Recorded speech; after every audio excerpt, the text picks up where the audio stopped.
Good morning, everyone. Welcome to the 2023 Federation of Vermont Lakes and Ponds annual meeting. I'm Pat Suozzi. I'm the president of FAVLAB. Before we get started in the meeting, I just have a few housekeeping reminders. I'm sure you've all heard these before now, but I'll repeat them. This event is being recorded. It will be posted on our website in a few days after the meeting. Also, a reminder, please keep yourself muted during the meeting. The only exception will be for the Lake Association voting reps. We'll need you to unmute. We'll need you to unmute during the roll call vote. Otherwise, please put your questions and comments in the chat. We do have people watching the chat. If you have technical difficulties, if you get booted off the meeting for some reason, please send us an email. I am monitoring the email during the meeting. So if you have any problems with that, just send us an email. You can do it through our contact page on the website. All right, without further ado, we are going to get started. The first thing on the agenda is a few words about the strategic planning process that the FAVLAB board has undertaken this year. And I don't have a lot to say. We basically it's in process. We had a long meeting with a facilitator earlier in the summer. And what we really did was take a look at our mission and our vision, who we are, what we are. Our mission remains the same. We are not changing the mission, but what we have done and what we are in the process of doing is really digging deeper and thinking more deeply about that mission, how we do that, and the role that we play in implementing that mission, in preserving and protecting Vermont's lakes and ponds. What we see as our work and our piece of this process and this work is advocacy, education, providing information, enhancing communication among lake associations, and supporting lake associations in the work that you are doing, the hands-on work you're doing on the ground. So our planning is really digging into all of those areas and looking at how we can enhance that, how we can focus those areas, how we can ramp up some of that. Basically, doing what we've been doing it better, doing it with more focus, more energy, and clarity. So that's what we're working on. Among the things we have already been doing is increasing the number of educational events we have, increasing our advocacy, basically becoming a bit noisier. We've been trying to enhance the educational materials that we provide via our website, and bringing more public awareness, both to state legislators, to state officials, and to the general public on lake issues and lake health. So that's what I have to say about the strategic planning process at this point. As I said, it's ongoing. It is a process. It's not just like one thing. And we are continuing to work through it. Our focus has been on membership, increasing communication with members, bringing all of the lake associations in, trying to reach out to those lakes that haven't been very active in FAVLAB and really talking with those lake associations. So I'm happy to take questions if anybody has questions about that at this point. You can either raise your hand, you could put it in the chat. Okay. Seeing none, I don't see anything going in the chat. I don't see any hands going up. So we'll move on. There'll be more about that. You'll see results of that as we move forward in this coming year.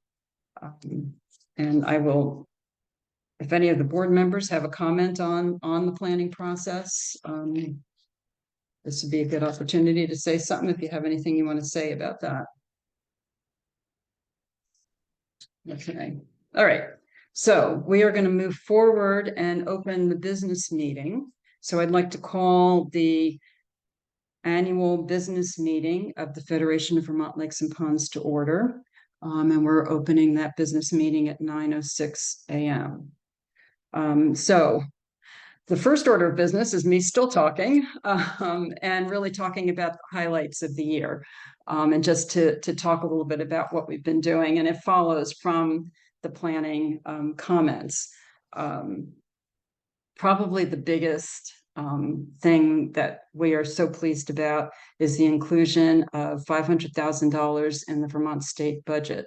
This is the first time that aquatic invasive species prevention and management has been included in the state budget. As most of you know, that funding has been primarily from motorboat registration fees and some other grant money that's gone into supporting those efforts on the part of our lake association. So now we have 500,000 in the state budget, in addition to the motorboat registration fees. So that's a huge change. And I want to thank everybody, Oliver Pierson, the Lakes and Ponds staff, and all of the Lake Association members who wrote emails and joined in many of the meetings that we attended, and really helped to make the legislature really come to understand this issue and the funding problems that we've been having in managing AIS.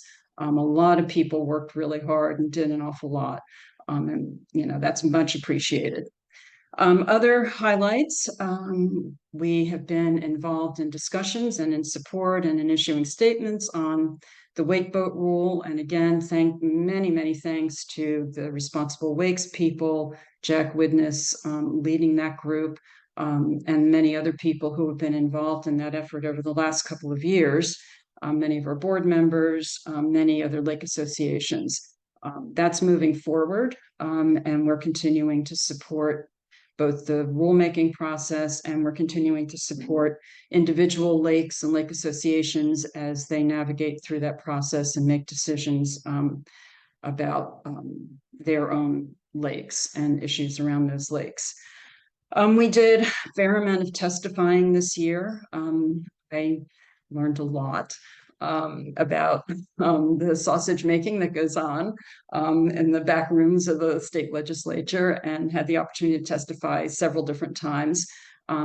We testified on supporting a legislative change that would enable reclassification of our most pristine lakes, and it didn't quite go through, but the Senate did pass a bill, so we're hoping that that can move through the House this session. I also testified on managing aquatic invasive species, the permitting process. We also, many of us attended a number of other statewide meetings, Clean Water Board, the legislators' joint budget committee, and those types of things. And many people spoke and answered our call when we asked people to submit comments. So it's been a busy year.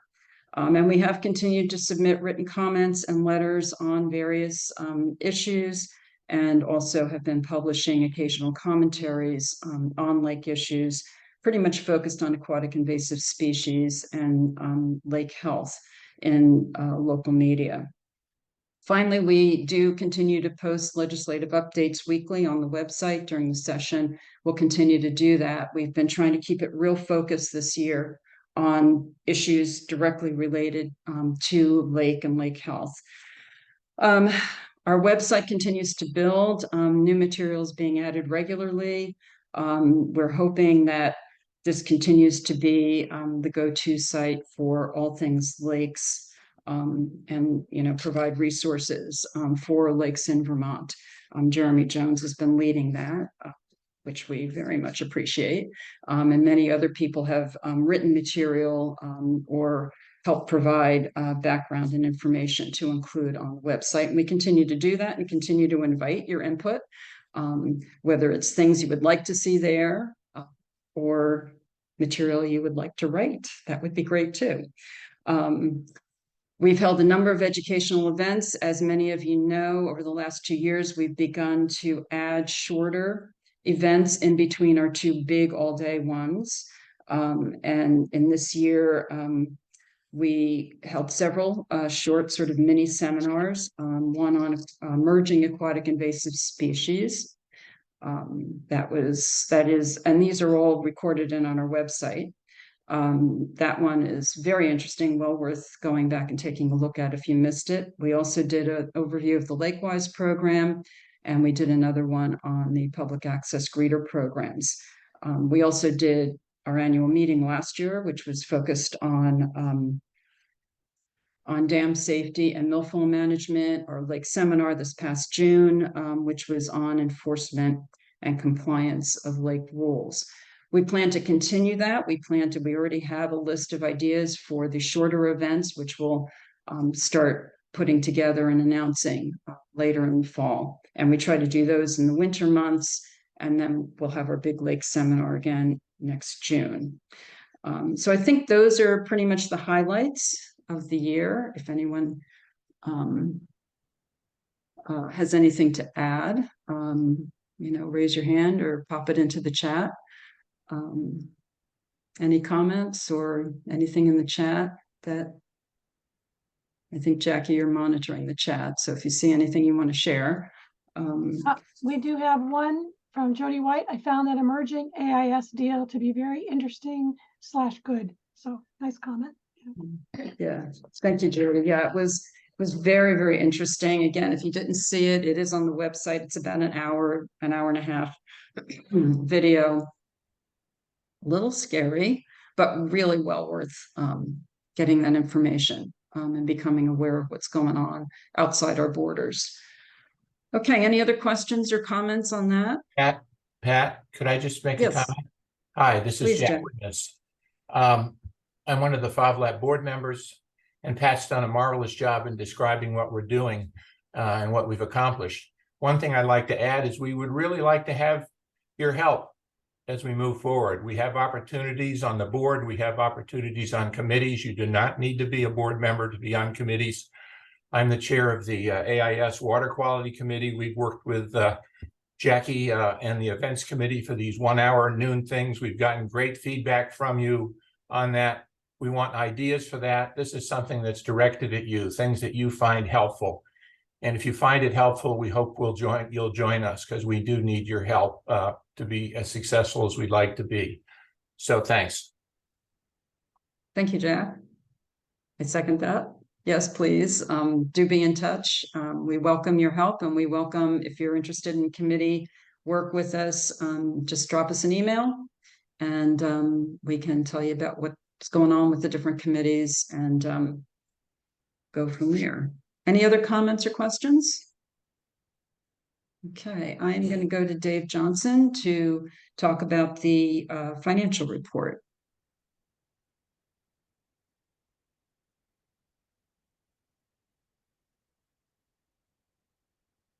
Dave, you need to unmute, please. Thank you. Okay, there we go. I've shared the my screen here with the financial report, which is a report of income and expenses year to date from January 1st. And the categories in red are things that have changed in the last month.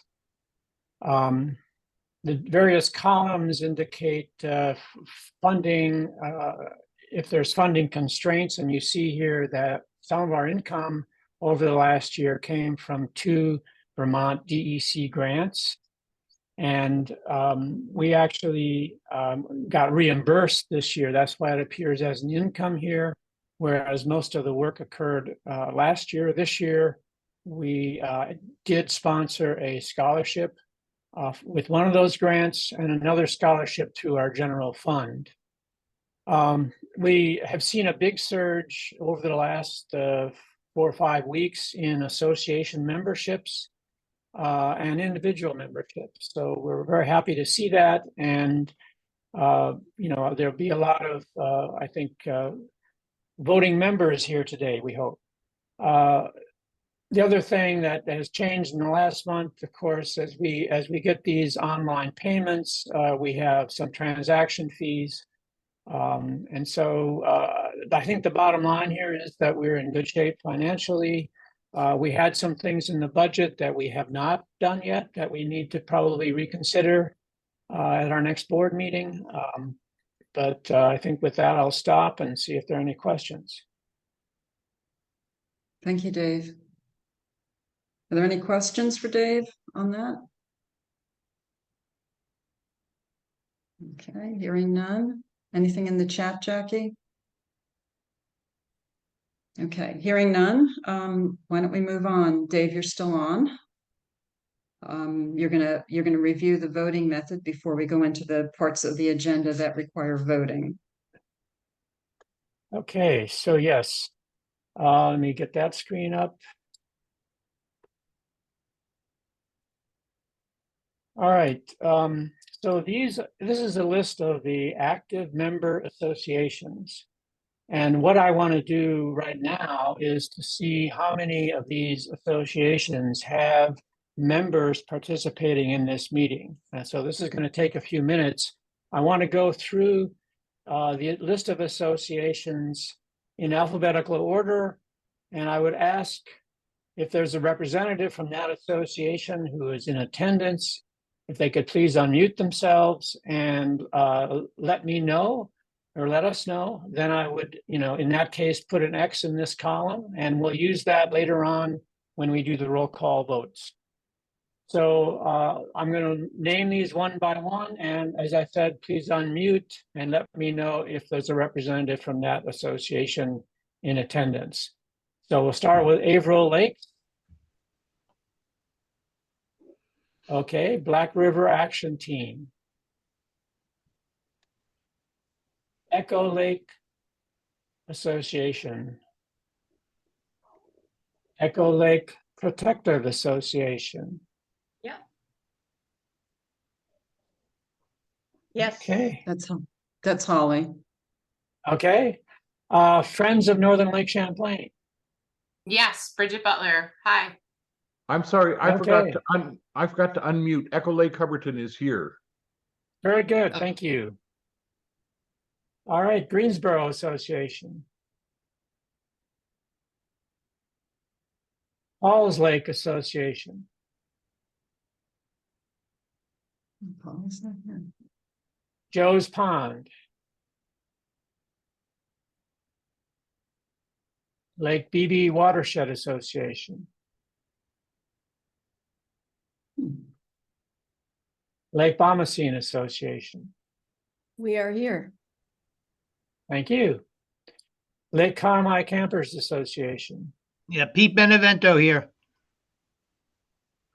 Lake Dunmore Association. I'm here.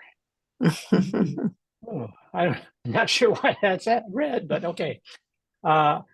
Lake Eden Association. Yes, we're here. Great.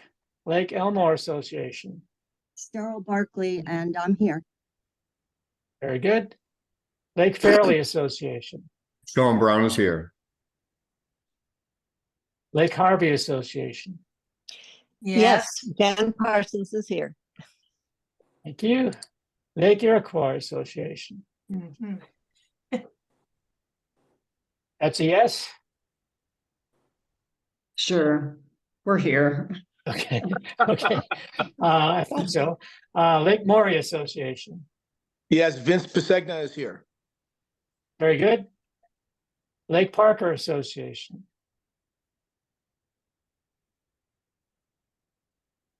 Lake Raponda Association. Jack Witness here. Lake Rescue Association. Lake St. Catherine. Yep, we're here. Maidstone Lake Association. Memphremagog Watershed Association. We're here. Mills Pond Campers Association. Miles Pond is here. Sorry, Miles Pond. Mount Holly Conservation Trust. Yeah, I'm here. Thank you. Neil Pond Camp Owners Association.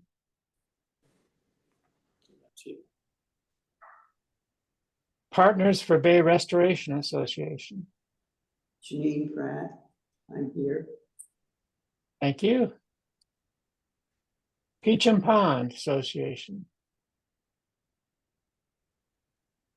Seymour Lake Association. Rhonda Shippey, and we're here, and I think I have 5 or 6 others. Great, welcome. Shadow Lake Association.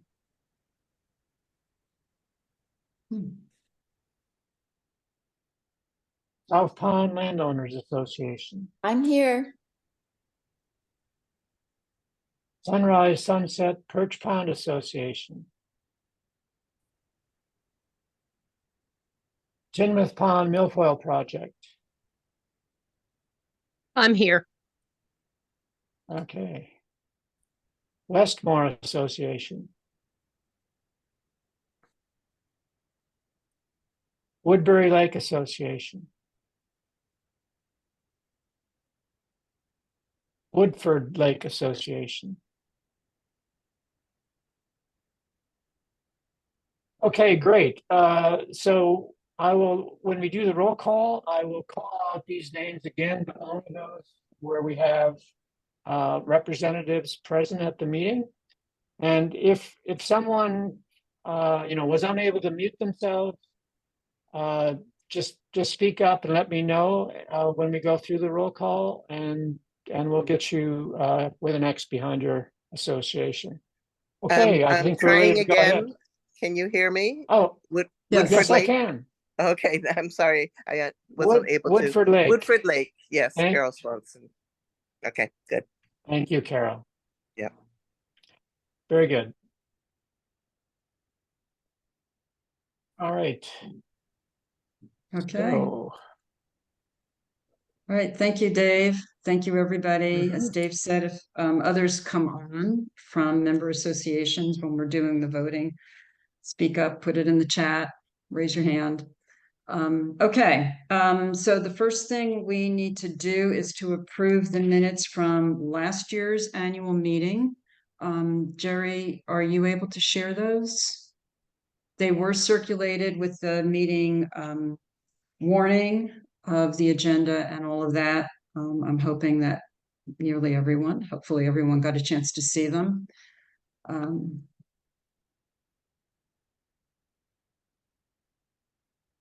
I'll see if I can share. Jerry, can you share those? Yes, I've got them up, but it's difficult here taking minutes and doing this. Just a Sorry. second. Okay. Okay, we'll give Jerry a minute to get those up.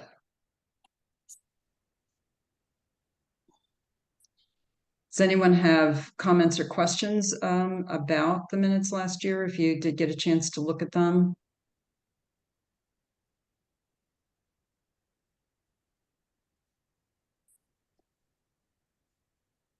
Any comments or questions?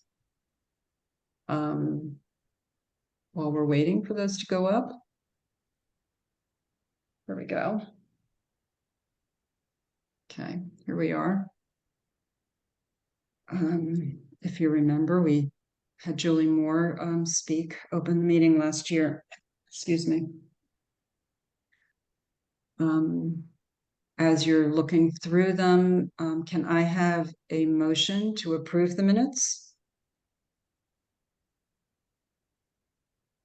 Motion to approve, Jack Witness. Thank you, Jack. Can I have a second for that motion? Second, Jan Parsons. Thank you, Jan. So are there any questions, comments, corrections on the minutes from last year?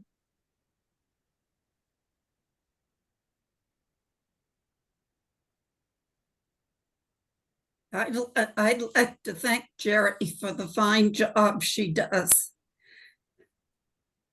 Yes, I agree. Thank you, Peggy. It's complicated keeping track of everybody and all the different things that go on. So I really appreciate it, Jerry. All right, well, hearing no corrections, can we have a vote? So over to you, Dave. So Jared, if you could stop sharing, I will show the list again and we'll go through that.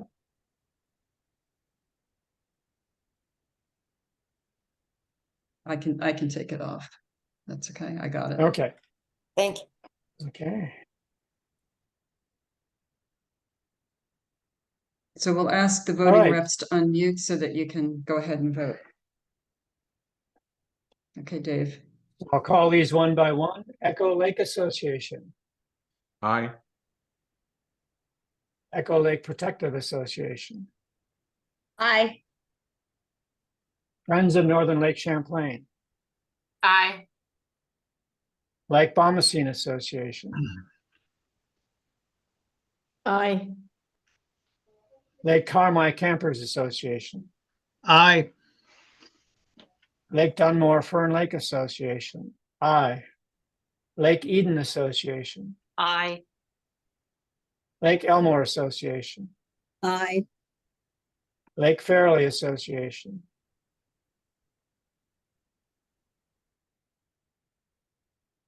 Lake Fairley Sean. Association. We'll move on. Lake Harvey Association, Aye. Lake Iroquois Association, Aye.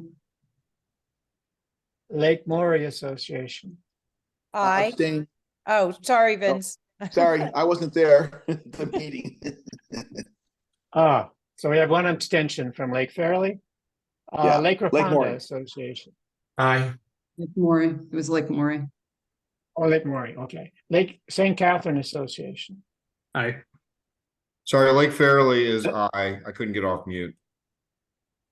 Thank you. thank you, Sean. Memphremagog Watershed Association, Aye. Miles Pond Campers Association, Aye. Mount Holly Conservation Trust, Aye. Partners for Bay Restoration Association, Aye. Seymour Lake Association, Aye. South Pond Landowners Association, Aye. Chinmouth Pond Milfoil Project, Aye. Woodford Lake Association, Aye. Okay, so unanimously passed. Thank you, everybody. Thank you very much, Jerry, for doing that. Okay, one of the things that we've done a lot of work on this year are some bylaws changes. So I'm going to ask Roger Kraus of our board, who's led that effort and really done almost all the work on it. The amazing Roger Kraus. So I will share, Roger, why don't you start? Maybe you can explain a little bit of what's going on while I get my screen share going here. Yep. Thank you very much. A couple of comments first. I've got a ton of experience working with bylaws for a lot of nonprofits organizations. This is by far, this was the meatiest of all of them. And I certainly want to thank the members of the board, both individually and as a group, for going through these proposed changes for almost, like, actually, I think it was more than a year to come up with the recommendations that we have. And we have 16 suggested changes, which is incredible. So the list was sent out with all of the warning information for this meeting. So you should have had a chance to take a look. And if you have questions, certainly you can share them. But no, I asked for questions at the time, and I've received absolutely zero, which I'd like to think is good news. I've broken them into 3 groups, but it's okay to vote for all of them in one shot. So what I'd like to do is just put a motion on the floor to accept all of the proposed changes to the bylaws that were submitted, or excuse me, approved by the Board of Directors on August 7th of this year. Thank you. Can I have a second to Roger's motion to approve all of the changes? We'll go through them, of course, before we vote. Would somebody second that? Second, Jan Parsons. Thank you, Jan. Yeah, thank you, Jan. Okay, so The motion is on the floor to approve all the changes. That of course can be amended if necessary, seconded by Jan. So Roger, do you want to go ahead and kind of quickly Yeah, if you explain? scroll down to proposed change A, I guess you're already there. There it is. That's to clarify the fiscal year and period of time that membership dues are cover. That was not clear in the bylaws as it stand now. So this proposed change is just to make that very clear. Not just the membership period, but also specify what the actual fiscal year, which is from the 1st of January to the end of December. So you can go to change B. Change B is to clarify the timing of the budget preparation and approval. There isn't anything in the bylaws that talks about when the budget should be approved, and we really should have something so that we have a budget approved when we need it, so that it's in place as we proceed through the course of the year. So we've proposed a change that makes that required at a board meeting held no later than February. So we have a budget in place from then on. The third one is to specify that there are 4 meetings, which includes the approval of the annual budget and meetings throughout the year, such as the one we're having right now. That counts as one of them. And the other changes, they can be in person or electronic. There's nothing in the bylaws that says we can have electronic meetings, so we got to clear that up. So that was C. Change D is when should members of the executive committee be appointed? And that's either before the first, it is before the first board meeting after the annual meeting. And they serve for 1 year on the committee. This is in addition to the people that are on the committee because of their position, namely the president, the secretary, the vice president, and the treasurer. We can have 2 other members of the board that serve on the executive committee. So they're now appointed and can serve for 1 year in that capacity. So that was D. E is should we have a single voice? We want to make sure that when we're talking either to the public or the legislature, that there's a well-defined voice or one person to have that conversation, so there isn't any potential of a mixed message going out. And that is either the president or a person chosen by the president to act as that single voice. So that's that one. F, I'm sorry? I just said this is F, that just the student change. Right, that's just to add the student. Since we have a student paying dues, but we didn't say anything about a student being a member. And we've identified the 4 categories of membership to include the student, but also it allows any representative of a business which was in the bylaws or other organizations indicating its support of our mission. So that would allow nonprofits as well. So that was F. G is to clarify that Vermonters can be elected or appointed to the board. And in that one is saying anyone who is a full-time or a part-time resident of Vermont is eligible. That was not clear either.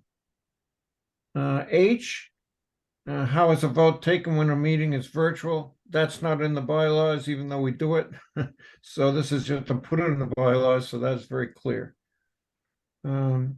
I, committee members must sign code of conduct on the conflict of interest forms. Those forms are new this year, so that adds that to the bylaws. Make that very clear. Let's see, that was H, change, I have to change I.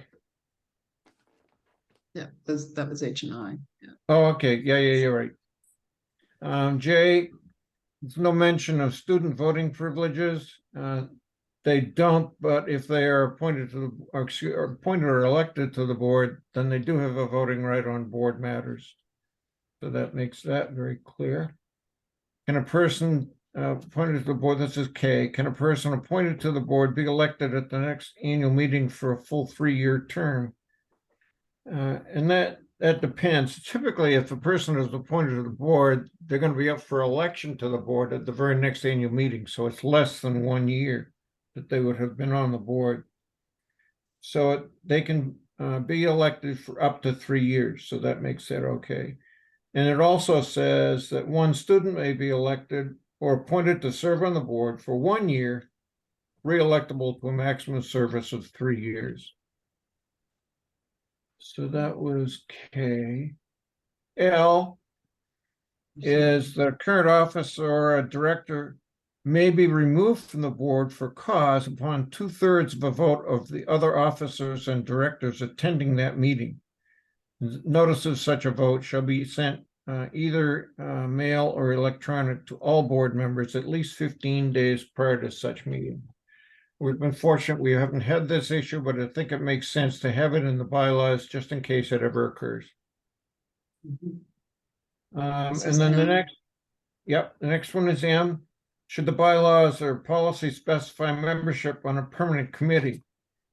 And in that one, we're saying that the chair, it can be anybody, but the chair is chosen by the executive committee and must be a member of the board of directors or the advisory board, or excuse me, auxiliary board. So we have board representation on every committee, and they actually run the committee, but anybody else can be on the committee. And also it makes a statement that non-board committee members are expected to annually support Fog Lake either through a lake or pond association dues or personal dues or donation. And is to clarify the selection of the voting representatives for lakes and ponds that do not have associations. And that can be done by a group of residents at that water body, and they just have to notify FOVLAP within 7 days, so we know who that is. And then O is to restructure the Public Relations Committee into 2 committees. It just will spread the work a little better, more evenly.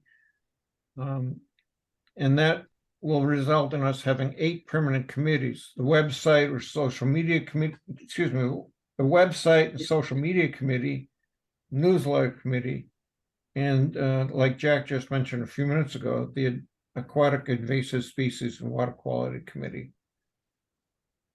So that specifies what those 3 committees do. And then the last one, change P, is more specific on membership committee duties. It's clear that they may not do the actual work, but they are responsible for making sure that it's done, and that they are attending Lake Association meetings to promote FOVLAP membership and recruit both individual members and potential FOVLAP board members.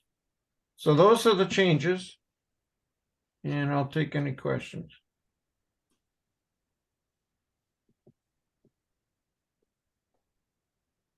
I'm sorry, you said this was sent out to the membership, is that correct?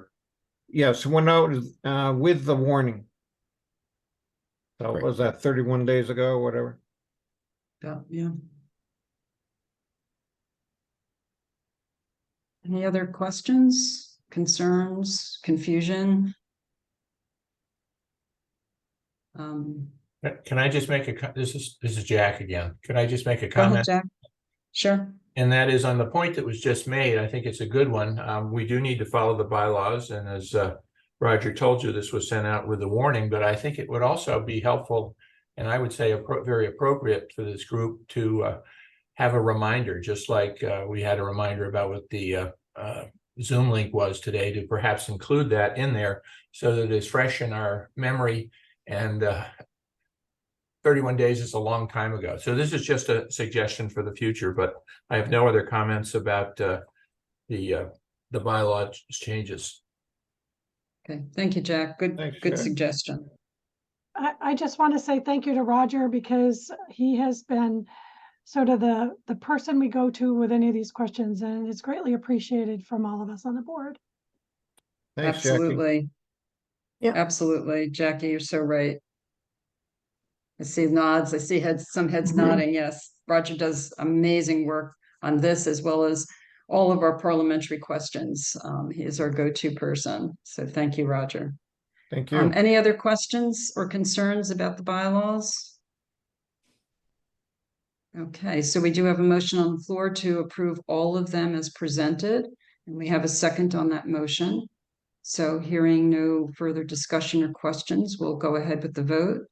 And Dave, we have to do a roll call. So Dave is on. So Pat, can I just interject and ask? Yes. If it's permissible by the bylaws, could we do, in the interest of time, a voice vote? We did have an opportunity for people to offer objections and just do a voice vote with approve. Well, we asked Roger that. Roger? Well, there's nothing in the bylaws right now for that, but at the beginning of the meeting, the statement was made that everything would be roll call. So I would think you'd have to do a roll call. Okay, just trying to save time and help people. Sure. I know. I'll shut up. Okay, Dave. You don't need to do that. There's a question in the chat, and Okay. can you go over the groups of memberships again? Here. Give me a minute while I find it. Should I put it back up again? Yeah, see who finds it first. There we go.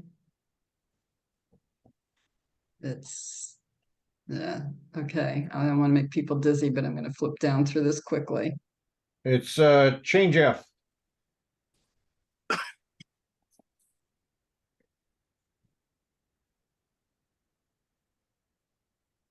There we go. There you go, right there. There it is, right? That's it. Yeah. So the individual, association, affiliate, and then the student. And as I mentioned earlier, the affiliate can be any other organization, including business. We took out Lake representative because that really relates to voting, not just membership.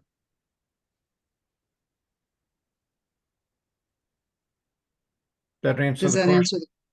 Yeah.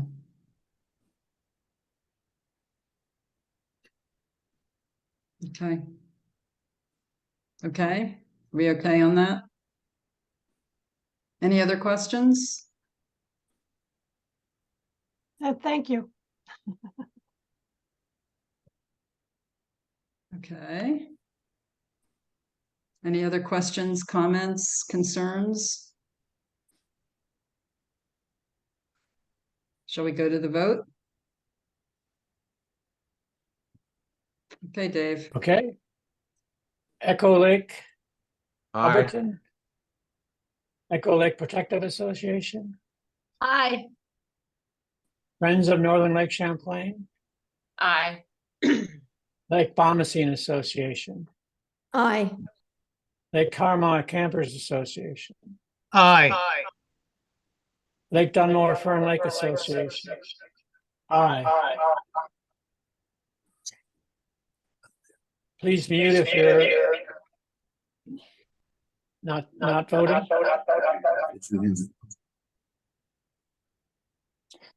Lake Eden Association. Aye. See, Pat, can you mute? Who's ever Yes. not unmuted there? Thank you. Gotcha. Lake Elmore Association, Aye. Lake Fairley Association, Aye. Lake Harvey Association, Aye. Lake Iroquois Association, Aye. Lake Morey Association, Aye. Lake Raponda, Aye. Lake St. Catherine, Aye. Memphremagog Watershed, Aye. Miles Pond Campers, Aye. Mount Holly Conservation Trust, Aye. Partners for Bay Restoration, Aye. Seymour Lake, Aye. South Pond, Aye. Tinmouth Pond, Milfoil, Aye. Woodford Lake Association. Aye. Okay. Thank you, everybody. Thank you very much, Roger. Bylaws pass. And we are on to election of directors and Excuse me, Jay. Pat. Pat, this is Yes. Roger. I just want to acknowledge that I'll take care of the changes. Make sure you get an updated copy of the bylaws. Thanks, everybody, for your support. Right. Yes. Oh, thanks, Roger. And yeah, the bylaws will get posted. The updated version will go onto the website too. So you'll see those in a couple weeks. Okay, so we are on to the election of directors, and I'll ask Jay to take this on. Jay is the chair of our nominating committee. And if you will explain, because we did have a warning and we had a slight change when that went out. If you want to explain that while I will get my screen share going here with that list. Okay, good morning, everybody. My name is Jay White, and I chair the nominating committee. We did have a nomination from the nominating committee prior to the 30 days. And that individual is Lisa Berard. She's from Lake Bomazine, and she's being nominated for a 3-year term. We had an individual that was originally nominated by the nominating committee and had to withdraw the nomination. We have two other individuals that were nominated from the floor, or basically after the 30-day warning period. The first is Vincent Pisagna from Lake Morey, and Vince is being nominated for a 3-year term. The second individual is Kent Henderson, Northern Lake Champlain, and Kent is being nominated for a 3-year term. We have also 2 slots that are open, a 1-year term and a 2-year term. And if anyone would like to nominate somebody from the floor at this time, this would be the time to do that.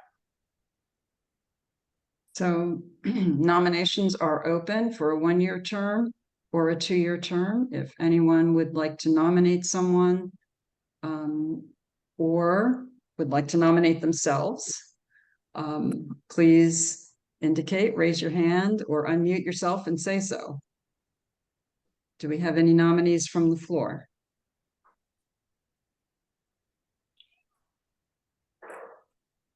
I'm not hearing anything. Well, if nothing, nobody wants to nominate anybody. Okay. Okay, I hear none. Move forward. All right, so we have a slate. We will have those two director slots open. If we have no nominees, the board is empowered by the bylaws to appoint members after this meeting. So I'll ask the board to work on that after this meeting. In the meantime, we have 3 nominees for 3-year terms. So hearing no more nominees, I will ask for a vote, and I'd like to ask to vote on the whole slate, not individually, unless someone objects to that. Okay, I hear no objections and no additional nominations. So why don't we go ahead to a vote on those 3 nominees? And Dave, you're on again.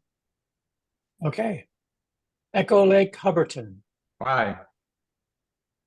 Echo Lake Protective Association. Aye. Friends of Northern Lake Champlain. Aye. Lake Bomazine. Aye. Lake Carmi Campers. Aye. Lake Dunmore Fern Lake. Aye. Lake Eden. Aye. Lake Elmore, Aye. Lake Fairley, Aye. Lake Harvey, Aye.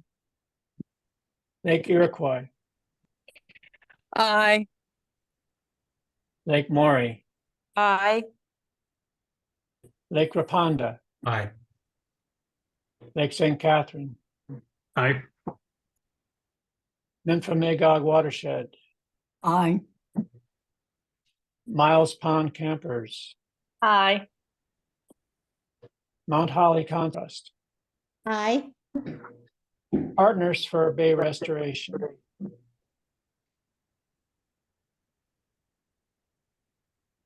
Aye. Seymour Lake, Aye. South Pond Landowners, Aye. Tinmouth Pond, Aye. Woodford Lake. Aye. Okay, thank you, Pat? everybody. Pat, could we Yes. have the new board members just introduce themselves? That would be great. We have a few minutes and that would be a great thing. I know Lisa is here. Why don't we start with Lisa? Go ahead, Lisa. Hi, everyone. I'm Lisa Baru, and I am with the Lake Bombazine Association. I have an old church I'm restoring on the lake, and I still am working in Los Angeles. I'm a producer, a movie producer. Thank you, Lisa. Is Vince here? I don't know if Vince is here. Yeah, yes. Yes. Okay. Vince, do you want to introduce yourself? Yes, can you hear me? Yes. Okay, hi, I'm Vince Pisegna. Been on Lake Morey for about 30 years. Family, I have 3 kids, 3 grandchildren, 3 dogs, and I am a lawyer in Boston, and I'm delighted to be part of the effort. Well, welcome, Vince. Thank you. Is Kent here? I'm not sure if Kent is here. Kent Henderson. Kent is in California right now, but I think he'll be joining us this afternoon. Okay. Well, many of you Hello, know Pat. Kent. Hello, Pat. I Oh, just joined. There he is. No, Yes. Hi, Kent. I am in California. It is just approaching 7 o'clock here. We're getting our granddaughter ready to go to school. I am the chair of the Friends in Northern Lake Champlain. I have been for about 15 years. I'm actually a return member to your board, and really looking forward to working with this group again. My background is I live in the Georgia Center. I'm a retired dairy veterinarian, and have enjoyed my community service with cleaning up the state's waterways. Glad to be with you again. Yeah, thank you. Welcome, Kent, and glad to have you back on the board. So thank you, everybody. Lisa, Vince, Kent, and Jay, thank you so much for the work you do on nominations. It's a lot of work, keeping us organized and keeping track of all of this. So I very much appreciate it. As we approach the end of our business meeting, we have a couple of minutes for announcements and updates. As Jack already mentioned, I just want to remind people that you don't have to be a board member to join one of our committees. And so we welcome your interest. So please send us an email. You can do that through the contact page on the website. And I will get that email. And if you want to know what committees and that type of thing, we can talk about that offline. And Jack, did you have another announcement you wanted to make? Yeah, if you could, please, I want to talk about the door knocker project. Yes, go ahead. Go ahead. Okay. So this request is primarily for the board members, but I think that the whole group would be interested. My AIS Water Quality Committee has last year developed a what we call a door knocker item that includes specific information about your lake. So if you have people that do renting on your lake, or if you have people that use your cottage or whatnot, it is something that's 2-sided, 8.5 by 11 folded in half. And on one side, it includes information that FOBLAP thinks is important about boating regulations, about AIS, And then the other side is specific to your lake, and we're developing this. And I'm just sending out a plea to the board to get back to me with your suggestions by September 15th. This is something that would be made available to all lake associations or even non-lake associations if you find it helpful, and we hope that you will. So thank you. Thanks, Jack. And Jeremy Jones has some things at the website.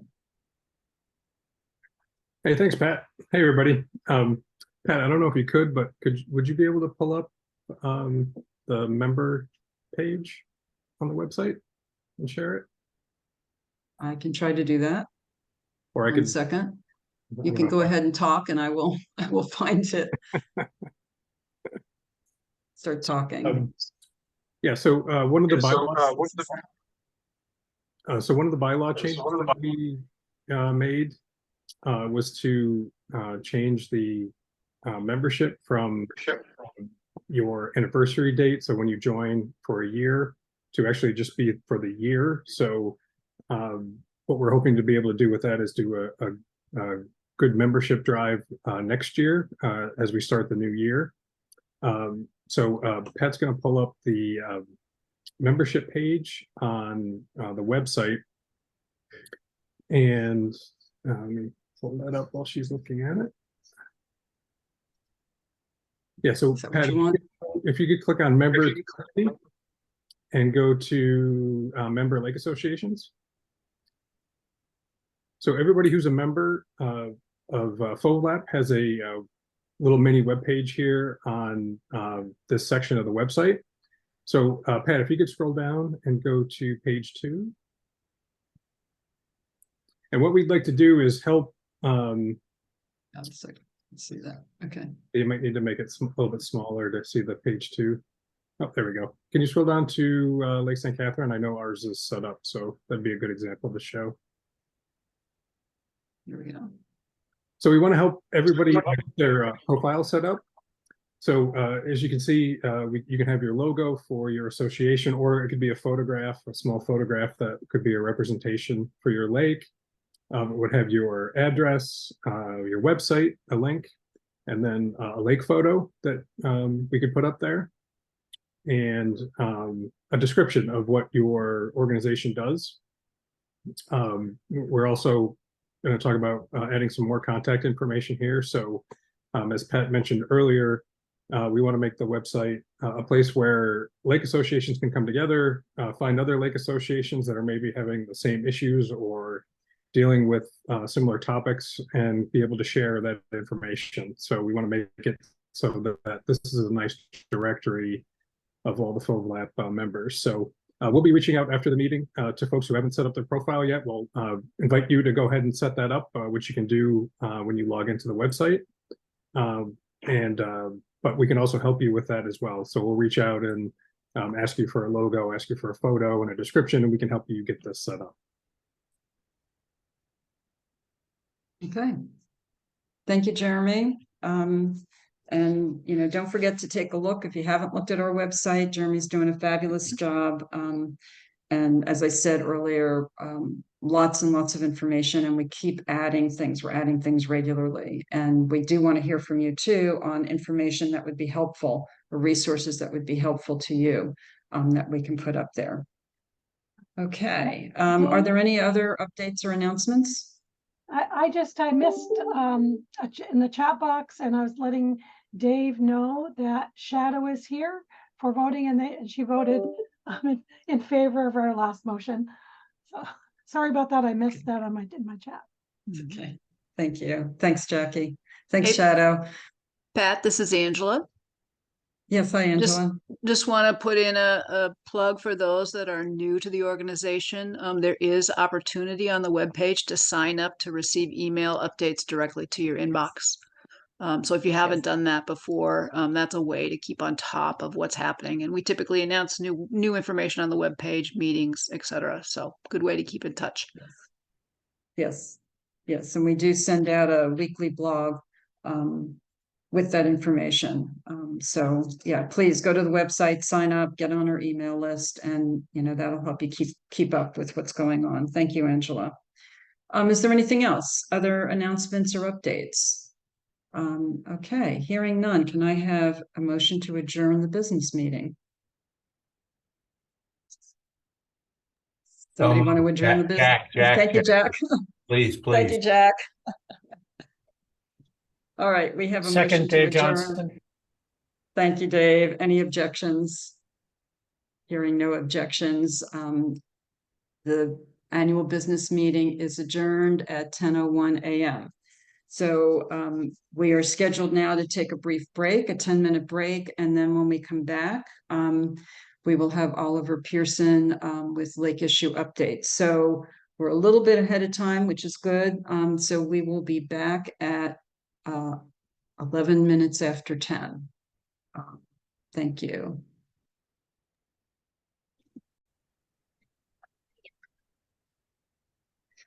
Okay, we're gonna get going again. Dave, did you get the message? And will you be able to do that slight change on the agenda?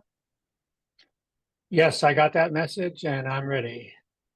Okay, so for everybody's information, Oliver, we're a little ahead of schedule, which is always good. Oliver can't join us until his scheduled time at 10:25, so we're just going to switch up a little bit and have Dave go now to do his summary of the Lake Association survey, and then Oliver will join us at 10:25. Okay, so I guess around a week ago, I sent out a Google survey to the member associations, and we got 24 responses, which is pretty good for surveys, as surveys go, in my opinion. And we asked, it was a similar survey to what we had sent out in previous years to get the goal was to get an idea of, how lake associations are dealing with the challenges they face, what they spend most of their time and effort doing, and what their concerns are for the future. So I want to just use the Google survey response feature to give you this. I won't go through it in full detail. I will put this information on the FOBLAP website. You can find it if you're interested in the future in the archive for this event for the 23 annual meeting. Okay, so let's see, I want to first go down to show you the list of associations that responded. I'm just going to slowly scroll through this, and you can see those associations. I want to thank folks because this information is useful for FOBLAP in our planning activities. We generally go back to these. I mean, the events committee reviews these surveys, and in particular, when we're looking at short educational seminars, we look at what people would like to hear, for example. Okay, then the next question had to do with was rank the top 3 activities of your lake association over the last year in terms of effort and cost. And so here is a bar graph which shows we had a number of menu items that people could choose from and rank them either highest, second highest, or third highest. And so blue, this, for example, milfoil management got 9 votes out of the 24 for the highest volunteer effort and cost to the organization.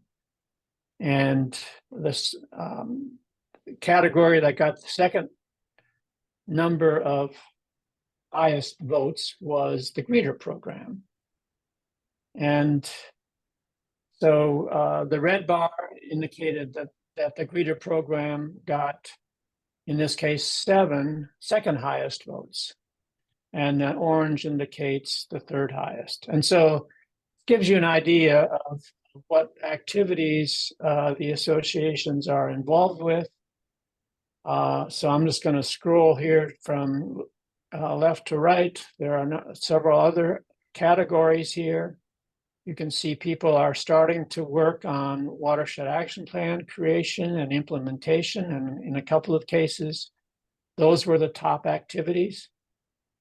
A lot of people are active with lake-wise participation, although it's not generally the top thing that they're doing. They're still involved. Several organizations were working in pursuit of wake sport regulation.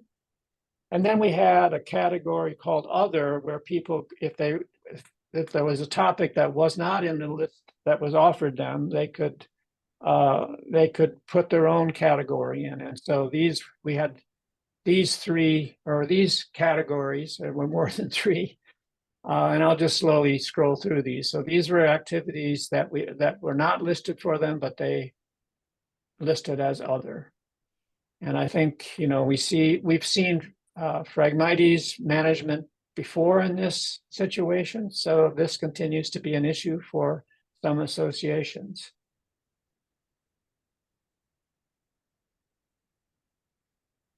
Okay, then we asked the associations to rank order by the current level of concern in your organization, the top 3 long-term threats posed by the following from highest to lowest. And then we had a number of categories again to choose from.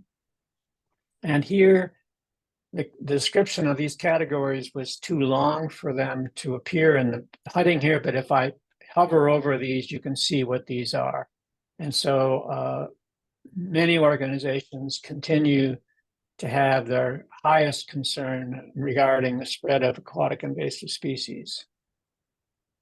And probably the next highest level of concern is increasing nutrient levels in lakes and the threat of nuisance weeds and algae blooms. And then let me go through some of these other categories. Overdevelopment of the lake shoreline was this one. Here we have adverse impacts of climate change. And then shoreline erosion during flood conditions. Particularly this year, this was a concern for some lakes. Compliance and enforcement of lake protection regulations was often listed. And also dam safety regulations and dam modification impacts. A couple of associations listed that activity as the highest long-term concern. And then in the other category for this question, we had fundraising and grant application options and misinformation served up to the public as scientific fact. Okay, the next question, I'm not going to go through in detail because we're going to have individual lake reports for those representatives who are present. But I'll just quickly scroll through these and without reading them all.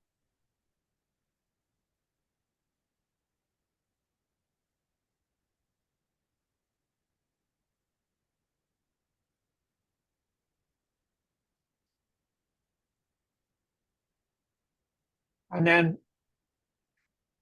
finally, we asked, I guess this is not the final question, but an important question for us, especially as we're moving forward in our coming up with a strategy for the next several years is, how can this organization, FOBLAP, best help your lake association? And these were some of the listings that were given here.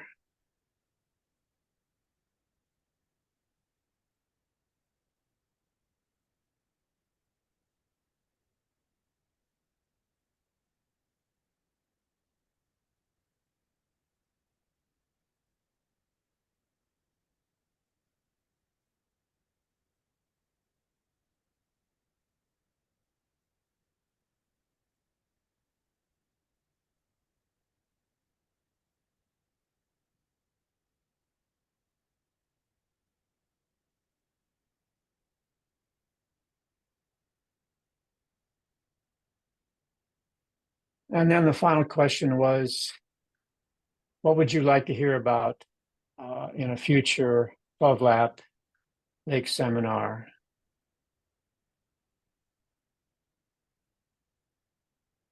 So these will be very helpful for us in the events committee.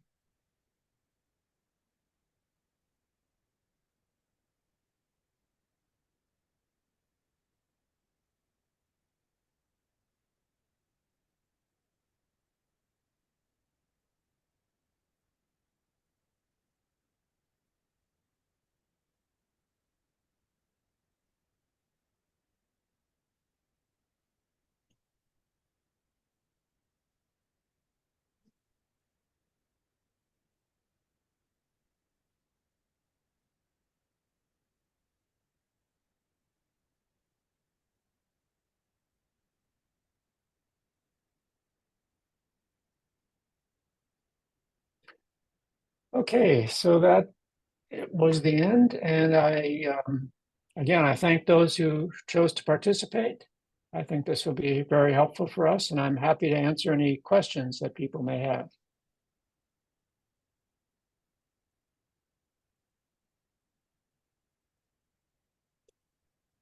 So we'd also welcome more suggestions or thoughts on topics you'd like covered. We have a few minutes.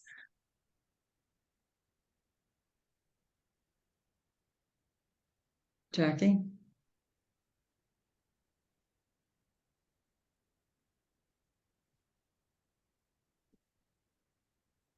I think there's questions in the chat.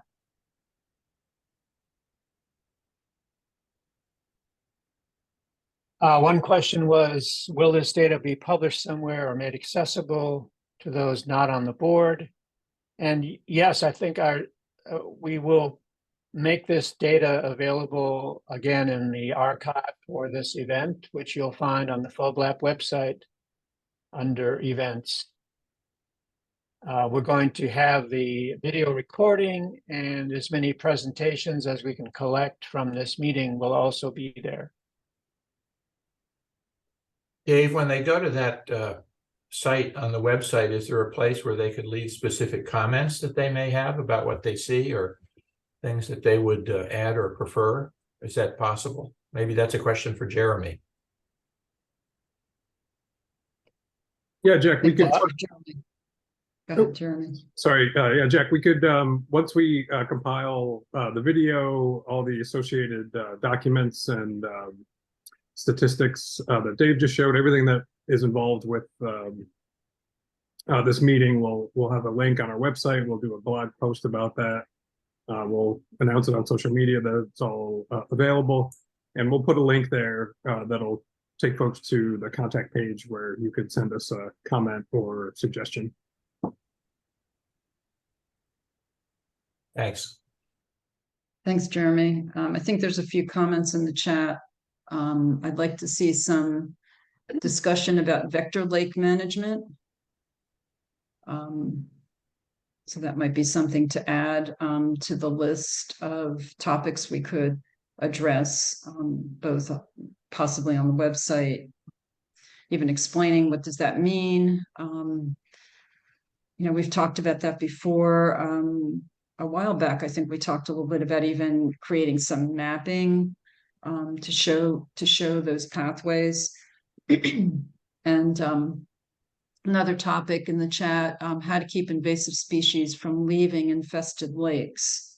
And we have talked about that, and in our, you know, some of our public discussions of funding for AIS management, we've tried to emphasize how important inspecting those lakes that have breeder programs, inspecting vessels coming out of lakes, especially infected lakes, and being washed is really important. Of course, one of the issues is having enough breeder programs, having them staffed enough days and hours, and getting enough funding to implement boat wash stations. And the complications of implementing boat wash stations is some who have tried to do that know can be great and vast and complicated. But yes, I think those are great other topics that we should keep on our list to continue to talk about and continue to provide as much information as we can on. Other comments, other questions, suggestions? Not all lakes responded, of course, but as Dave said, that was a good response rate. So if you have things that, if you weren't one of the responders and you have some things you want to throw in now, that would be great to go ahead and add. So Pat, could I just Okay. take Yes, please go ahead. So again, Jack Witness here. I'm the chair of the AIS Water Quality Committee, and we work with the events committee to plan these small meetings. And so we've been working with them, and we really, as Pat has indicated and as Dave's getting across, we really welcome your thoughts on this. One of the things that we've gotten several comments on last year, I'll just throw this out there, and maybe I missed it, Dave, and what you had was that a number of lakes that may not have lake association organizations would like to know about how to start one and get going. And so this is one of the things that our committee is considering. And on a related item is, once you've got started, how do you make an effective committee? How can you involve young families, which is sometimes a problem? How can we get involvement of volunteers? What are the things that go into that? So that's another one of the topics that we're thinking about. And if you are interested in those, please let us know, and we'll do what we can. But we thought those were some of the hot topics that had come up last year that people wanted to hear from. These sessions are really geared to you. We want to reach you. We want to have you be helped. And we hope that today's presentations and others that we do will fill that role. So thanks. Absolutely. Thank you, Jack. Pat, this is Lindsay Okay. Waterhouse speaking. Hi, Lindsay. Go ahead. Hi. So just going out to the membership, if you will, I'm a member of the Lake Bombazine Association, but I'm really greatly interested in water testing and analytical information that the lakes are doing, what they're what kind of parameters do you look at? Why do you look at those? Or do you look at anything? And would like to get feedback on that. It's kind of a special topic I'm kind of working on personally, and would love to share any data with FOVLAP and any other lakes that would be interested in participating in that activity. So just food for thought. Right. Thank you. Yeah, great. Thank you, Lindsay. Any other comments on the survey? Thank you very much, Dave, for doing that. And that information will be available as noted. Okay, Laura? I think you're doing the introduction. Sure, yes. So I'm going to introduce Oliver Pierson. He manages the Lakes and Ponds program for the Vermont Department of Environmental Conservation. He's a natural resources management and sustainable development professional with 20 years of experience working on water resources management and conservation issues in Africa and the United States. Oliver received an MS in natural resources ecology and management from Cornell University and a BS in geology and environmental studies from Yale University. He lives in South Burlington, Vermont with his wife, Julie, and 2 kids. Welcome, Oliver. Thanks, Laura. Good morning, everyone. Great to be here. Nice to see so many familiar faces and some new faces. And sorry, I had to dip away for a sec, but I was struck during Pat's introduction by just in my short time with Vermont DEC. Oliver, you're not coming through clearly, Oliver. Oh, okay. I can grab a headset. Is this any better if I sit closer to the screen? It's somewhat better. Okay. I'll try to speak clearly. But if I need to step away to grab a headset, I can do that as well.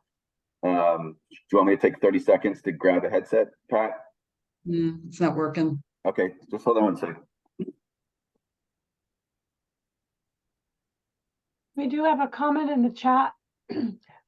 Would it would be helpful if DEC provided visual spider maps via the ARC GIS to see where greeters inspecting watercraft accessing Vermont waters are coming from.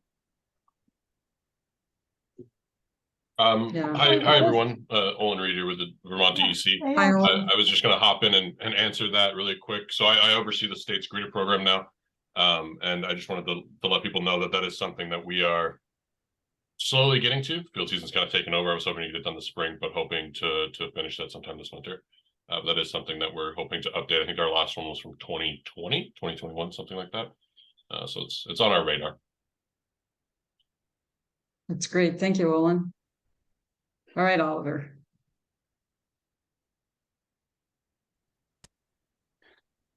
Pat, is this any better? Much better. Thank you. Great. Okay. So sorry about the technical difficulties. Thanks for the introduction, Laura. And I was just thinking, when Pat was doing her introduction, just in my short time with Vermont DEC, 4 years, how far FOVLAP has come. So that's thanks to the works of the committees, the leadership, the board, and the members. But in thinking through some of the recent accomplishments that FOVLAP and its partners have made, it's very impressive. And I think, state fiscal 24 with the work that was done with the legislature puts the lakes program for the state, and hopefully the management and protection of our lakes writ large in a much better place than it was a number of years ago. So I have a few points that I'll share, just sort of a overview of what's happening with Vermont lakes, and should leave some time for questions afterwards. Starting with, so Department of Environmental Conservation, DEC, has a leadership transition. Our Commissioner, John Beeling, his last day was essentially last Friday. He's taking a new position in Massachusetts. So we have an interim commissioner, Neil Kamen, who runs our water investment division, and is a lake scientist and a limnologist by training, and used to be in the Lakes and Ponds program. So very much a friend to Vermont Lakes. Neil should be around in that role for a couple months until the governor's office appoints a new commissioner for DEC. So some transitions at the top to work through. Pat mentioned sort of where things stand with budget and positions, and so I'll just say briefly the work that FOVLAP and others did with the legislature will make some additional funding available for our aquatic invasive species grant and aid program. Those funds will begin to be used next year. We understand that to be a $500,000 annual sort of base fund appropriation through general funds. And so there will be much greater sum of money available for the ANC grant and aid program for calendar year 2024. And as always, the RFP will go out this winter. And we look forward to being able to fund more than 25% of your grant applications this time around. Hopefully can fund a larger piece, take on some new roles, do some additional management projects, hopefully establish some new greeter programs, et cetera. And then, vis-a-vis positions, the legislature created one new position for aquatic invasive species work and restored the Lakewise lead position that Amy Peacock used to have. So both of those positions are being advertised on the state's recruitment site right now. We also received funding for 3 years for another aquatic invasive species position, thanks to some work that Secretary Moore did with the Lake Champlain Basin program. And so we're working to get a position created for that because it's brand new. Our Department of Human Resources is a bit slow there, but we'll advertise that as soon as possible. So those two accomplishments, along with this doesn't sound like much, but it was a huge accomplishment. We got 3 brand new pickup trucks, which only took 2 years. The funding, the positions, and the trucks put the Lakes Association in a much better position than it was just a year or so ago. So thanks to FOVLAP and your members for all the work you did to help make that happen. Another sort of outcome of the last legislative session is that the House 31 bill was passed. That became a study committee on the aquatic nuisance control statute, and looking at it, should that statute be changed to quote unquote improve the process used to issue aquatic nuisance control permits, particularly herbicide permits using chemicals. So that study committee has been formed. There's 7 members. Kim Jensen from DEC, Lakes and Ponds Program will represent us. We have 2 members of the legislature who happen to be, the chairs of the House and Senate Natural Resources Committee, respectively, Amy Sheldon and Chris Bray. So that's great. We have leadership. We have 2 UVM faculty members, and then from VDH, it's the state toxicologist Sarah Owen, who's great. And from Fish and Wildlife, it's Eric Palmer, the director for fisheries. So we have a really sort of stellar study committee, and I look forward to that group making some useful recommendations to the legislature for the next session about what changes to make, if any, to that statute. And it'll be a busy session next year with the flood recovery work, which the legislature has already said is their priority. So we'll see how far those recommendations get. But I think it's a great team to work on that, and they'll have their first meeting in a couple of weeks. So good news there.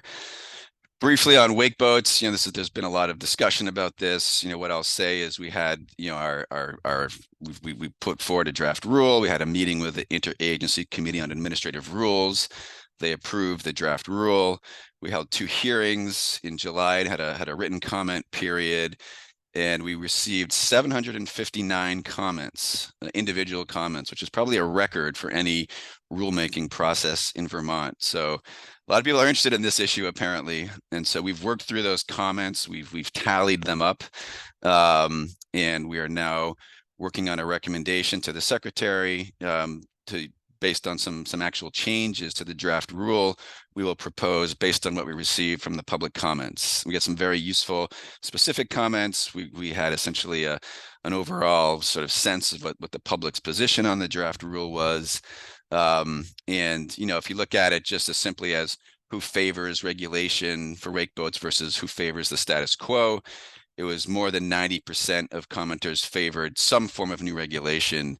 You peel that one back one more, and I think you get about 10% favor the current regulation that we proposed, roughly 10% or a bit less favor no new regulation, and then over 80% favor stricter regulation. So that's a brief summary of the comments that we received, and so that'll factor into our recommendation to the secretary for what changes to make to the draft rule, as I said.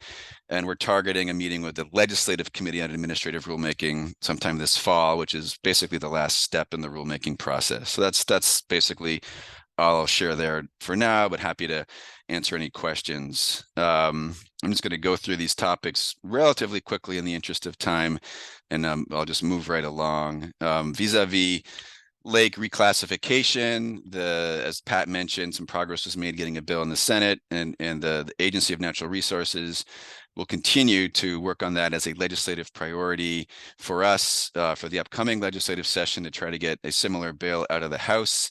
That bill would simplify the reclassification process, would eliminate the 1,000 gallon per day limitation on new septic in Class A watersheds, and would confer the additional benefits of reclassification, pretty quickly to lakes, ponds, streams that were eligible to.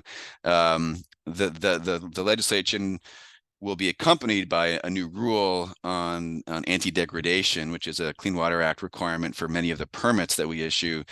The rule that was originally developed last year and this year hit that 8-month mark before it was complete. So that rulemaking process has to start again. So I think the thinking is let's try to get an act out of the legislature first, and then we'll resume that rulemaking process. But the vision is still to try to get the legislative change we need and have it be accompanied by a new anti-degradation rule. I'd be remiss if I didn't say something about the flood, July 10th, and then just the extremely wet, rainy months we had in July and for much of August. I think what we saw vis-a-vis lakes and ponds was, extremely high flows, extremely high volumes of water coming into and out of inland lakes. And then, very high nutrient concentrations that we were measuring, particularly phosphorus coming into these lakes. We took some of the early data from flow and concentration, and we're able to see that, in the Lamoille River, the 7-day period around the flood delivered 130% of the entire load from 2022. And for the Missisquoi River, the 7-day period delivered half of the entire load of phosphorus from 2022. So we know the flood delivered huge amounts of water and huge amounts of phosphorus into Lake Champlain, and similar things happen on a smaller scale. In inland lakes, we saw the water clarity go way down as measured by SECI, and thanks to all the lay monitors that helped collect that data. But we were also beginning, almost 2 months later, we're beginning to see some recovery in some water bodies. I think there's some parts of the state, like the lakes along the Black River chain, are still pretty, milky and chalky and look more like cappuccino than clear blue water. So those lakes will take longer to recover, but many of the other inland lakes are showing signs of recovery, as is Lake Champlain. So that's great.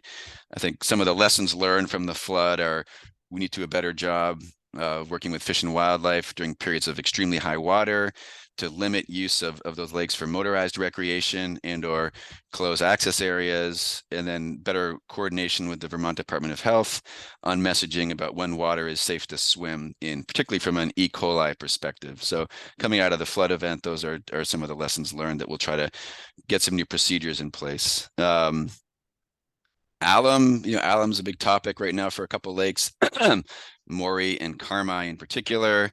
There's either a study that was completed on Morey, there's a study that's ongoing at Carmi, or just getting going really. I think with alum, there's the study part, there's essentially justifying that the lake is suitable for alum, which means it's impaired, it has internal phosphorus loading, it has blooms. We try to have a very high bar for a lake to meet before it can be considered for an alum treatment. Once it passes that bar, then you have to worry about funding and permitting. So any alum treatment is going to take a while to get all those different pieces into place. And as I see it right now, we're really only considering it on that treatment on 2 inland lakes, again, Carmi and Morey, and I'm not aware of any other inland lakes in the state that are eligible or should even be considered for alum treatment. So this is not a sort of silver bullet to solve all of our lake management problems in a widespread manner. Alum should be a last resort when we know that watershed level interventions aren't achieving the desired improvements in water quality, or there is no external loading, and really the problems are internal loading. Carmi is sort of in the former category, and Morey is a little bit in the latter. And only in those cases should we consider alum, just because the amount of work to get funding and permitting lined up is so considerable. And essentially alum is adding a metal which has some toxicity into our waters to achieve water quality improvements, but there are some negative environmental impacts along the way. So it's something we want to use very sparingly. So we're moving forward on studying whether or not Carmi and Morey are good fits for alum. How are we going to do the permitting, and then how are we going to get the funding when and if we get a permit in place? So that's a brief update on alum. One new thing that we have in place this year is cyanotoxin testing.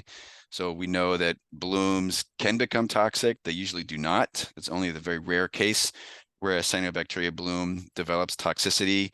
We don't really know the mechanisms for why that happened yet, but we are getting a program in place, and it is up and running right now to test for cyanotoxins. So when our frequent flyers for blooms, think about some of the beaches in Lake Champlain, in Burlington, experience a bloom, they can collect a sample.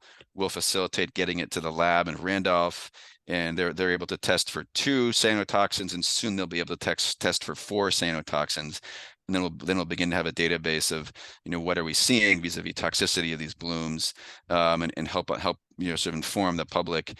Blooms are only toxic based on our data, 1% of the time or 3% of the time, or whatever the case may be, and then see if there's anything we can deduce about what are the conditions that are in place when blooms do become toxic. So that's a new program, and that's being supported with some federal dollars from NOAA. So I'm glad that's moving forward. Just 2 more quick points where we continue to think about water levels. Water levels on lakes, particularly those with dams, remains an issue as more and more dams need to come into compliance with the new dam safety rule.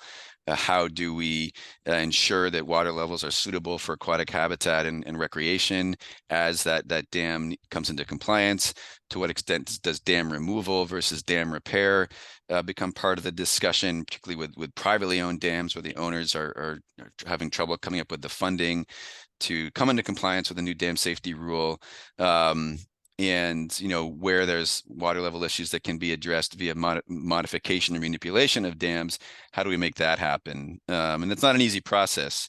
So Shadow Lake and Glover, Valley Lake, Amherst Lake, Curtis Pond, these are all water bodies that are dealing with these issues in different ways. And it's something that remains on our to-do list, is taking another run at updating the surface level rule, because our current rule is pretty obsolete. The one thing I can say is we continue to sort of frown on and try to get rid of winter drawdowns in most cases, given the negative ecological impacts of those drawdowns. That doesn't pertain to dams where water are used for hydroelectricity. Those are in a different category, and those have their own management regime. So water levels remains an issue we're thinking about.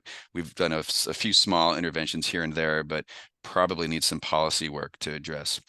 And then finally, some folks in our monitoring program are doing really exciting work that will hopefully lead to some new elements of our water quality standards, which is the sort of governing document for maintaining good water quality in our waters. So Leslie and Kelly, our inland lake aquatic biologists, or two of the three, are working on developing biological criteria, so we can use things like plant populations or bug populations to assess lake health, in addition to using phosphorus levels, which we already have in place today. So that work is ongoing. Mark Mitchell will work on sort of taking another look at our aesthetics, nutrient criteria, aka the phosphorus and chlorophyll and Secchi data, and how we use that to establish lake health. And then Peter Isles will be working on some cyanobacteria related criteria to look at how suitable a lake is for recreation. So those are some of the changes we're beginning to work on vis-a-vis our water quality standards. Those are updated every 2 to 3 years.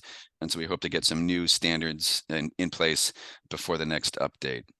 So in terms of the points I wanted to make, that was my list. I guess I need to conclude by saying September 22nd will be my last day in this role.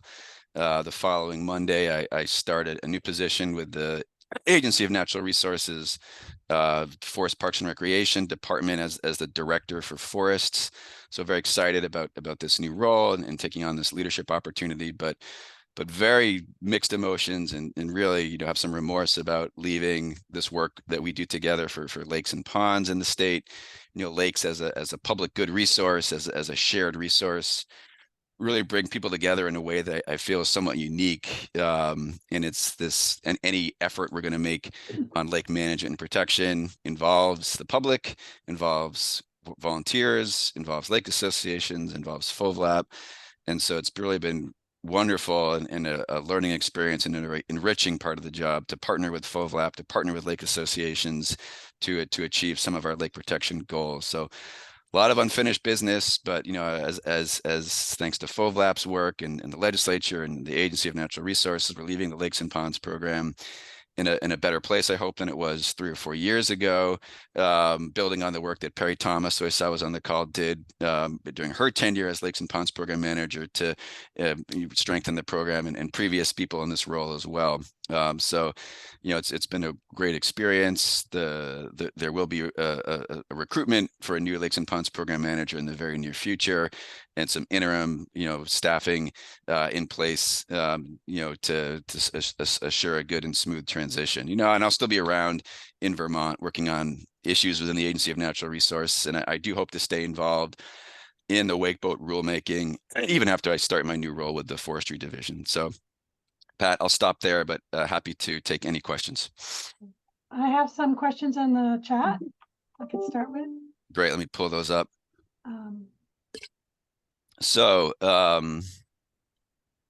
The let's Lake see. Champlain Basin program funding availability was the first one, Oliver. Yeah, so Meg, that is the 3 years of funding for, there's 2 things there. The position is the 3 years of funding that Lake Champlain Basin Program is making available to DEC for a aquatic invasive species specialist working on lakes within the Lake Champlain Basin. So that's great. and that's the one we're getting in place. The other really exciting piece of information is that the Lake Champlain Basin program has considerable funding to support aquatic invasive species prevention and management work. They have an RFP out on the street right now. It closes, I believe, in late October. There's 7 categories, but one of those categories has to do with aquatic invasive species prevention and management projects. And there's information in there about thresholds for grants and who's eligible and types of projects. And then later this fall, there'll be another RFP that the Basin program will put out with some additional funding for aquatic invasive species prevention and management. And I think Meg Modley and Kim Jensen are planning to do some sort of outreach event about the fall DEC grant and aid program and the changes that we're going to make with the grant and aid program because of this additional funding, as well as these additional Basin program funding opportunities. So I think that's what Meg was getting at. And if please contact Meg or Kim Jensen if you want more information about that. Thanks for covering that, Oliver. Thank you. Sure. Thanks for the reminder. Elizabeth Bird said, who are the representatives from UVM appointed to the study group formed through House 31? For the aquatic biologist is Dr. Ellen Marsden, and the public health expert is Dr. William Bress. Sean asked, when will the proposed rule changes based on the public comments be made available publicly? That's a good question. We need to get our story straight. Then we need to write up which we're doing. We're very close to completing. Write up a memo for our interim commissioner and our secretary to see if they agree with the proposed rule changes we make. And if they do, then we can write the responsiveness summary to all these 759 comments we got and write the memo to LCAR explaining the rule changes. And unfortunately, the responsiveness summary will take some time just because of the sheer volume of comments that we received. So I can't say when. What I can say is that information will be made available publicly prior to the LCAR meeting, so the public will have a chance to review it. But that's the best date I can give you right now. Margaret asked about floods and news that pesticides and PFAS have further contaminated our lakes. Are you testing for PFAS in the lakes? So we did some PFAS testing, a year or two ago, actually in 2 different summers. One, it started out on Lake Memphremagog because of the concerns about PFAS coming out of the Coventry landfill and moving north into Canadian waters, into their drinking water intakes, but it included other waters in the state as well. And we had very good outcomes, especially for inland lakes, and most of the streams and rivers was below detection. There was a few spots in Memphremagog and a few other spots statewide that had hits above detection, so in the low parts per trillion, for example, near the airport where there's been use of flame retardants that have PFAS in them. So that information is already out on our website. I know that with the EPA's new drinking water standards for PFAS, there is additional work being planned for PFAS testing, but I don't know exactly who will be doing that, where it will be done, and when it will be rolled out. So that's something that we can consider giving a better response to FOVLAP and the public as soon as possible. Just moving down, Elizabeth then asked who will be take over my role when I leave on September 22nd. So there will be a hiring effort. Hopefully that position will be advertised very soon, but it'll probably be a few months. So what our division director, Pete Laflamme, decided to do was work with our existing, quote unquote, section leads. So that's Misha Setner for the regulatory planning and restoration section. That's Kim Jensen for our aquatic invasive species and aquatic nuisance control section. And then our monitoring section isn't as well organized yet, but he'll be working directly with them as well to sort of keep things going. So Kim, Misha, and our monitoring section will be able to work directly with Pete, and any issues that need to be dealt with leadership or come down from leadership to the program will be handled by periodic meetings between Pete and the leadership until a new lakes program manager is identified. Thanks, Meg, for putting up the Basin program grant information. Let's see, specific criteria for receiving a permit to use Procelicor. I think that we don't have here are the minimum things that are required for a lake to receive a Procelicor permit. The permitting process itself has 5 statutory criteria that must be met in order for a permit to be granted. So I think the best thing a lake can do is review those criteria, decide if they think their lake can meet those. Clearly, there has to be a milfoil problem that can't be addressed through other less intrusive feasible alternatives. But then the other criteria need to be considered as well. And then can think that, then I think having a discussion with Olin Reed, who I believe just introduced himself as I was coming back to the call, about, you know, what do you think our eligibility for a future permit is? You know, is it worth applying? What the Lakes and Ponds program needs to do is be a permit adjudicator. That's our statutory requirement.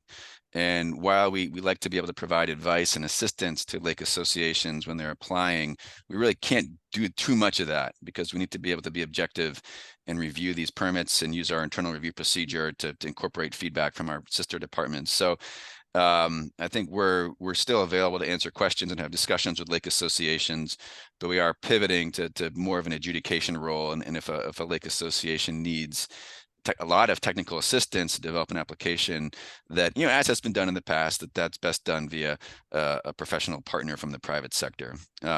So I think that if to Virginia, to whoever asked that question, I believe it's Vinnie Brennan, you know, having a conversation with Olin Reed about that is probably your best bet. And yes, you know, Kelly Merrill likes to say, you've seen one lake, and the lakes are different. And so we can't generalize, but having a conversation with Olin is a great way to start that process. Status of the wake boat petitions, i.e. the 1,000-foot rule petition and any other petitions. Basically, you know, all I can really say about the status is we're reviewing the comments. The comments were overwhelmingly in support of, one, some form of regulation, and two, stricter regulation than what we proposed in our rule. The one thing I'll say that was really interesting was that the Lake Willoughby community, with the Westmore Association, residents of Lake Willoughby, sort of came alive at this phase of the rulemaking process.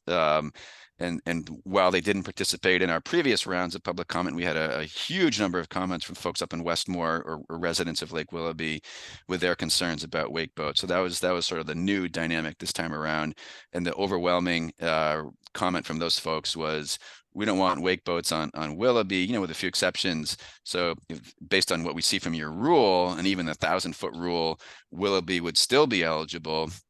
So we want wake boats banned in all in the lakes in the state. So that was a new dynamic coming out of the rulemaking process. Everything else was relatively similar to what we'd heard before, just in much greater numbers. So we're incorporating that strong feedback, and that's all I can really say about that right now. And then last question. The 5 statutory criteria, those are in 10 VSA 1455. That's the regulation on aquatic nuisance control permitting. So Vinny, if you do a Google search for 10 VSA 1455, you'll see very clearly in that statute what the 5 criteria are. So Pat, I think that covers it. Yeah. Let's There's one leave other it there. question, Oliver, from Glenn Adams. Any way the greeter program training could be offered earlier in the year, like February, March, and more of them? I assume that goes to Olin as well. So. Yeah, Olin, are you on the line? You want to take that?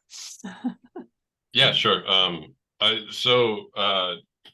In theory, yeah, if there's enough push for a training that early, we could potentially talk about it. Feel free to send me an email, and we can try to set something like that up. We don't really have a direct timeline for why we do it when we do it. It's just kind of closer to whenever people are hired on. Generally, our programs don't start hiring until April, so that's kind of why we do it when we do it. Thank you, Olin, and thank you, Oliver. I just want to say how sorry we are to see you moving on, but we do congratulate you. It's a good move for you and a nice step up for you, and it's very well deserved. You've been a great partner, working with us, keeping us informed, supporting all of us in our work. We're really going to miss you. So on behalf of the FOBLAC board and of our members, I just want to say congratulations and, you know, all best wishes for the job. You're not going far, and we hope you'll still stay in touch, and we'll see you on the lake. But thank you again. Thank you. Yeah. Thanks, Pat. Okay. Moving along, we are going to lake reports. Dave, are you going to call on people to do that?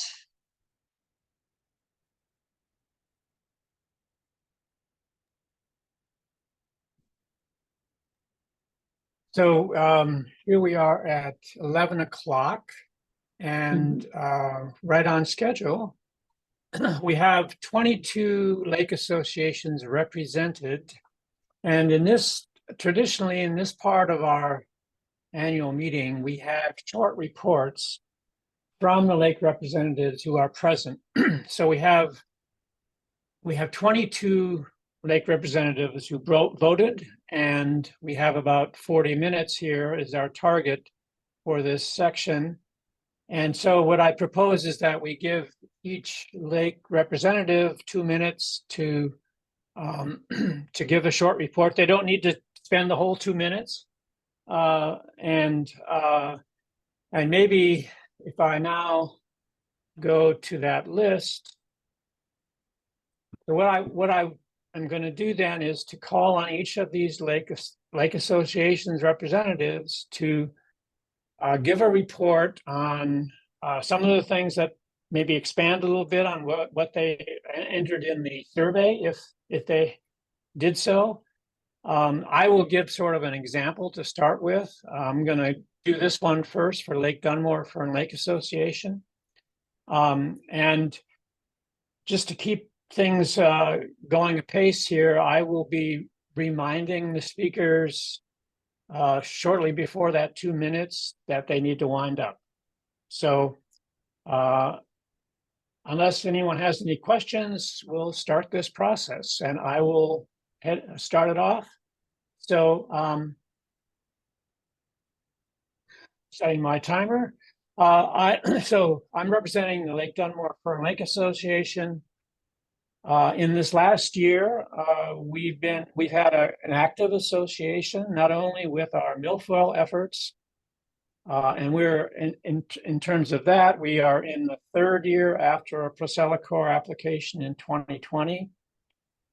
We are beginning to look at the data from this year, and it compared to previous years where we've faced increasing amounts of milfoil. It looks like we might be able to go another year, but I wouldn't say that's our decision yet. We need to look at more data. So that's one of our activities for the fall.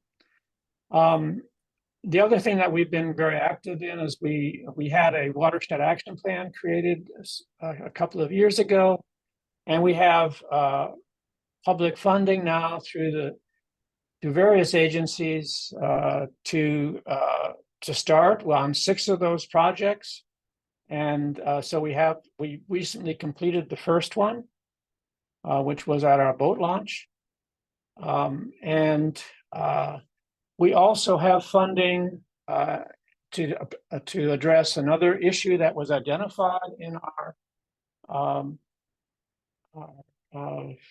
watershed action plan, and that is to put in a water monitoring station in our main tributary, where we'll be monitoring flow and turbidity. So that is my report. And we'll next go to Echo Lake. Yeah, this is Jim Hogle, representing Echo Lake Property Owners Association, and we're a small lake. We have probably 16 properties on the lake, 13 of whom are active participants in the association. Some of our main effort has traditionally been the milfoil abatement program on the lake. We'd hoped to eliminate milfoil and have now decided that we're going to control it instead. So primarily we do dash operations on the south end of the lake, which is very shallow and has a very large bed of Eurasian milfoil. We also do benthic barriers, but limited number. I think there's 6 10 by 40 benthic barriers up. We've done the past several years 6 days of diversity harvesting, and the focus of those harvesting efforts is around property owners association, docks, and the shoreline on the properties. So we have one whole side of the lake that is in the Vermont Land Trust and is not treated, which is good because there's a couple spots there where there are rare species that are present. And then in addition to the milfoil harvesting operations, we have a volunteer, young person on the lake that is doing a water quality assessment and measuring the phosphorus content, the chlorophyll content, and I think the other is caffeine, as well as doing the water clarity. One other problem that we have on the lake we haven't quite figured out what to do with is, in addition to heavy rains causing the level of the lake to rise periodically, we have a problem with beavers at the outlet, and they are very clever and have managed to evade all our attempts to. If you could wind up, please. Bypass. That's it. Okay, great. Echo Lake Protective Association. Yes, I'm Holly Bull, representing Echo Lake in East Charleston in the NEK. So hello from beautiful Echo Lake. With much diligence, perseverance, and vigilance, and a lot of luck, Echo Lake remains AIS free. Our reclassification petition is stalled. Anything FOVLAB can do to help it move it forward again would be appreciated. The Echo Lake watershed, which includes Seymour Lake, has started the process of a lake watershed action plan. This is very exciting for all of us involved. The Echo Lake Protective Association remains committed to pursuing the most restrictive wake boat rules possible. Next summer, we hope to institute an educational opportunity to show motorboat operators what 200 feet from shore actually looks like by using buoys. We are inspired by Daniel Sharp of Lake Iroquois after hearing the story about his wife. Thank you, Daniel, for the inspiration and motivation to do this project. That's it. Thank you. Okay, thank you. And next is Friends of Northern Lake Champlain. Yes, I can report out. This is Kent Henderson. I had not prepared for this, but our last year in review were highlighted by the work we've done on the Basin Water Quality Councils. I'm a member on 3 of the councils. It's been so far a year-and-a-half process of learning new procedures and policy on those councils. We're beginning to roll out some money. The big need is projects, and so I would like to just say now, everybody's around these water bodies. If you know members of the Basin Water Quality Councils, please bring potential projects that are of a non-regulatory nature to our attention. There is money to start this process, and we are working hard to get it out the door.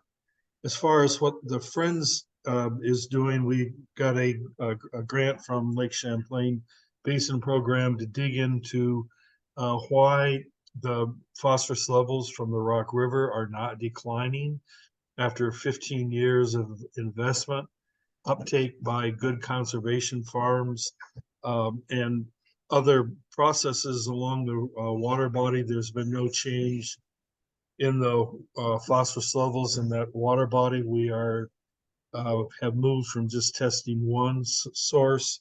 We're on 16 tributaries into that small Rock River at this time, and we're going to try to delve in and try to learn where to invest monies more efficiently to get the work done. We also initiated a lake watershed assessment. If you could wind up, Fairfield please. Pond. And the last thing I'll say is that we're very happy to have our new exec director, Bridget Butler, on board. Thanks. Thank you, Kent. Lake Bomoseen Association. Good morning. I'm Liz Bird. I'm happy to be here with all of you today. So we've been very busy in a very transitional year. We have been working on the Lakewise program. We have many more people participate in that. Dash has been one team on the lake, privately funded by homeowners who are interested in that and can afford to do that. and to a lesser degree, benthic barriers. There's some limited funding, very limited funding for that. We've done actively had our greeters program. And we also started a boat wash experimental program, just a sort of pilot program to see if there was, if it was something that would be supported by our lake community. I've been very grateful for FOVLAP support this year. We've had a lot of controversy, as many of you know, with our permit draft denial for Silicor. FOVLAP was very supportive via testimony, and we're currently trying to work together with other lakes that maybe are facing challenges and trying to interpret what that denial actually means. So I know I'm about out of time, but I am very interested in the outreach that is provided through FOVLAP, and I hope that we can do more of that in the future to help to address all of our concerns about lake health in a way that is, as a group. Thank you. Thank you. Lake Carmi Campers Association. Yeah, hello, this is Pete Benevento from the Lake Carmi Campers Association. Lake Carmi, up until recently, has had a pretty quiet year. We've had our aeration program ongoing with 80 diffusers in the lake pumping oxygen into the bottom of the lake. We've had an active greeter program. We also have a mechanical weed harvester on the lake. We've had our Franklin Watershed Committee involved in lake-wise projects with primarily the Franklin County Natural Resources Conservation District. And we've also been active in the watershed itself, following our crisis response plan, which I'll get into later on in the presentation this afternoon. I'm on the agenda for, I believe, 150, 155. And I said up until recently, we've had a quiet year. If you saw the Channel 5 news story last night, we are now in the throes of one of the more horrific algae blooms I've experienced in my 30 years on the lake. So we'll get into that more later on. So we'll look forward to talking with you later. Thank you. Thank you. Okay, moving on to Lake Eden. Hi, Colleen Brennan. We, up until last season, were a pretty sleepy little association in a good way. But we had our first identified infestation of Eurasian water milfoil last year. So in my opinion, compared to speaking to other associations, we kind of leapt into action very quickly. We were fortunate to already have a fund that we had been accumulating for when and if we did get an invasive species. So that, combined with the rapid response grant that Kim Jensen helped us to achieve, we were able to, within weeks pretty quickly get some hand harvester divers out there. We had surveys done, and we also had DASH last year and laid 17 benthic blankets. This year we're continuing with that. We've had pre and post surveys with the season. We've had 2 treatments with DASH from 7 to 10 days each, which includes laying benthic blankets. We bought an additional 8 blankets, and now we have 25 blankets. We are continuing aggressively. We've been with a hand harvesting team. We have a bunch of volunteers around the lake that are out there multiple times a week, catching all the small areas. We've done a ton of training. Chris Cano, thank you for training. She's come out and helped us train people to hand harvest. We've hosted VIP trainings. We've done an enormous amount of education around the lake, and have a really good response from people getting involved helping. Despite as aggressive as we are being, we feel like we're losing the battle. Our lake, unfortunately, our average depth is only about 12 feet. We're a pretty shallow lake. Virtually all of the lake is about 30 feet deep. Please wind up. Less. Excuse me? Please wind up in the next 10 seconds or so. Oh, okay. And so we have milfoil growing in the middle of the lake because we're shallow lake. So that's our biggest focus. The other things we're focusing on: nutrient level, upping our lake-wise involvement, our watershed management plan we've been moving along with. And in general, we're just trying to increase membership, involvement, sense of community, education, just to get everybody sort of involved. So thank you. Thank you. Lake Elmore Association. Hi, Cheryl Barkley here, reporting for Lake Elmore. Lake Elmore had a difficult summer this year. It rained almost every weekend until very recently. And as a result, we had a decrease in boating and greeter activity. In July, with the flooding, it led to 2 weeks of our beaches being closed due to E. coli. We are continuing with the lake-wise efforts. We've had a lot of participation in the past. It did decrease somewhat this summer, but we are continuing to try to get people involved. There's doing milfoil harvesting as in the past. However, this year they found it to be a lot more difficult due to the silt that was washed into the lake during the floods, and it created low visibility for the divers. So, and that's pretty much it.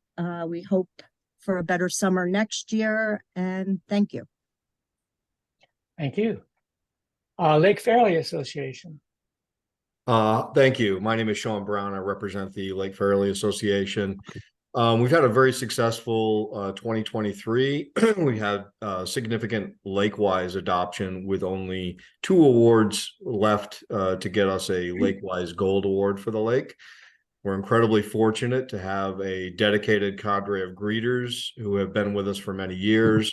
They provide coverage 13 hours a day, 7 days a week from May to October, and have inspected approximately 2,500 boat launches in 2023.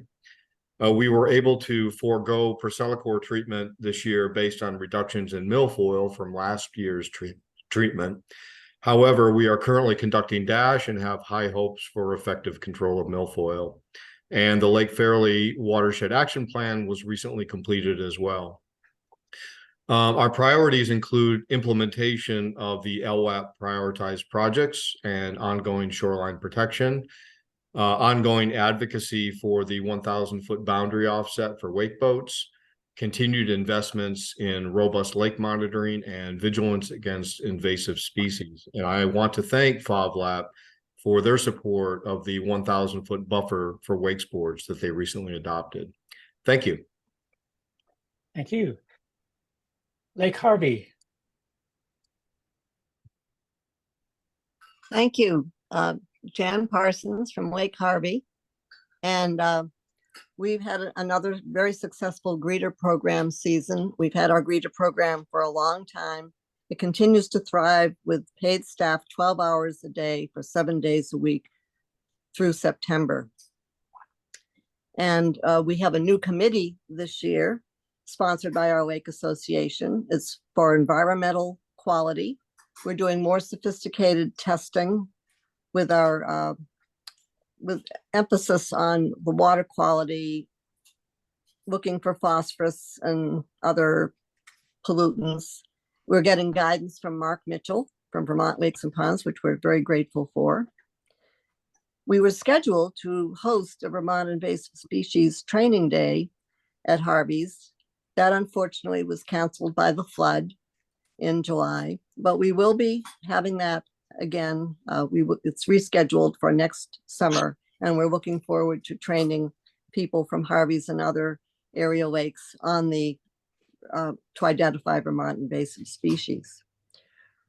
This summer, for the first time, we are hosting a collection tour provided by the Vermont Eco Studies loon biologists to collect lead fishing tackle and monofilament, which has been responsible for an increase in loon deaths in the last few years in Vermont. This program should be hopefully collecting these materials and lessening that issue. We also are going to have buoys deployed to show exactly where 200 feet from shore is, and that will be a much needed guide for some of the boaters and jet skiers on our lake. And we're also Please proud wrap up. of the number of people who supported the 1,000-foot level and made their feelings known to the committee making the decision. Thank you. Thank you, Jan. Lake Iroquois. Good morning, Jane Clifford representing Lake Iroquois.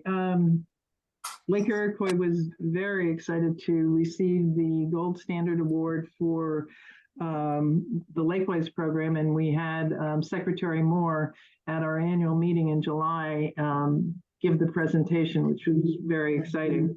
Our breeder program and boat wash station, which is a hot water boat wash station, only runs 3 days a week. Well, 2.5 Friday afternoon, Saturday and Sunday. Most of our launches are kayaks and wakeboards, but we had over 2,300 launches this summer just with the three days. We have had the Percelicore treatment in 2021. We have done plant surveys both in the spring and the fall for the last several years.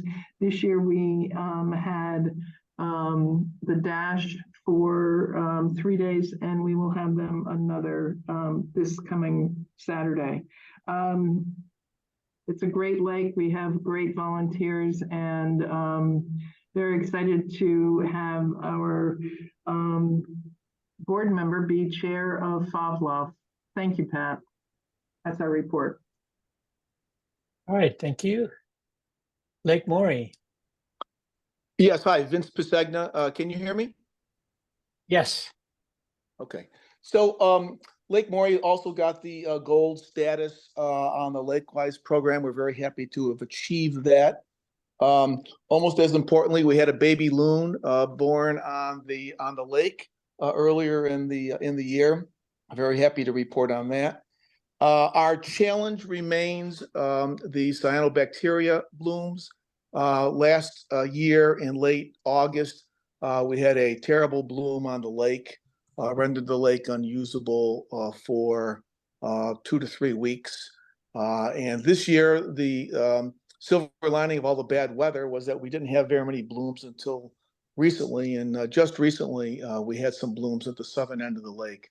So we continue to work on attacking the cyanobacteria program. We have an active greeters program that we are seeking more support for from the town, but it's been up for a number of years, and we're happy with how it is operating. We have something called the First Fridays program. One of the members on the lake arranges for a get-together at the Lake Morey Resort at the foot of our lake. The first Friday of every month, everybody gathers, not everybody, but people who want to will gather, have a couple of drinks, and they'll make it just a social event so that we get to chat with and meet and talk with each other, which I think is a really nice thing for our lake. Yeah, if you could wrap up. That's us. Okay, great. Thank you. On to Lake Raponda. Thanks, Dave. Jack Witness here from Lake Raponda. It's been a big year for Lake Raponda. Our greeters have been very active with the greeter station. We remain AIS free, for which we're eternally thankful. We have great monitors on our lake looking at water quality and VIP type things. This year, we achieved the Gold Award for Lakewise, and we are looking forward to having Secretary Moore join us at our meeting next year. And so that's a big plus. There's been a lot of local support, not necessarily through the Lake Association, but support for what's been done with wake boat management. Our lake is 12 feet deep. So as you can imagine, it's an issue. We have algae blooms ever since we've had wake boats on our lakes, and we're looking forward to getting this managed. We've had a number of activities this year. We had a Let's Go Fishing event, which was for kids and adults that Vermont Fish and Wildlife did. Great activity. If you want to hear more about it or do it at your lake, let me know. And we had What's Up with Lake Raponda Loons. This was an Eric Hansen, Vermont Center for Eco Studies presentation. So that's it. Been a big year at Lake Raponda. All right, thanks, Jack. Lake St. Catherine. Hey, everybody. I'm Jeremy Jones here representing the Lake St. Catherine Association.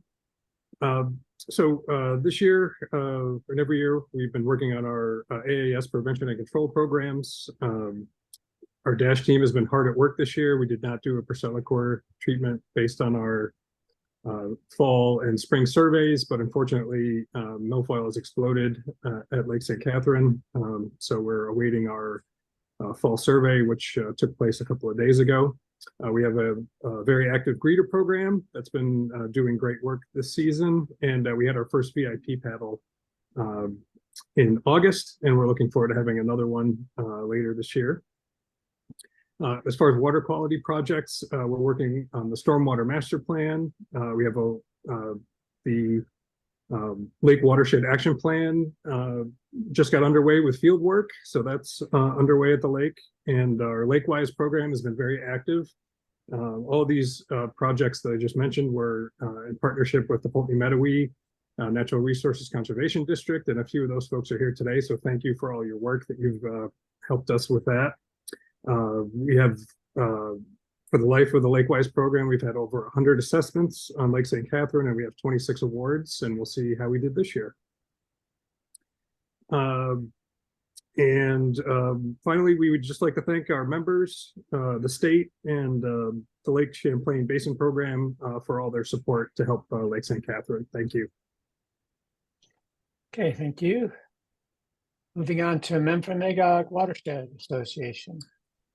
Okay, well, we're a little different. We are a watershed association, so we represent the Memphremagog Basin. So we have been working on lake watershed action plans and assisting Shadow, Willoughby, Seymour, and Echo Lakes. We handle stormwater mitigation and are doing projects in the towns of Barton, Glover, and Newport. We also do riparian rehabilitation on the Clyde River, and just did a project in Morgan that was very quick, the Farrell Farm Valley Brook project. And we end up our funding, that funding mainly comes from the state and from the Great Lakes Regional Commission. We also end up being the sort of regional coordinator for some of the aquatic nuisance control grants for 7 local towns. They do their own projects. So a shout out for each one of those individual lake associations because they do the heavy lifting. We helped with the processing of paperwork.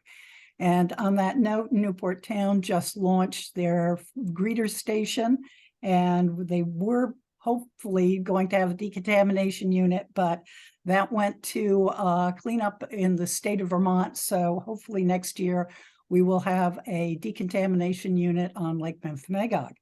So that's about all that we do. Okay, thank you, Jennifer. Miles Pond Campers Association is next. Hi, I know it says Glenn Adams under my camera, but it's actually Rhonda Adams. Thanks for having us. So we have an active greeter program here on our pond. We have lay water testing that's been happening for over 15 plus years, along with beach monitoring. We have an active in-kind program with our participants here on our pond, our members. We did have our dam replaced and rebuilt last year. It's still in the assessment phase, I believe. Last year, they did not draw down for the winter.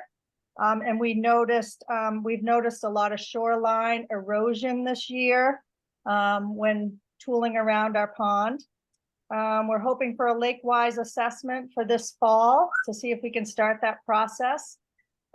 We're looking for strong wake boat regulation as well. I like everyone's idea about the buoys being put out for 200 feet of the wake boat or the boat notification, so people understand where it actually is. Sorry about that. We have been AIS free, thank goodness, and we're really working hard on maintaining that. I was the one who asked the question about whether the greeter program could be brought forward, you know, in the months so that we could start earlier, because we do have people here on the pond who would love to be volunteers, but it always ends up being one like session and we all miss it. So somehow we've been missing that program, but we do have four local people who live here that are volunteers. So thanks for having this. We're glad to be members this year. This is our first time being members. I went to the website and I enjoy looking at everyone else's websites and seeing what you guys are all doing and the information you're providing. I'm new to this, so thanks for being there. It's great support. Thank you. Thank you. Mount Holly Conservation Trust. Hi, I'm Donna DeAngelis, and I'm a very new member to the Friends of Star Lake, which is part of the Mount Holly Conservation Trust. Star Lake is a really small lake located in the center of Belmont Village. And the lake really has served as a huge resource to the community for probably more than 100 years. And over the past several years, however, there's been a really sharp decline in the lake due to milfoil and other invasive nuisance weeds.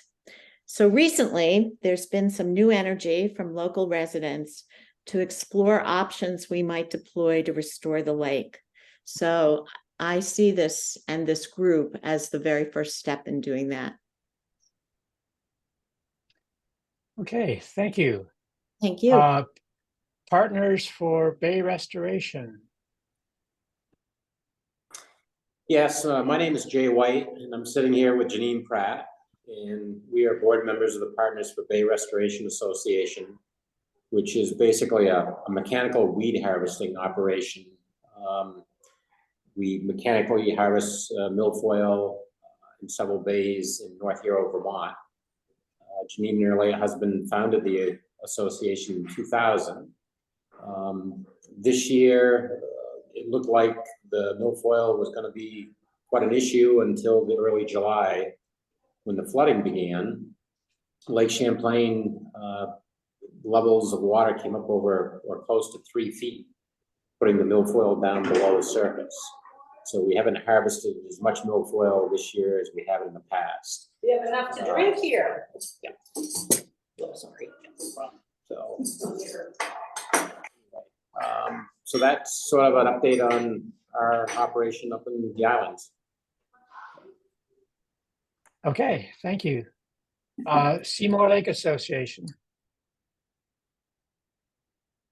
Hi, Rhonda Shippey here. We also have an active greeter program. I believe it's the longest running in the state. And we operate 7 days a week, 12 hours from May through the end of October.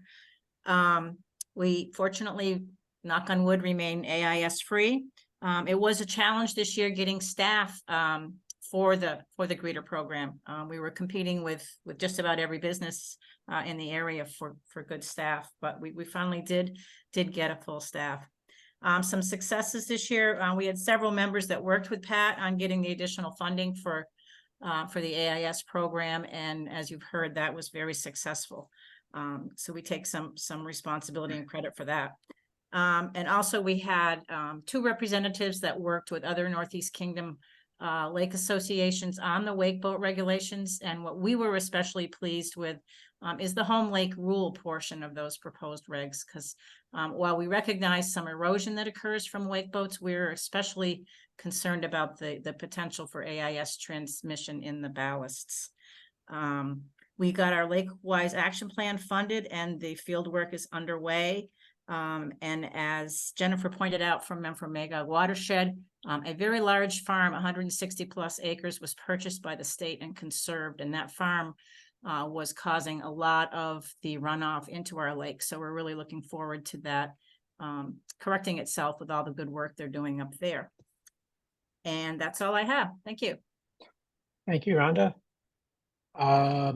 South Pond Landowners Association.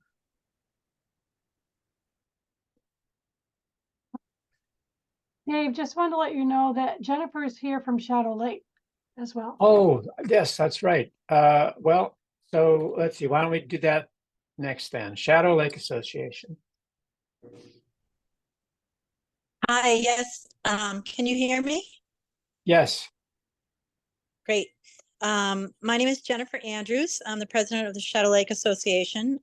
We are a 217-acre lake in Glover in the Northeast Kingdom. We run a hot water pressurized greeter station from May to October, 7 days a week, 12 hours a day, weather permitting, of course.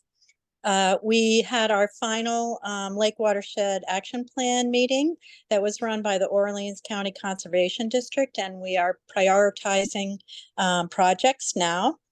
We had a Lake-wise workshop, and we continued to participate in that program. We also ran a wastewater workshop, and both of those workshops were run in conjunction with our sister lakes in Glover, Lake Parker and Daniels Pond. The flooding, of course, created a very fragile shoreline around Shadow, and because our dam is not fully functional, the shoreline continues to be fragile because the water can't escape through the dam appropriately. Our reclassification petition has been stalled. Shadow continues to work to prohibit wake boats on our lake.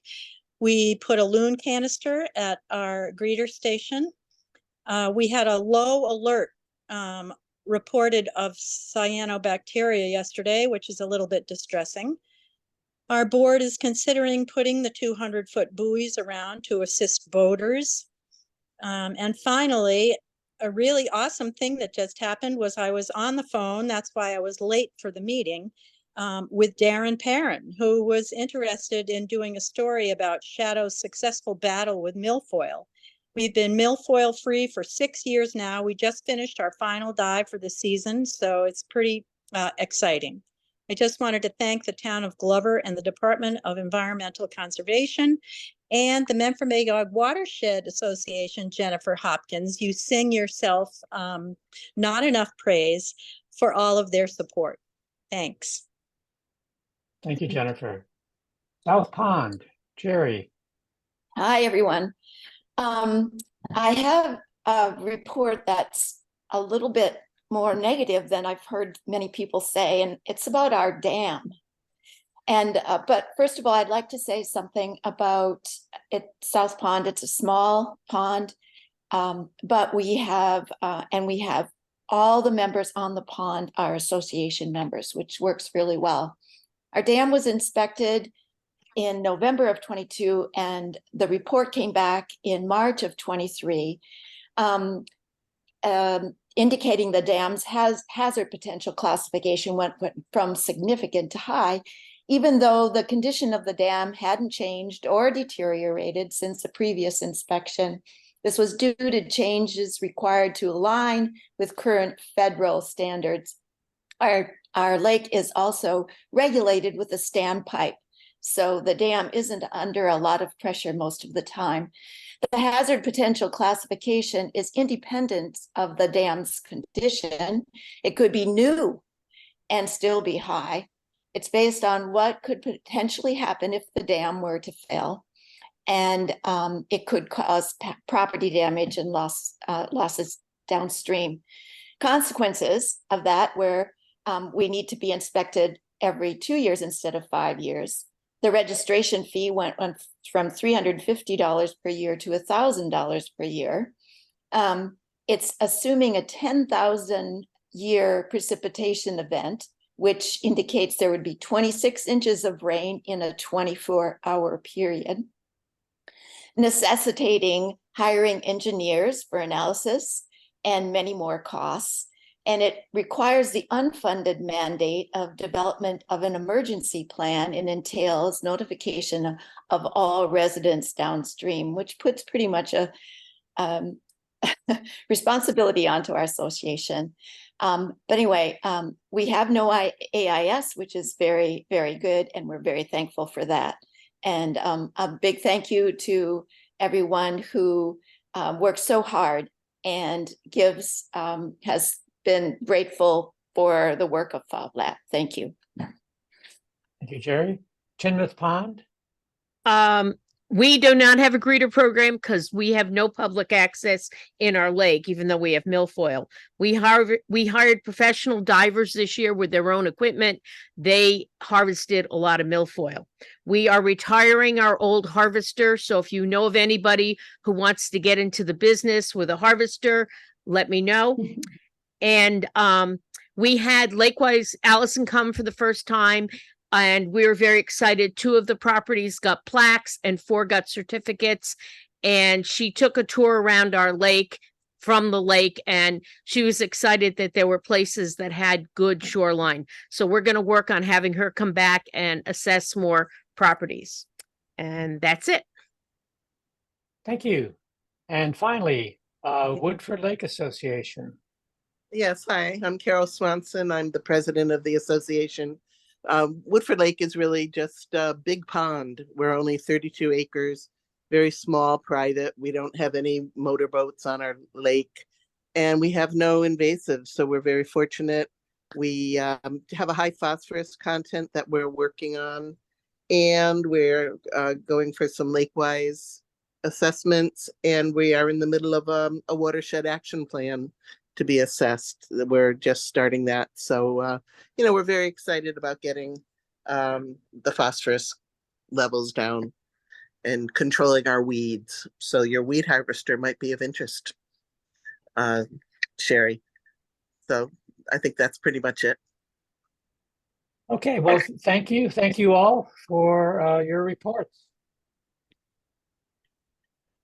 So thanks, Dave. Excuse me. Thanks, everybody.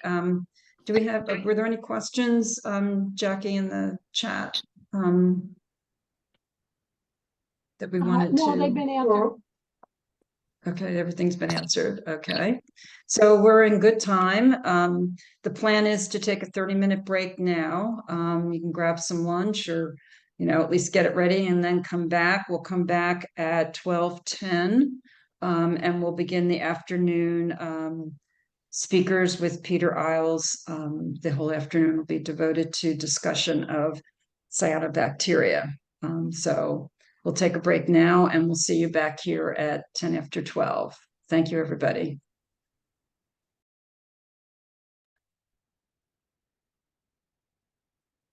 Hi, everybody. We are back. It is 10 after 12, and we are going to move into our afternoon speakers. So I'm going to turn this over to Laura to do the introductions. I'm hoping Laura's on. Okay, we'll wait another minute or two. Hi. So, there you are. Can you hear me? Laura? Yep. Sorry, can, I was yes. having a little technical difficulties there for a second. Okay, so I'll be introducing Peter Isles. Peter is the project lead for cyanobacteria monitoring in Lake Champlain and inland Vermont lakes, and for the Lake Champlain long-term monitoring projects. He holds a bachelor's degree from the University of Chicago, received in 2002, a master's degree in conservation biology from Columbia University, and a PhD from UVM, where he studied the impact of climate change on cyanobacteria blooms in Lake Champlain.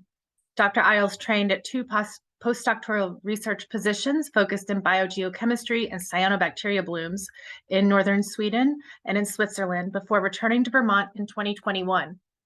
He has authored more than 30 peer-reviewed articles on cyanobacteria, lake biogeochemistry, and the impacts of climate change on lake processes. So welcome, Peter. You're welcome to share your screen. Okay, can you guys hear me okay? Yes. Awesome. I've been having some issues with that. Oh, and just a note for speakers, I'll probably jump in when there's just a few minutes left just to keep us on track.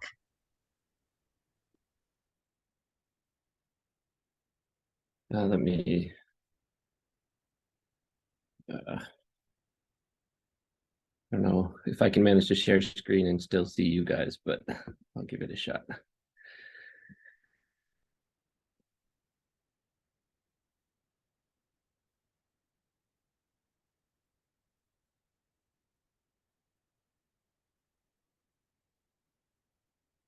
All right, you guys have my screen now? Yes, we can see it.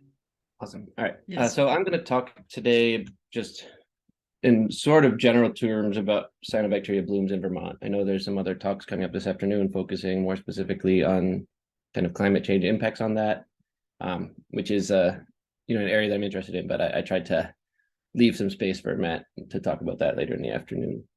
So I'm going to go over, first kind of a quick introduction about general, features of cyanobacteria ecology to get everyone on the same page. Then I'm going to talk a bit about kind of where we've seen blooms around the state, what we can say about trends in blooms in the state. And then I'm going to talk a bit about some sort of future directions and things that are happening in the cyanobacteria world in Vermont, both as they relate to kind of research projects, but then also as they relate to potential changes in monitoring and management in Vermont. So for the outline and presentation, I basically just went over this. I'm going to give a quick background. I'm talking about a little bit of trends globally, just to give a larger perspective and then bring it back to Vermont. I'm going to talk a bit about some emerging topics that we're concerned with when it comes to monitoring cyanobacteria. And there's a few kind of subsets under that last point. But just for a very kind of big, quick overview of what cyanobacteria are, I'm sure many of you in this meeting are familiar with the general issue of cyanobacteria, also called blue-green algae sometimes. Cyanobacteria are unicellular, often colonial bacteria that are capable of photosynthesis. So this is kind of what makes them similar to other algae, is the ability to photosynthesize. They've been around for billions of years. They're the first photosynthetic organisms on the planet. They're responsible for us having oxygen to breathe. So they do serve a useful role, and they exist in pretty much every environment on Earth, usually in a benign way, usually just forming a healthy part of most ecosystems.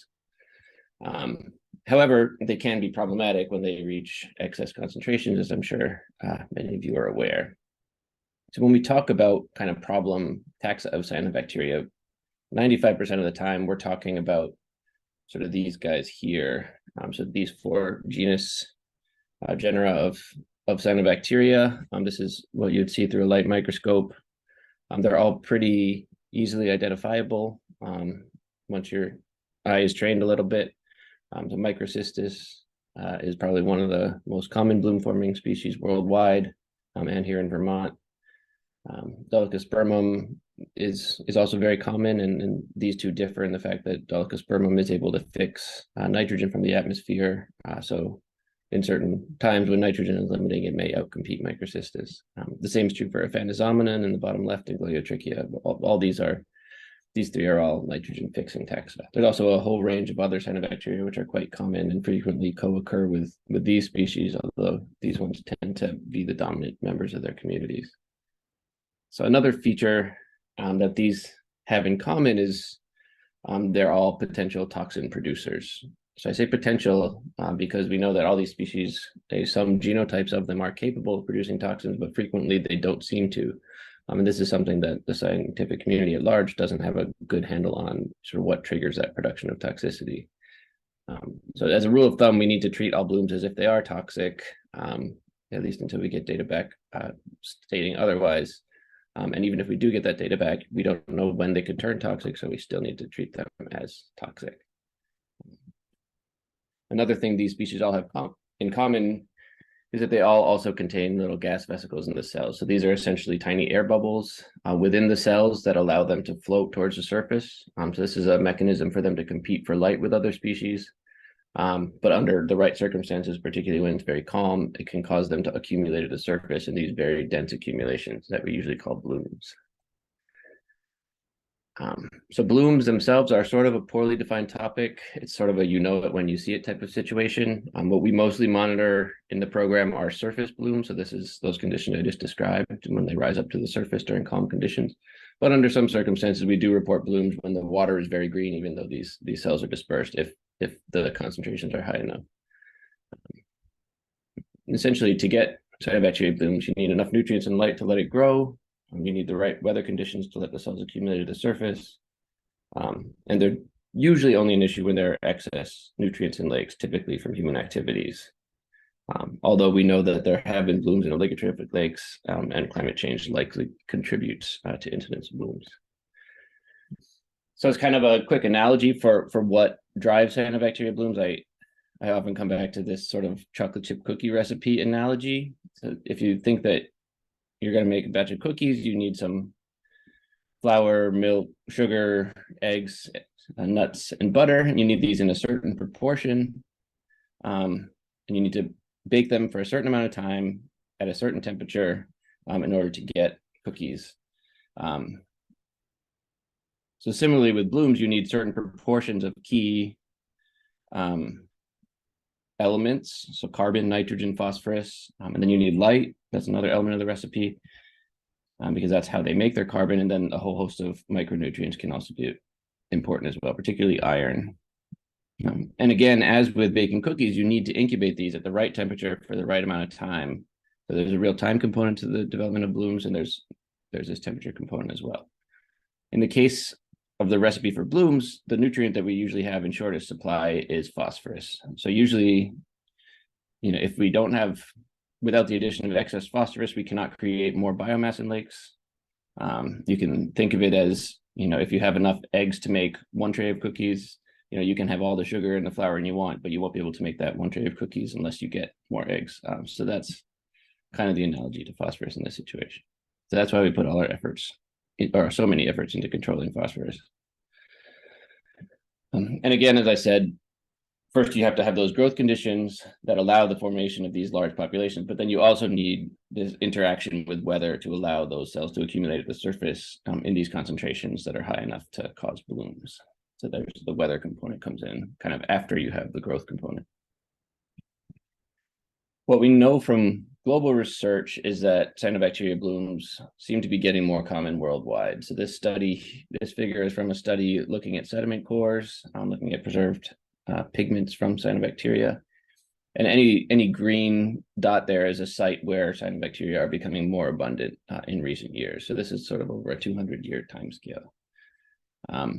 When we look kind of globally using satellite imagery, we see more or less the same thing. Anything red or pink here is an increasing trend. Anything with a blue tone is a decreasing trend. So this is less of a uniform picture. There are certainly areas in the world where blooms are getting less common, and these are frequently located in places like Europe, North America, where there had been large historic inputs of nutrients, but due to effective management, nutrients have gone down and blooms have come down in many places.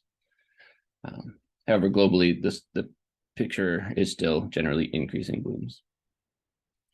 The consensus in the scientific community is that nutrients are the primary driver of blooms.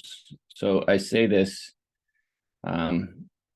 because climate change is frequently and appropriately cited as a contributor to blooms, but this should not be a cause for despair. I think the community is in agreement that nutrient inputs are still the primary source of blooms, which means that controlling nutrient inputs is going to be successful even in the face of climate change. It just means that we might need to have slightly more strict controls on nutrients to accommodate the sort of background finger on the scale that climate change is providing. To bring some of this back to Vermont, and we want to know sort of what trends we're seeing here. I mean, this is unfortunately where our data is pretty marginal to be able to say much. Most of the data that we have on cyanobacteria in Vermont comes from Lake Champlain. The Basin program has initiated the cyanobacteria monitoring program, and most of the reports we get come from that lake. That's where we had the most significant cyanobacteria blooms, in addition to a couple of other lakes within the state. So basically, we have enough data to start to look at trends from about 2013 on. And what we're looking at in this figure is the percentage of reports that are either generally safe in green, low alert blooms shown in yellow, or high alert blooms shown in red. I convert these to percent because that's the best way to look at trends over time. And these are all from routine weekly reports. So theoretically, they should not be biased based on sort of reporting bias. So what we can see from this is that in most sites, there's not a clear trend over this monitoring period. There's certainly years that blooms are worse or better in some places, but we're not seeing those yellow and red squares getting significantly larger over this 10 years or so. In inland lakes, unfortunately, we don't have a lot of lakes that have sufficiently long time series to do much in this respect. Lake Carmi we do seem to see some increase in the percentage of observation of blooms from about 2017 on. Lake Memphremagog the last couple years seem to have relatively frequent observations of blooms at these routine sites. And we have a handful of other lakes that have sufficient data to start to look at trends in this way, although the majority of our inland lakes have relatively low frequency of blooms, so it's not a lot. There's not a lot of statistics we can do on that information. So here's just kind of a figure showing the amount of data, the number of lakes that are reporting, whether it's reporting generally safe or reporting bloom conditions. This just means we're getting reports from this number of lakes each year. So the dark gray here is routine reports. So these are trained monitors making weekly reports at the same time. The light gray is supplemental reports. So these can be put in by any member of the public or trained volunteers at other times that they happen to notice a bloom. So what we see is a general increase in the number of blooms over the past 5 years, lakes reporting data over the past 5 years or so, but we'd like to continue to increase this trend over time, and that's going to take some work. I think a lot of the increase that we've seen over the past years is due to volunteers, but a lot of it's also due to a great partnership with the forest and parks, and particularly the state parks, many of which are located on lakes. So they've started reporting much more consistently, which is great. So in total, for this, since 2013, there have been 32 individual lakes that have reported high alert cyanobacteria blooms. This list is sorted from the most frequent high alert blooms to the least frequent.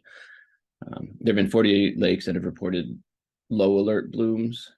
So these are, not such a danger to swimming, but could be a sign of more frequent high alert blooms to come. And there are 37 lakes that have submitted reports, but have not yet had observation of a bloom.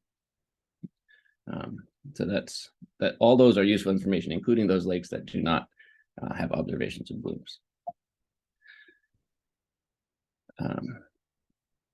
So I would encourage everybody here to become familiar with how to recognize a cyanobacteria bloom and to report one if you see one. This does not require becoming a trained volunteer. Any member of the public can go to the Cyanobacteria Tracker website. You can just Google Vermont Cyanobacteria Tracker and it'll pop up. This is maintained by the health department, and anyone can go in if you see a bloom, take pictures and submit it to the Cyanobacteria Tracker, and that'll log it into the system. That'll provide data records that we can use as a state for responses. And of course, it helps to keep other members of the community aware of blooms going on in your area. So I would encourage everyone, if you've never gone to the Tracker website, or if you've never learned to identify a bloom, to please look at the Vermont DEC Cyanobacteria web pages. That has a lot of information about identifying blooms, and look at the Vermont Department of Health Cyanobacteria page and tracker as well, so that you can contribute to getting more data for all of your lakes, which I think in the long run will be very important as we move forward with cyanobacteria regulation in the state. It's also great to become a volunteer, a trained volunteer, and contribute those routine weekly reports that the data I showed was generated by. That will allow us to do much more in terms of generating trend analyses and statistically kind of robust conclusions apart from just presence or absence of blooms, which could be useful for some things. In terms of other ways that we want to increase monitoring on inland lakes, one thing that I think we'll have to take a heavier look at as we increase that is starting to find new ways to use satellite monitoring data.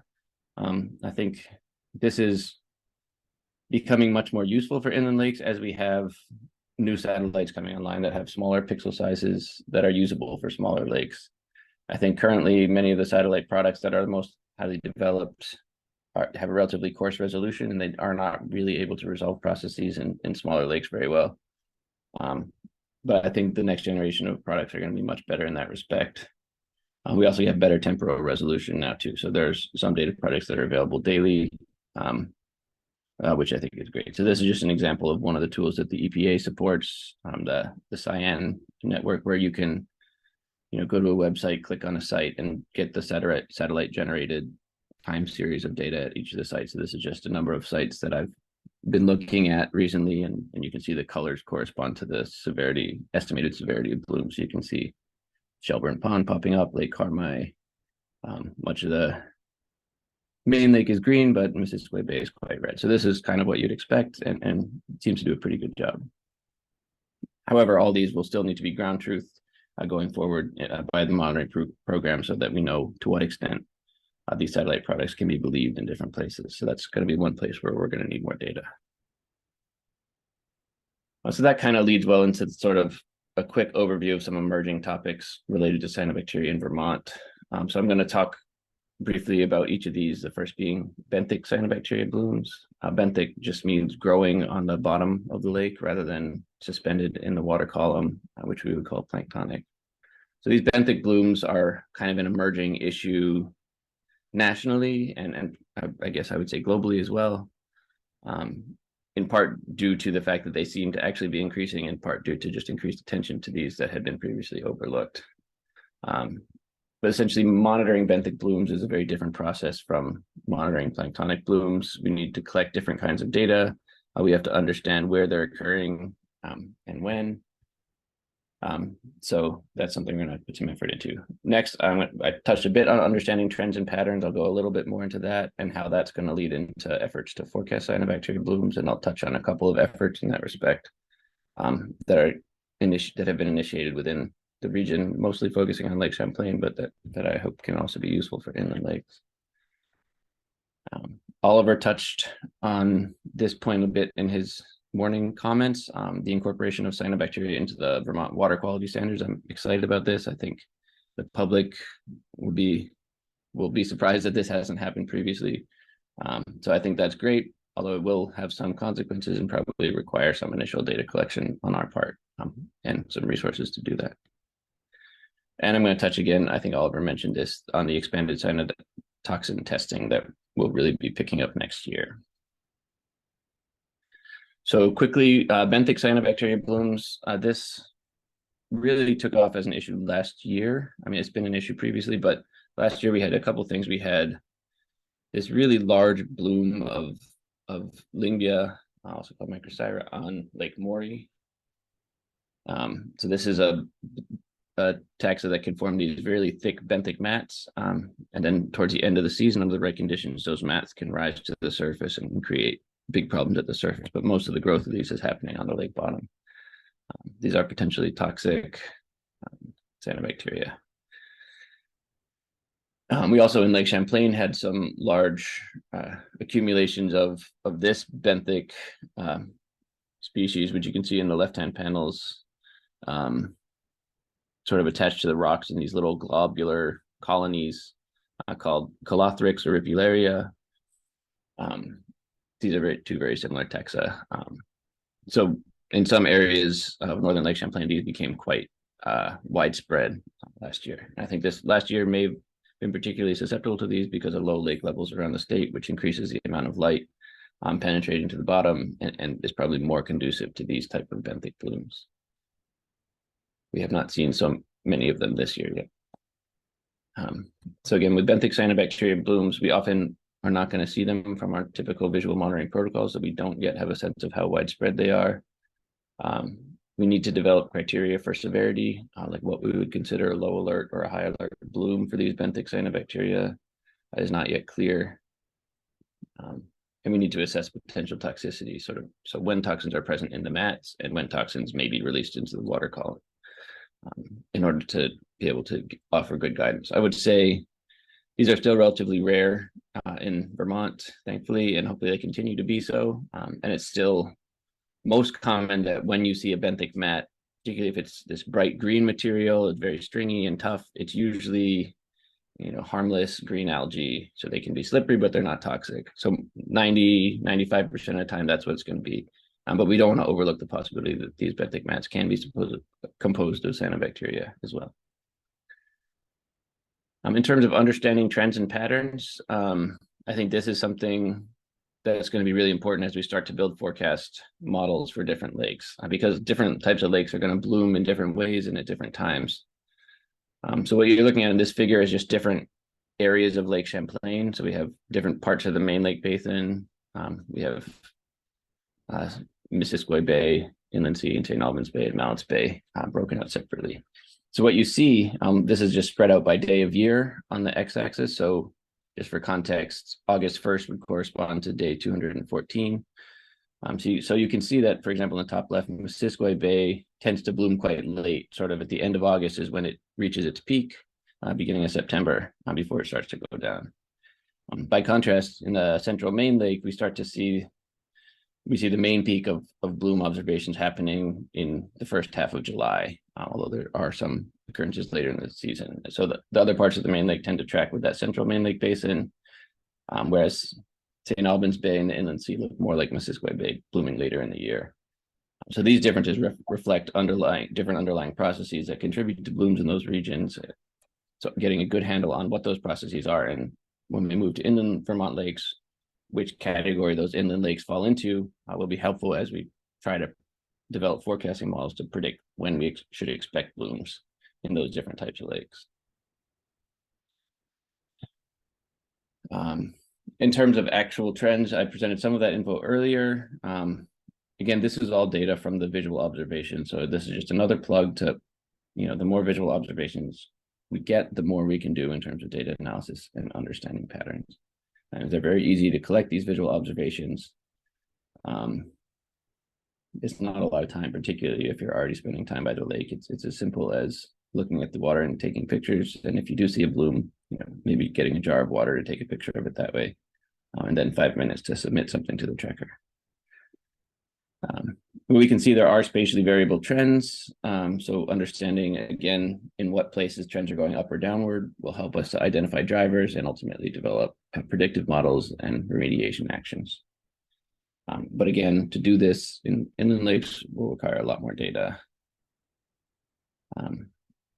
And eventually, I would like this to all contribute to forecasting models. So cyanobacteria bloom forecasting is kind of an emerging science, but it's becoming pretty robust, particularly in larger lakes like Lake Erie is one of the flagships, and in coastal waters, there's a lot of these cyanobacteria bloom forecasting models.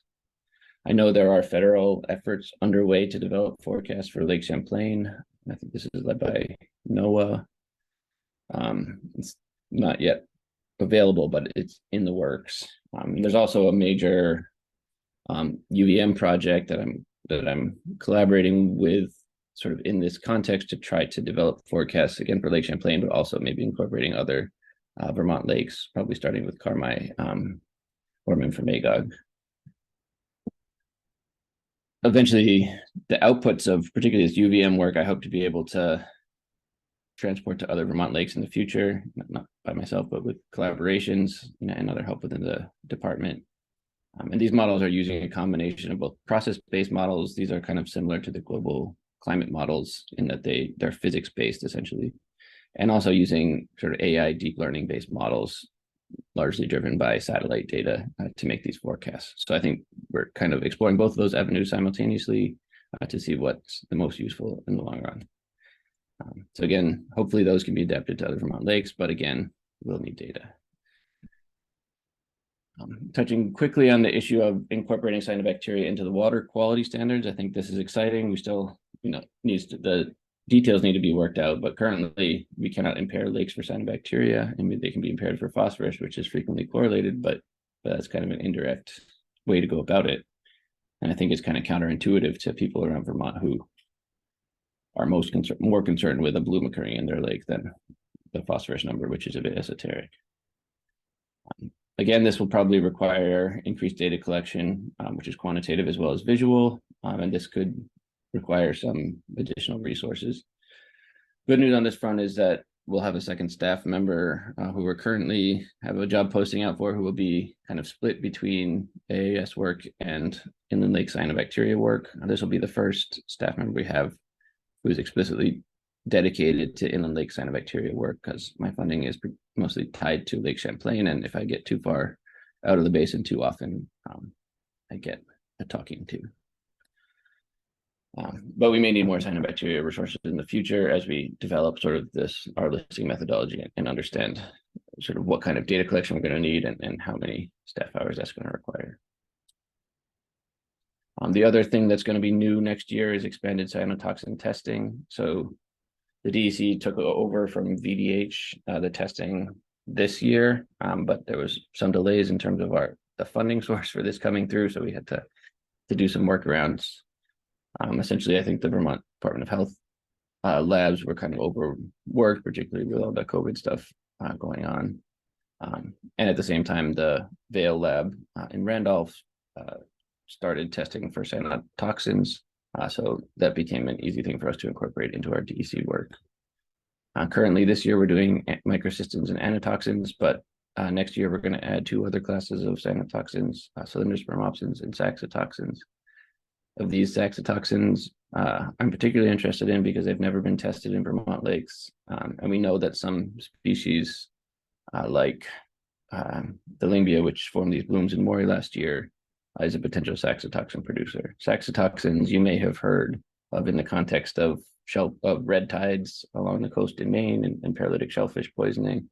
So these are a nerve toxin that can bioaccumulate and is associated with those problems. But in freshwaters, it can also be present in some cyanobacteria.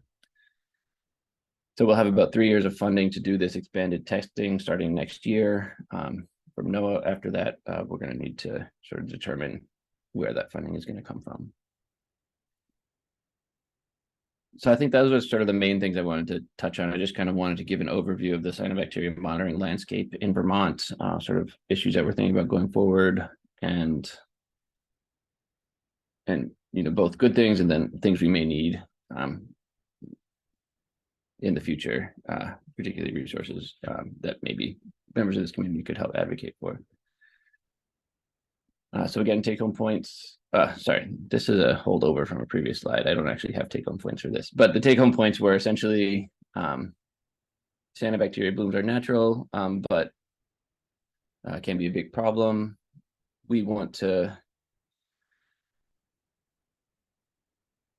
collect a lot more data, particularly from inland lakes, to be able to understand trends. I think it's great that we have a lot of reports, and I think the tracker is a great tool to be able to know where blooms have been observed recently, but I think more data collection will be important to really start to get a sense of processes and drivers, which will be useful as we develop predictive models and get a better understanding of how to intervene.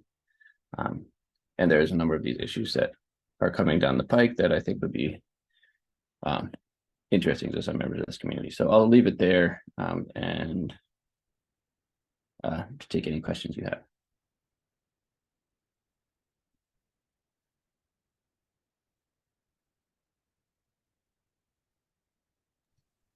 I don't know how I see a number of thank you in the text thank you, chat Peter. now. There are some questions in the chat for you. I don't know if you can you see them? Now I can. Okay. All right, so there was a question about Gliotrichia blooms in deep oligotrophic lakes. I would say, so the questions are, am I concerned about Gliotrichia blooms? And I would say, yes, they do occur and they're known to occur. I would not, in my tenure here, I've not seen evidence that they're becoming more widespread. I don't know if we have enough data to say anything about that. I think in general, I am a bit concerned because of the long-term trends we've seen of increasing phosphorus in oligotrophic lakes, which could support blooms of things like Gliotrichia, which is well adapted to these more nutrient-poor systems. But I don't think there's a cause for panic now, although anytime a Gliotrichia bloom emerges, of course, that is a cause for concern.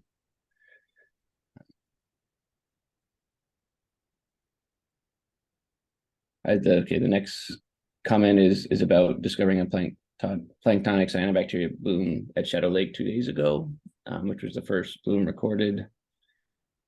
And so the question is, what category of bloom do we recommend lake associations provide notice of bloom and potential toxicity to their lake community, town, or public beach? So here, I would direct you to the health department website where they have a sort of, or to Bridget O'Brien at the health department, who can provide signage sort of appropriate for each of those categories. So essentially we have a yellow sign which says cyanobacteria bloom are present, use caution, and then we have a red sign which kind of more corresponds to the high alert condition, which says no swimming, use more extreme caution. So there's sort of, I think I would leave this to the health department to be the sort of last authority on, but generally speaking, you don't want to swim in any kind of visible scum, which would include category 2. But when it gets to category 3, you really want to be more cautious about other uses as well. There's another question about turnaround time, if for water testing, if that turnaround time will improve. Yeah, I mean, that's been sort of a hiccup this year with the transition from VDH labs to Vail labs, and the way that Vail lab processes their samples and accepts samples has been more restrictive. Also, this has been kind of compounded by sort of a turnover of leadership there, which made some of this planning a little more complicated. I'm hoping that next year it'll be much smoother, and I'll be able to get testing kits out to different places, particularly like Carmi or other places where we know blooms are likely to occur, so that when those occur, they'll be able to just mail them directly to Vail. I'm trying to get Vail to agree to that. But I'm optimistic that we'll be able to sort that out for next year, and then the turnaround time should be much better. There's another question. What about new and lots of filamentous algae? Is this a sign of something to come, or should we be alarmed now? So, I mean, here I guess we're talking about filamentous algae, which could be cyanobacteria or other algae. And we certainly do have. So last year I got a ton of reports of this. This year there's been less. And I think this is something that has a lot to do with hydrological conditions. So if we have a really dry year like last year, I think we tend to have a lot more of these filamentous algae, both because lake levels are lower. We also get more, I think, accumulation in streams as well of these, which can contribute to lake populations downstream. So filamentous algae can be a problem, even if they're not toxic. Things like Cladophora have been a huge problem in the Great Lakes at times, but it's really associated, again, with eutrophication and nutrient inputs. So I think in the absence of major changes in phosphorus concentrations, we shouldn't be concerned that things are going to go out of control in that respect. But, I cannot guarantee that. So we have another question. Do benchmarked predictive models exist for many other lakes besides Lake Iroquois? Lake Erie, sorry, besides Lake Erie. There are a handful. I mean, Lake Erie is, I think, where the most attention has been given. So those are sort of the state of the art. There certainly are predictive models in other places. They don't always perform particularly well. So again, I think coastal waters, yes, there are good predictive models. I think Lake Okeechobee in Florida has some good predictive models. I think NOAA has sort of focused on a few lakes to devote their resources to, and I think Lake Champlain is one of the next ones on that list, which is exciting for us.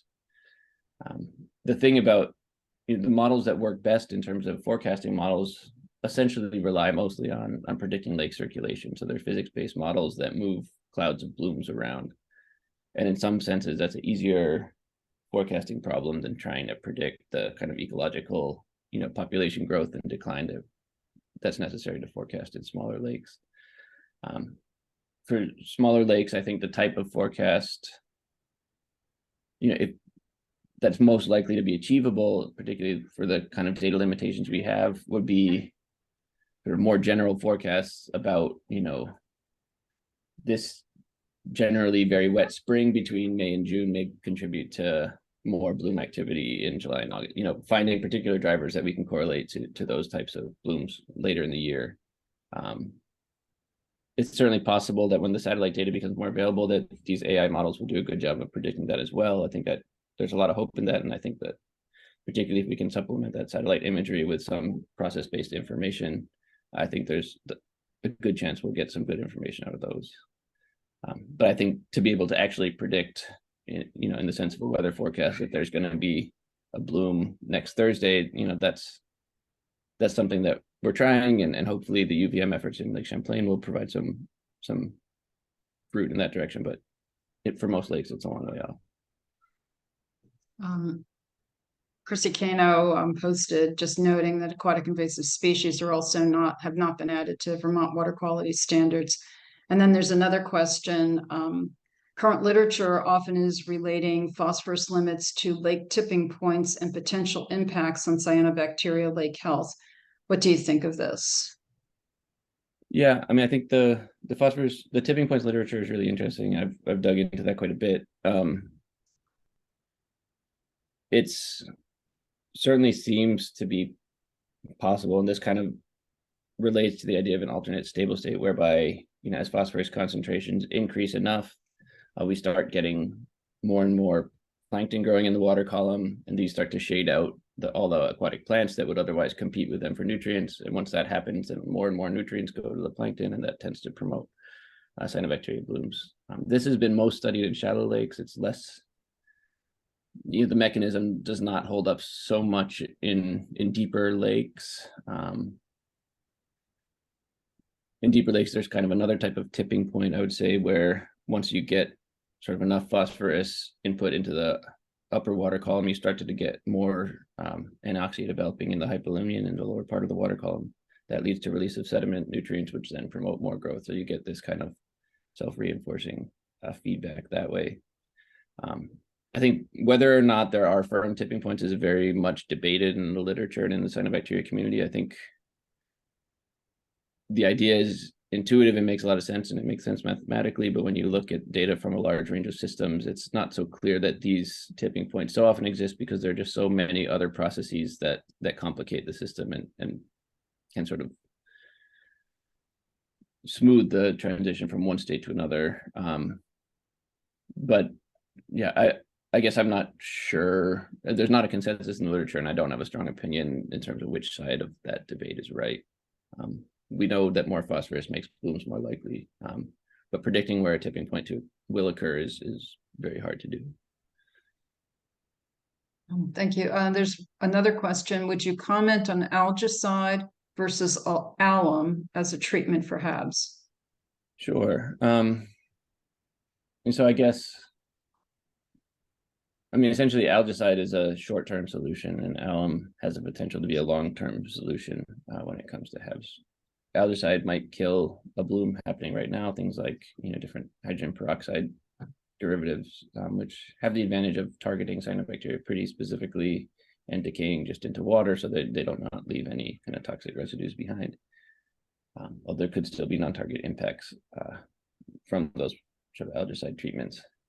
Generally speaking, I think the lake management community has moved more towards alum in most conditions. I think algicides may be applied more frequently in kind of highly managed reservoirs, particularly where they're drinking water sources, where there's a real need to knock down any bloom that occurs, you know, quickly, so that, you know, drinking water supplies are not imperiled. I think for most of the types of lakes we have in Vermont, the concern is kind of more to keep cyanobacteria blooms under control for the long term.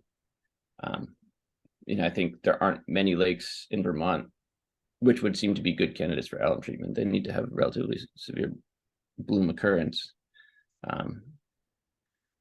But generally speaking, I think alum is probably a more appropriate treatment for many lakes. And there may be other treatments or sort of physical removal strategies that are also sort of floating around in the cyanobacteria control realm, which could be worth trying out at some point as well. Okay, thank you. That's all the questions we have. Thank you, Peter. Right, thank you. And that last question was a good segue for our next talk, which will be by Mark Mitchell. Mark is the Lay Monitoring and Community Outreach Coordinator for Lake Champlain Sea Grant in partnership with the Vermont Department of Environmental Conservation. He earned a bachelor's degree in forestry from Virginia Tech in 2002 and a master's degree in limnology at the University, I can't pronounce it, but it was in Finland in 2008. And he began working seasonally with the Lakes and Ponds program in 2009 and permanently in 2015 with experience in monitoring, assessment, and permitting. In 2020, Mark worked as a water quality scientist with Horizons Regional Council in New Zealand's North Island, and he returned to Burlington, Vermont in 2021. So welcome, Mark. Thanks, Laura. and thanks for the long introduction that I provided. So I'm back. The name of the university, by the way, is Uvascula. Okay. There's like a lot of J's and Dots. lot looking things. I didn't want to even try. Yeah. All right, so I'm going to share my screen. Okay. Presentation. All right, yeah, so today, I'm going to be talking about some draft criteria that we've come up with, the Vermont Lakes and Ponds program, to look at, what we consider for lakes to meet an alum treatment, to be able to get an alum treatment permitted. So yeah, today I'm basically gonna kind of go through that draft criteria. So nothing's finalized yet. We're still kind of in discussion. There's been some new, I guess, standards from EPA on aluminum concentrations that we have to factor in, and also what type of permitting we're looking at, which currently we're kind of looking at wastewater permitting. So things have changed sort of over the years. We've had a couple alum treatments in the past in the state, one being at Lake Morey, which was the first one in 1986, and then the second one, Cyanobacteria Pond in 2014, which both were successful. And actually, I'm going to go through those sort of case examples today, talking about Cyanobacteria Pond in 2014 and kind of how that, how the criteria we have now sort of, pretty much fits what we were looking at back then, and how Lake Morey is now looking at another alum treatment, and how it would qualify for the criteria that we have drafted at the moment. So yeah, the first question really is, what is an alum treatment? Why do it? So I just took this from the sediment study that was just done by Solitude Lake Management for Lake Morey. So they produced a report titled Enhancing Water Quality Through Nutrient Inactivation, which I have the link at the bottom of this slide, and we have posted on our web pages as well, which I'll provide those links at the end. And so I think they summarize it pretty well here. It's a bit wordy, but kind of answers both questions. So aluminum sulfate, which is what alum is combined with sodium aluminate, which is a buffer basically to buffer the pH, using specialized equipment in a barge. So it's a large boat that basically disperses the sort of a liquid mix across the lake where we're trying to do the dosing in the deepest part of the lake. So upon mixing with the lake water, a precipitate, which we call flock, is formed and has active sites for phosphorus to bind. The resulting compound is insoluble in water, and bound phosphorus can no longer be used to fuel the algae. So as the flock settles, phosphorus and particles are removed from the water column, leaving the lake noticeably clear. The flock then forms a thin layer on the bottom that binds the phosphorus as it leaches out of the bottom sediments during internal loading events. So the flock there essentially keeps the phosphorus from entering the overlying water and makes it unavailable to the algae, which is kind of what fuels cyanobacteria and algae, as Peter talked about. So what does that kind of look like visually? So this is actually a slide I stole from Peter probably a couple of years ago now. I modified it a little bit. But this is kind of a way to look at internal loading from anoxic sediments, and then how the addition of alum would sort of treat that phosphorus. So the diagram here is looking at basically a lake profile. So on the top, you have the surface water, and then down to the thermocline, which is that change in temperature that a lot of our deeper lakes have during stratification in the summer. Then you have below that, this deeper water, which is the hypolimnion, that's cut off from mixing with the rest of the lake. So essentially, and then you have the sediment at the bottom here, and then the x-axis is just time. So kind of looking at May through September into the fall. So what happens is, as the summer goes on, oxygen gets depleted in that bottom water, because again, it's not mixing to be exposed to the atmosphere, which you have oxygen-rich kind of surface waters.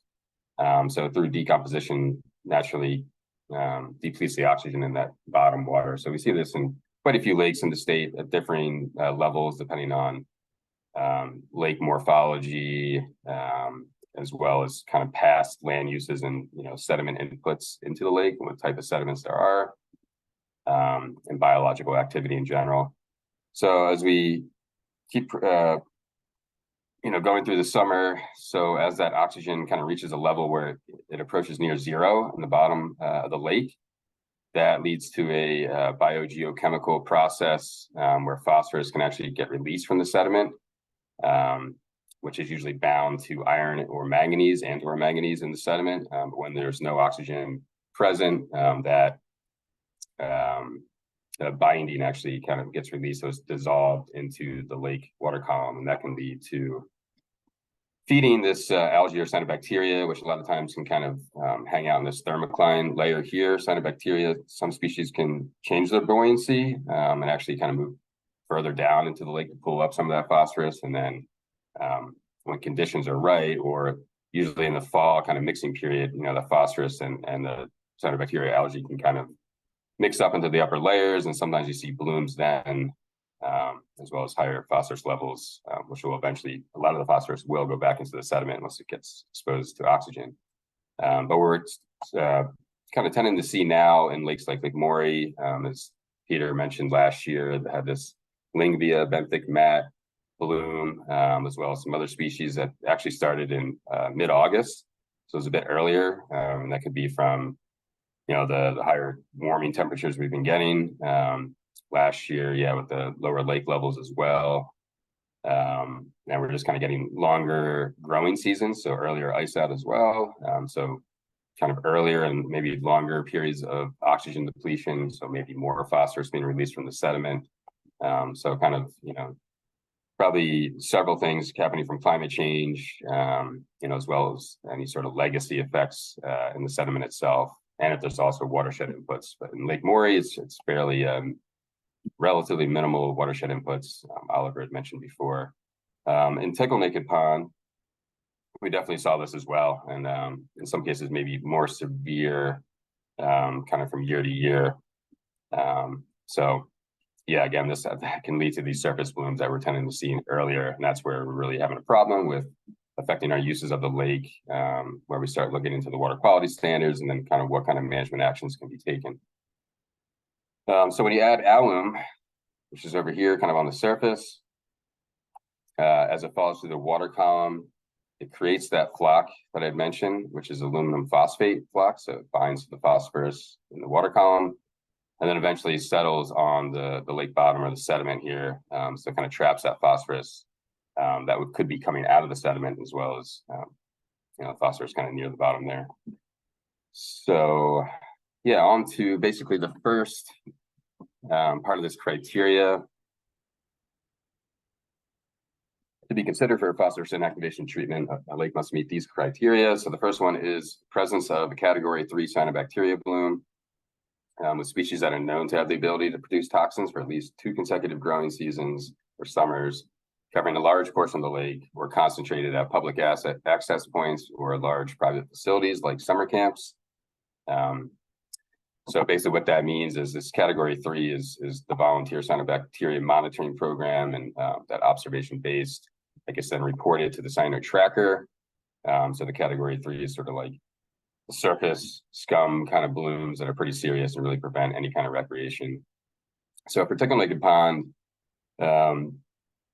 this was kind of happening back in the 2000s, to the point where the lake was assessed as being impaired for phosphorus.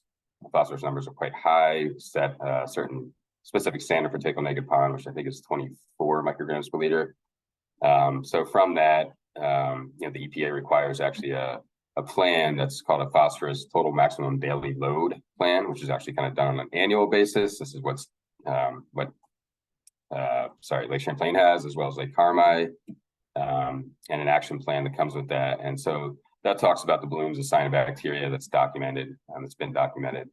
We have that posted on our website as well. So for Lake Morey, similarly, we had data from the 1980s during the first alum treatment. And there was a lot of studies, a big diagnostic feasibility study back then that actually looked at all kinds of watershed inputs, including groundwater from septic systems and the tributaries going in. And they really identified internal loading being the key to these severe cyanobacteria blooms that they were seeing. And then more recently, the last 2 years, we've seen these category 3 cyanobacteria blooms in Morey. We mentioned last year with the benthic mats being really severe and affecting pretty much the whole lake. And then just this, I guess, past couple of days, Morey's been seeing some, I guess, category 3 blooms as well, which definitely happened a lot later this summer, which is great. But they are starting to see that now. I'm not exactly sure what the species are yet. Doesn't seem quite as bad as it was last year, thankfully, but we'll see how that goes. So this is just kind of the photos of what a category 3 cyanobacteria bloom looks like. And again, and this is from the Lake Champlain committee. So this is from the volunteer program. So it looks pretty bad. This is kind of what Carmi is looking like right now, this surface scum on the left. But it can come in different colors and a little bit different textures. And this is actually Lake Morey last year. You can see this benthic mat in the middle and some parts of the mat here. It also mixed with other cyanobacteria. So it was quite severe. So the next criteria is using our DEC lake monitoring data, we need to see evidence of internal loading that I shown the diagram before, and low dissolved oxygen during or leading up to the cyanobacteria blooms. And again, in Tickle Naked Pond, we have this from the original 2009 TMDL and action plan, stating low deep water dissolved oxygen, elevated pH, and recently blooms of cyanobacteria or symptoms of systematic excessive loadings of phosphorus to this lake. For Lake Morey, we've had lake monitoring program staff, myself, as well as the volunteers. We've collected water quality vertical profile data during summer lake visits. Lake Morey, I tend to visit, once or twice a month with the volunteers. So yeah, those profiles are definitely indicating internal phosphorus loading from anoxic sediment with no oxygen at the bottom, much higher phosphorus towards the bottom of the lake than the surface. So that's indicating a significant source of the increasing total phosphorus concentrations that we were starting to see, and the cyanobacteria blooms increasing. So just going through this diagram again to kind of refresh it in our minds what the data is really showing. So we're seeing this dissolved oxygen decrease throughout the summer. I have that data in Lake Morey, and that can actually kind of creep up a little bit to increase kind of the amount of depth of the water column that has no oxygen throughout the summer. An increasing phosphorus loading, we see that increase throughout the summer as well. So last time I was there in August, some of the highest phosphorus concentrations at the bottom of the lake.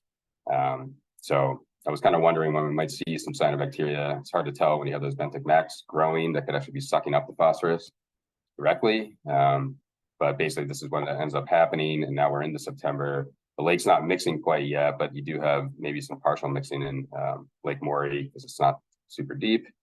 And now we're starting to see those blooms from that phosphorus.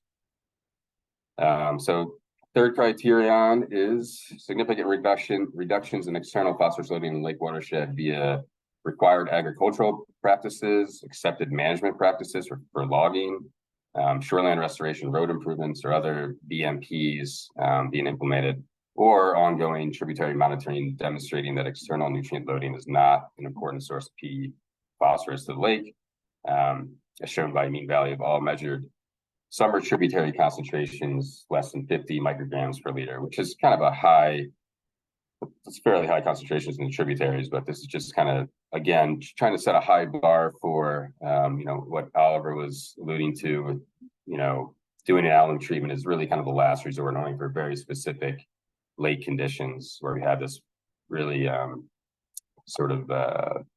severe internal loading that's leading to severe cyanobacteria blooms. So for Tickle Naked Pond, starting in 2012, first we had that 2009 phosphorus TMDL and action plan that identifies, what kind of needs to be done. And there was some agriculture in that watershed that needed to be taken care of. And that's still an ongoing process, but a lot of work has been done, specifically at one large farm. And then from 2012, we started collecting tributary data through another volunteer program called the La Rosa Partnership Program. And then we also have an agricultural work group for best management practice implementation and kind of monitoring that. So I'm sort of a part of that work group. We have meetings annually after we get the spring and summer data to kind of look at how things are progressing. For Lake Morey, again, there was that 1980-84 diagnostic feasibility study. And then since 2018, we've had partnership with the La Rosa program to do tributary monitoring. And now we just started a lake watershed action plan in 2022 that I think is starting to wrap up. And so I'll identify kind of priorities for BMP implementation to try to reduce as much as possible coming from the watershed itself, the shoreland, and the roads as well. So making sure that we're taking care of all the external inputs as much as possible before we really start to look to do internal treatments. So taking a look at pond, this is just kind of outlining the work we've been doing in the watershed and the monitoring, and summarizing that we've actually seen some improvements, which is great from some of the farm BMPs, but we're still continuing to do quite a bit of monitoring to try to track some of those improvements. And then for Lake Morey, this is a picture of the watershed and the tributaries that we've done some monitoring at, and that we continue to do monitoring, which we will next year as well. And for the most part, there really isn't that many, I guess, tributaries of concern. There is some issues here with I-91. It has a bit of chloride as well, like our high chloride levels. But as far as phosphorus, I mean, there's not really major loads to the lake overall. There could be some localized effects in the northern end. So, we want to try to do everything we can to limit phosphorus coming into the lake. There's also a summer camp here. So yeah, that's a work in progress with the Lake Watershed Action Plan. And then criterion 4 is evidence of impairment is demonstrated by one of the following. So A, eligibility for phosphorus impairment under the current listing and assessment methodology using our water quality standards and formally recommended by DC Lakes and Ponds program for designation as impaired. So Lake Morey has met that eligibility as of 2022, looking at the phosphorus concentrations in the lake. As far as Tickle Naked Pond, it was formerly listed in 2008 and actually has been delisted in 2020, which was about 5 or 6 years after the alum treatment, looking at data that really, reduced the phosphorus in the water column, increased clarity, and reduced cyanobacteria blooms and chlorophyll concentrations. So we were able to delist that, get that approved by EPA, which is great. It's another success story using alum. And then previously listed as phosphorus impaired, where a prior alum treatment intervention has ceased to be effective. So that sort of falls in the category of Lake Morey. Back in the 80s, we didn't have the same water quality standards now, the nutrient standards that we now have. So it was never formally listed as impaired, but it was, we actually got a bunch of EPA funding to do this diagnostic study and then management afterwards, the restoration.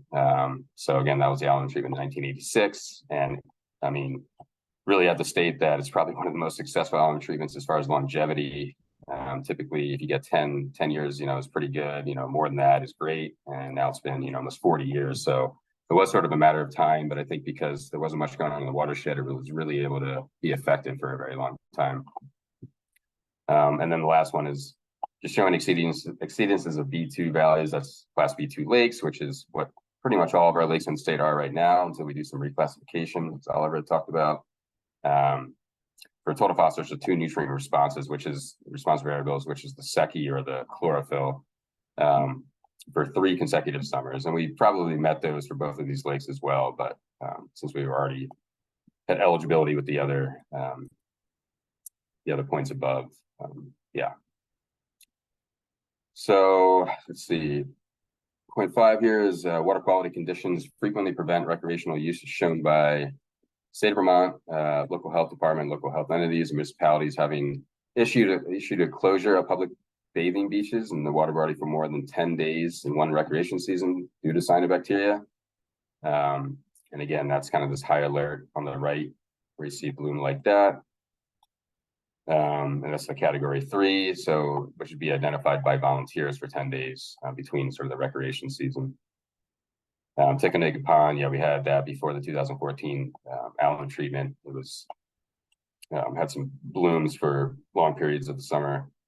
And Lake Morey in 2022, like I said, started in mid-August and actually went into October.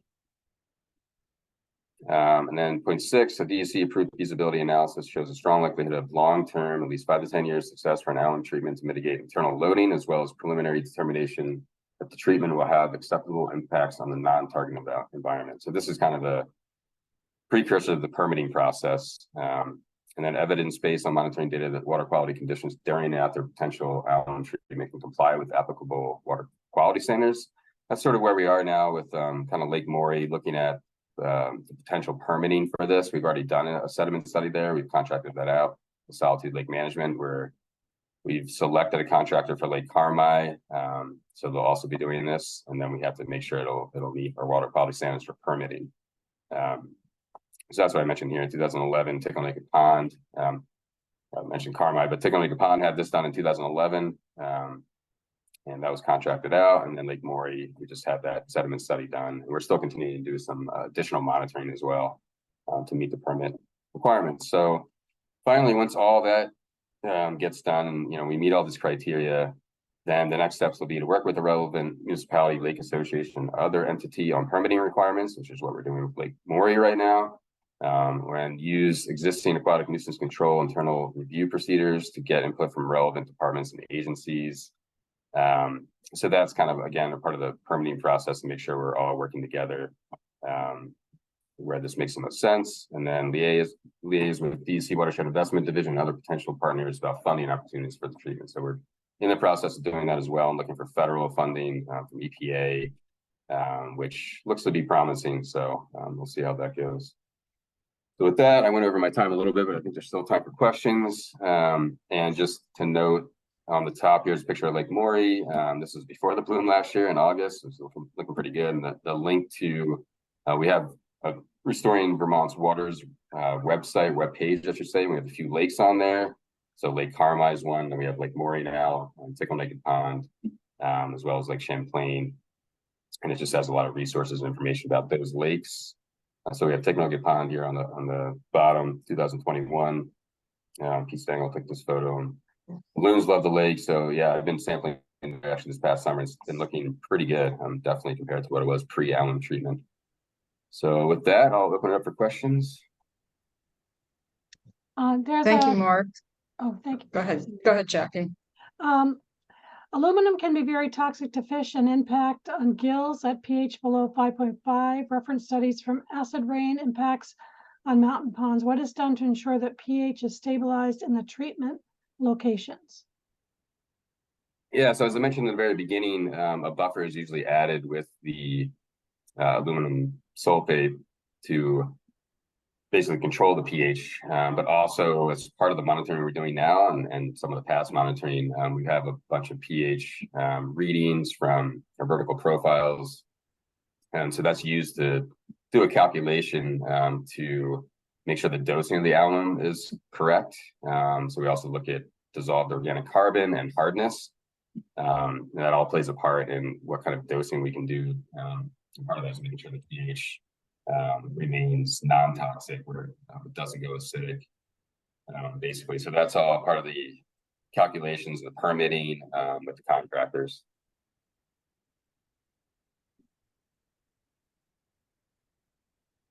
That's it for what's in the chat box. Okay. Any other questions, comments?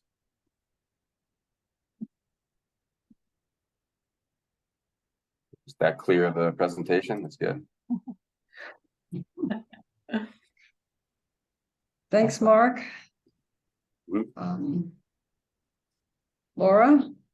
Yeah. So next up, we have Bruce Durgin. Bruce is a long-term summer resident of Lake Morey in Fairleigh.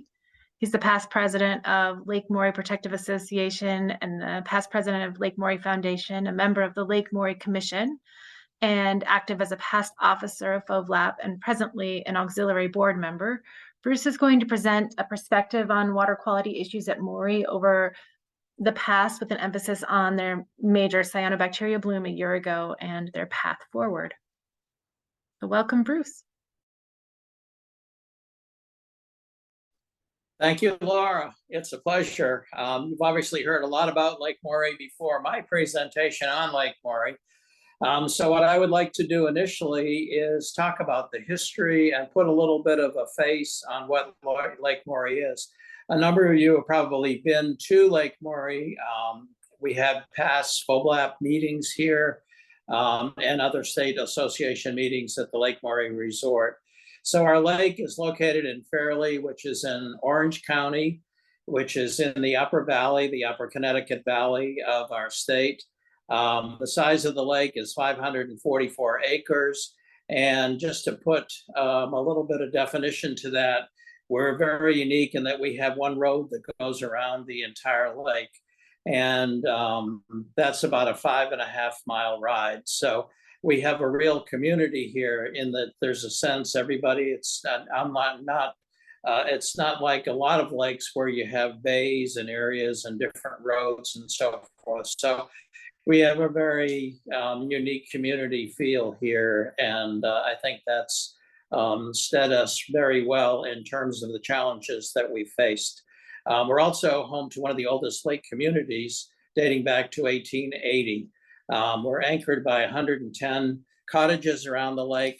And in addition, there's 2 very large boys camp and a girls camp that are owned and run by the Aloha Foundation, which is another 100-year-old institution.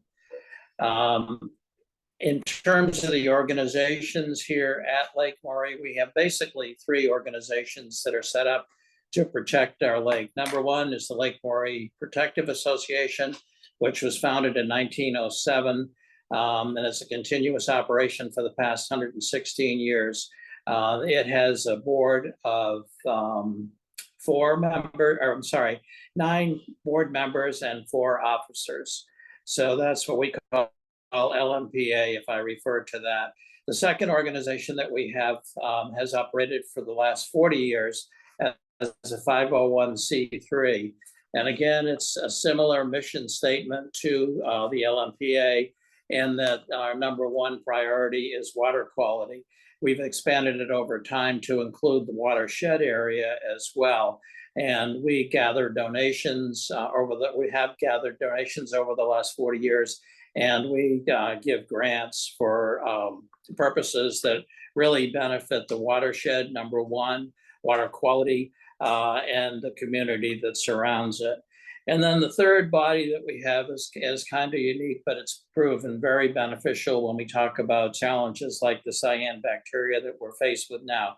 And that's called the Lake Morey Advisory Commission, or what we just refer to as the commission. And the commission is appointed by the select board as an interface between the town and the lake on all issues concerning the lake. And we have 4 board members that are on that commission, of which I sit on that as well. Active programs over the last 30 years at the lake have been obviously the Adopt a Lake. We've had a strong breeder program going back to the early 2000s. We've had milfoil treatments since 2008. And as Mark had mentioned, we also had the 1 previous alum treatment in 1986. So we look at where that kind of brings us up to date and puts a face on what Lake Morey is and what we're all about. So I appreciate the opportunity to explain that, and also to bring up to date on the challenge that we're facing with the cyanobacteria at the present time. So as this cell indicates, back in 1985, it was severe algae blooms. A full feasibility study was done, and the alum illuminate treatment was done in 1986. The dosage at that time was 44 grams per square millimeter. The phosphorus that we had previous to that was 37, and after that was 10. So that just gives you a little bit of an indication. And obviously, we're, I think, year 37 now on the alum treatment that Mark had referenced is probably a 10 to a 15-year look, or 10 to a 15-year effective cycle. So we've certainly exceeded that. Okay, next cell, please. If you want to look a little more detail, and I am not a scientist, we do have some scientists on the lake that have helped a lot with this plotting and also with the data interpretation.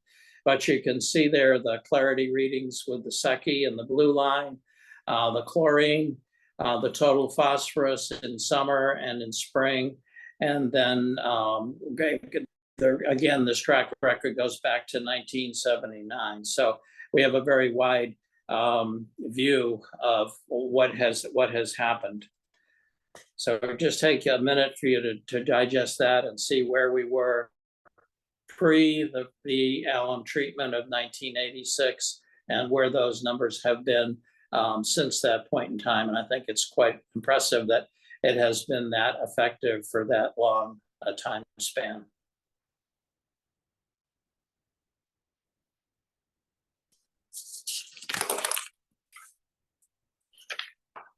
Okay, Dave. If you want to look at last year's bloom, which is really what's concerning to us right now and what we're all gearing our thinking up towards by attending this seminar, this are some cells that shows how ugly it got.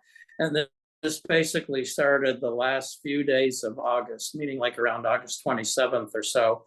And in rapid fire, we had a full bloom cyanobacteria bloom that covered the entire lake within about 4 or 5 days and the entire water column. And I'd like to express our sincere appreciation to DEC for dispatching Mark Mitchell down instantly. And Mark came down 2 or 3 times in the ensuing week to take a look at it. And I just want to show you some more images here of how bad it looked. Dave? And here's the shot on the left, which you saw previously, which was from up on the mountain top looking down to the lake. And you can see the structure of the mats that are coming up and just how ugly it became.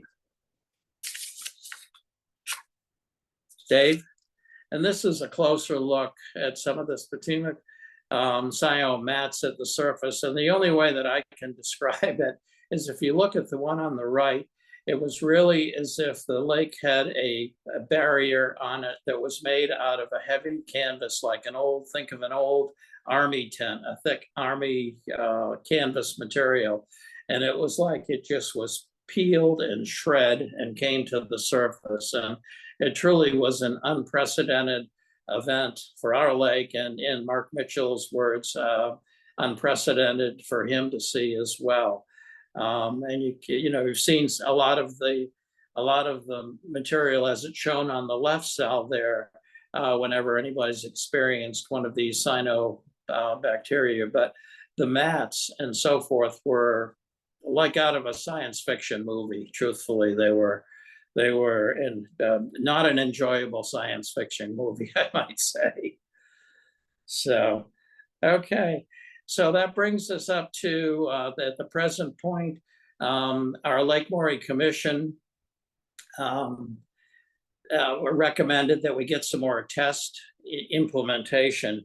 And as a result of that, our Lake Morey Foundation, which does the grants, was able to purchase a Turner design handheld meter that measures the PC, which is the ingredient that's only found in cyanobacteria.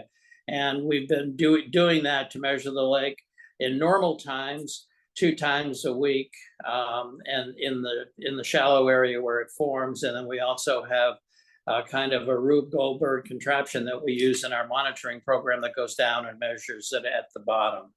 And the scale on that meter goes from basically 0 to 199.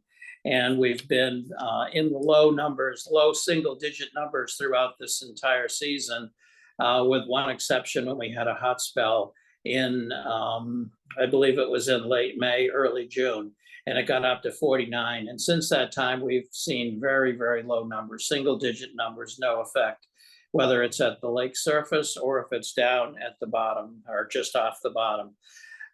So anybody that's looking to do or is bothered by cyanobacteria, I would certainly recommend that as an early warning tool, this device. And I can get more particulars. I'll pass it on to Dave, and he can put it online. It's about, I think my recollection is about $1,500 to $1,700.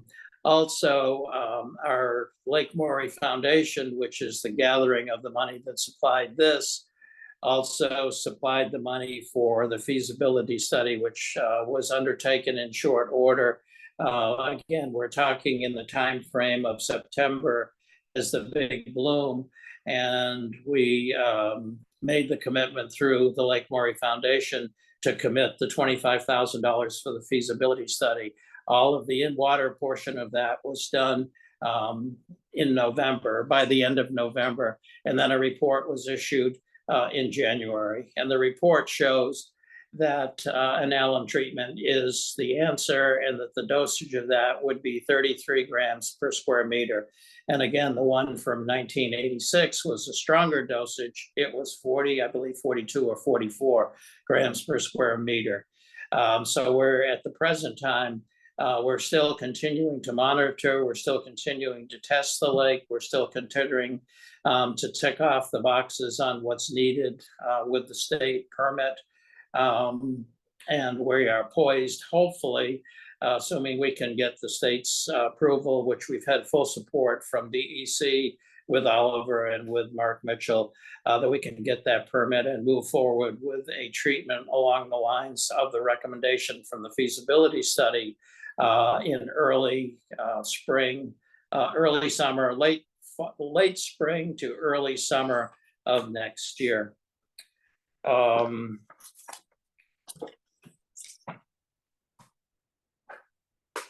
So I guess I don't want to overstay my time, and I also want to allow for questions that anyone has, how we've progressed through this cycle. But we sincerely appreciate the town of Fairleigh, which is really, we recognized early on that this is a dilemma for the whole community, not only the lake community, but the whole community. We have a public beach, we have a public boat access on this lake.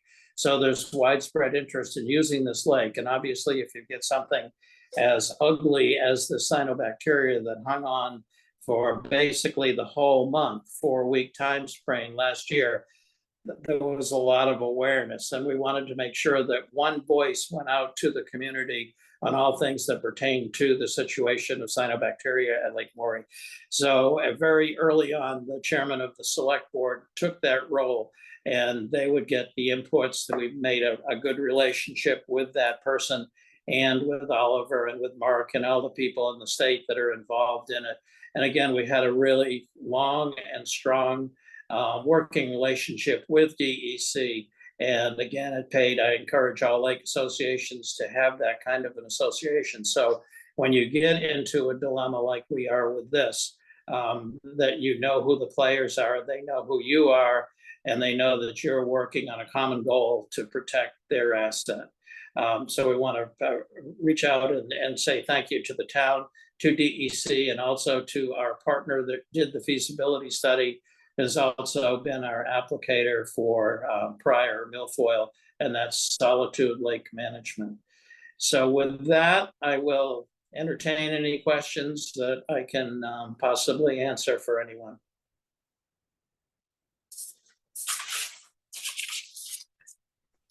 I don't see any questions in the chat right now. I couldn't have done that good a job. I will throw out one in the interim, and if I was in the audience for a similar presentation, it was one that I would ask. So maybe none of you are as bold or as Irish as I am, but I would ask what has been the frustrations for the lake going through the cycle. And I would have to tell you that the fear of the unknown, knowing what we don't know, is the biggest frustration. We knew that this was going to be a long process. We knew that it was going to be an expensive process. And I haven't mentioned that yet, but the total project estimate is, or in round figures, $800,000. So it's not a case that we're going to make an assessment for 110 cottages to get $800,000. It takes state and federal money. So that's been the most frustrating part, is locking down the commitment. And everyone's head is going north to south, north to south, north to south, that yes, the funding is there. But we haven't seen the checkbook be pulled out by any of these governmental entities to do it. We are counting on the fact that that will take place, but that has been the most frustrating part. That and understanding what the process is to get this, because a lot has changed, obviously, since even since the Tickle Naked Pond one that was within the last, I guess, 14 years, but going back to ours that was 37 years ago. So there's a lot of regulations, and even on the permit process, it's still evolving. The state is learning how to deal with the EPA and what funding. And there's also an element out there that all pesticides are subject to a lot more scrutiny. And in the eyes of the EPA, this treatment, aluminum sulfide, is considered a pesticide. So we're learning along with the state, and I think the federal government to a certain extent as to how this process works. So there have been some frustrations, and just to put those aside and see if there's any other questions that I can possibly answer.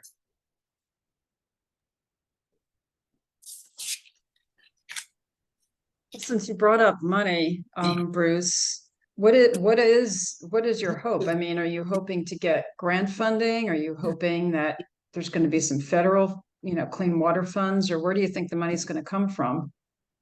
Yeah, we are hopeful that this would come through the Clean Water Fund, and it would be a forgivable loan. That's what we are led to believe at this time, is that the town is working with DEC to apply for, and it's been accepted, a priority project request for emerging contaminants by the Clean Water Board in Vermont.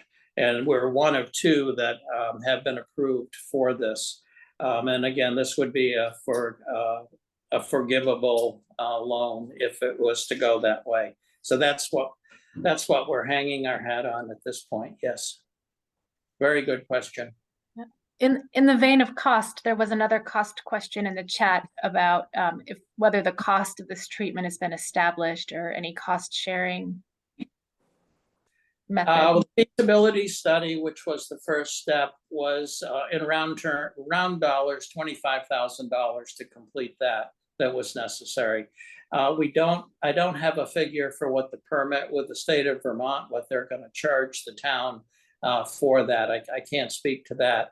But then in terms of the treatment itself, the estimate that was done with the feasibility study, again, by Solitude Lake Management, which are the people that did the feasibility study and would also be the applicator for this. They have one section that works with cyanobacteria treatments. Their figure was just shy of $800,000. And it goes into the lake at depths over 20 feet. That's how it's applied. The average depth in our lake is 28 feet. The maximum is 23 feet. So there's maps have been drawn to show where it is and what when they do the math on that, it comes out to be just shy of $800,000. Wow. I hope that answered the cost question. There's another one. Could you mention? Oh, go ahead. Yeah. Could you mention how many acres that involves, if you know? I don't have that figure here. It's in the feasibility study, and I can get that. I don't know if Mark, do you know by chance, Mark Mitchell? Not off the top of my head, but I can check the feasibility study real quick. Yeah, I'm going to say it's roughly half of the 544 acres. It seems to me it's in the 250 range. Ed Wells writes, thanks. Very interesting. Did you attempt to remove the floating benthic mats from the lake? And if you did, how did you do it? We did not. Okay. No.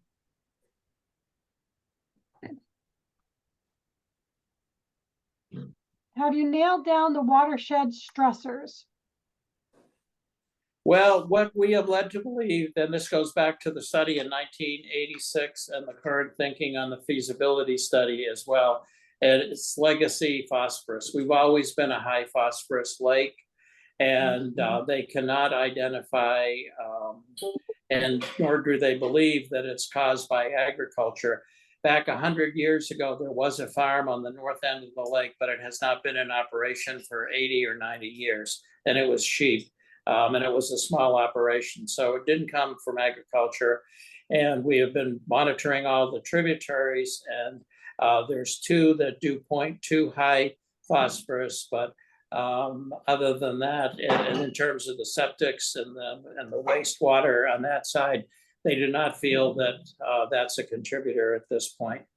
So it really is just 100. It's been a lake community for 110 years, and over that period of time, a lot of phosphorus. At one time, we had 4 or 5 what we'll call hotels on the lake shore. And we've always had camps, but the camps under the Loa Foundation are very diligent and very good community stewards. So we don't feel that that has anything to do with it. So it's really just, we're paying the time for being a lake community for 110 years with a lot of heavy use. Are you experiencing wake sports stirring up the water and sediments? We are. And I think, as with most lakes, this is a very controversial item. We had petitioned to the state when we had these problems last year to get an exemption this year from any wakeboard activity, wakeboat activity, I should say. And we were not granted any kind of an exemption or anything along with that. Even in the height of the situation last September, we requested through DEC that Fish and Wildlife shut down the boat access, principally to these bass boats, because there's a lot of bass fishing on this lake, and that was similarly denied. But we definitely, there's a faction on this lake that believe that there should be tighter regulations on wakeboard. And there's also a faction on this lake that believes that we should not even have wake boating on this lake. We have probably 8 or 10 resident wake boats on this lake at the present time. Some of them are the old type that are probably 250 and 300 horsepower that really aren't creating any more damage, but by the state's estimates to the bottom when they're just water skiing and coming in that 200-foot range that are caused, then would be caused by the wake boating. But I think that the state is remiss by not putting some kind of a maximum thrust or maximum horsepower on these wake boat regulations. They're just looking at it as the 2 dimensions and not the third dimension that goes down to the bottom area. So it certainly is of concern, especially with the cyanobacteria bloom that we had. So we're vitally interested in how this develops. And the other aspect of that is the group over at Lake Fairley put on a very convincing story for the 1,000-foot barrier.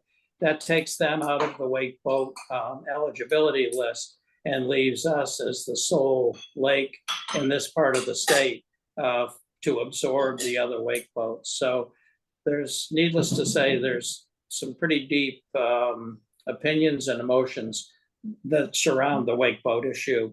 And with all of the damage to the bottom that we've experienced in the last year, and as this last week, it's starting up again with the stillness and with the higher temperatures, we're seeing blooms and we're seeing numbers closing the town beach as of yesterday. The boat launch is looking also like it will probably the area in front. And we put up warning signs, but it doesn't preclude people from going in the lake or swimming. Mark got back and it said Lake Morey proposed alum treatment acreage feasibility study is 379 acres. 379. Okay, so that's a little bit more than half of the lake, right? More like 2/3, I guess, of the lake. That's all there is in the chat.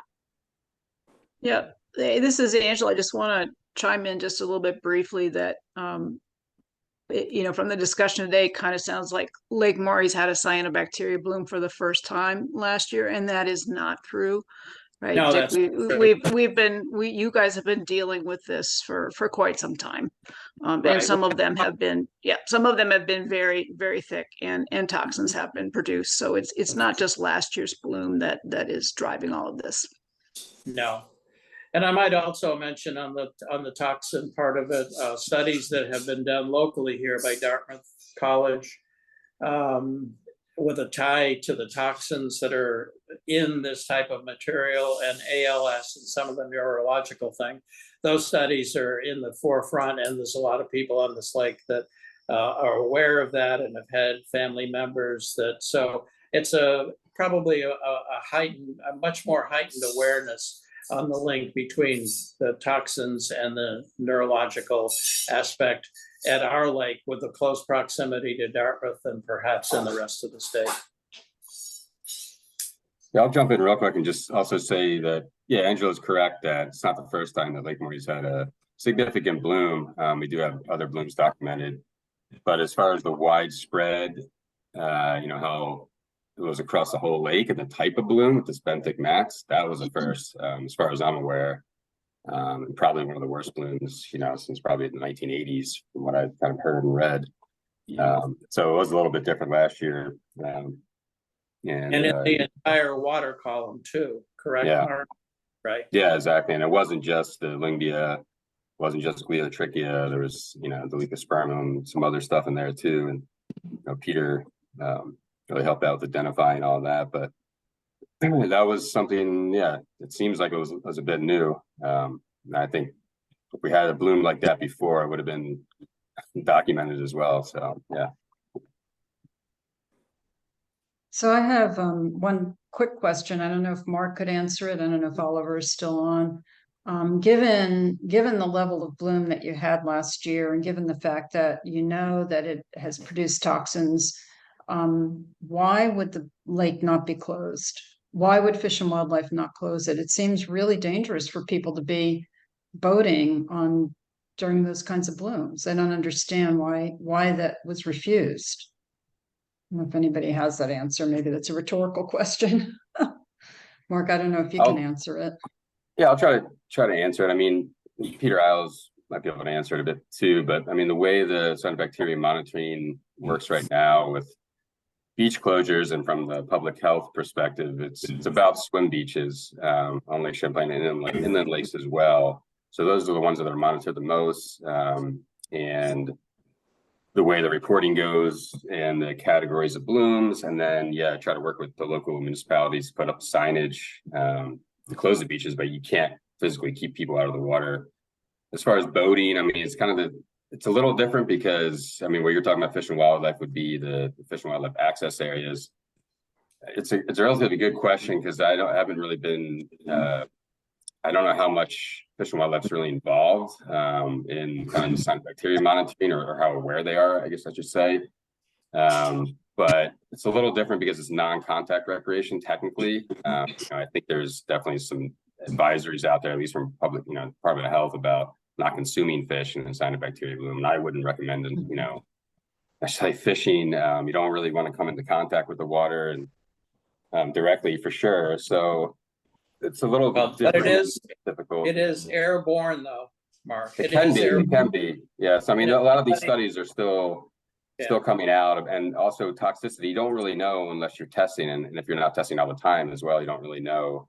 And most of our tests come back negative, even on Lake Champlain, or below detection, I can say. But yeah, it's possible, but we don't, you know, we can't really say for sure, because even if there's a bloom, you don't know if it's actually toxic or when it can be toxic. So yeah, I mean, as far as Fish and Wildlife, I mean, it's a good question. They could probably have guidance on fishing, but there's no way to really close a whole lake. I mean, that I'm aware of. It's more about the public access areas, and then kind of outreach and education is really the only way to get at it. And we can't be everywhere at once anyways, which is why we rely on volunteers. So there's probably still blooms out there, certainly, you know, probably more smaller localized ones that we're not even aware of. So it's a lot of it's a public education I guess, process that I kind of liken to identifying poison ivy. You know, if we can teach enough people to identify it themselves, that's the best way to kind of keep people out of the water, I would say. Yeah. Thank you. Okay, thank you. Thank you, Bruce, so much. We are going to take a brief break. We're going to take a 10-minute break. We'll be back at just about, why don't we say 13 minutes? We'll be back at 2 o'clock. And we'll pick up with Pete Benevento talking about Lake Carmi. So we'll take 10, 12 minutes and see you then.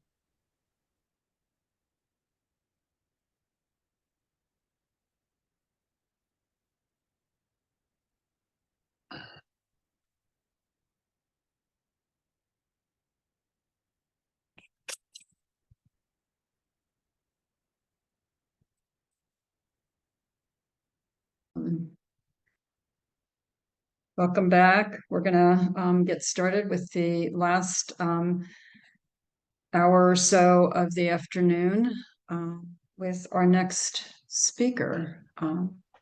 So I'll let Laura go ahead and do the introduction. I'd like to introduce Peter Benevento.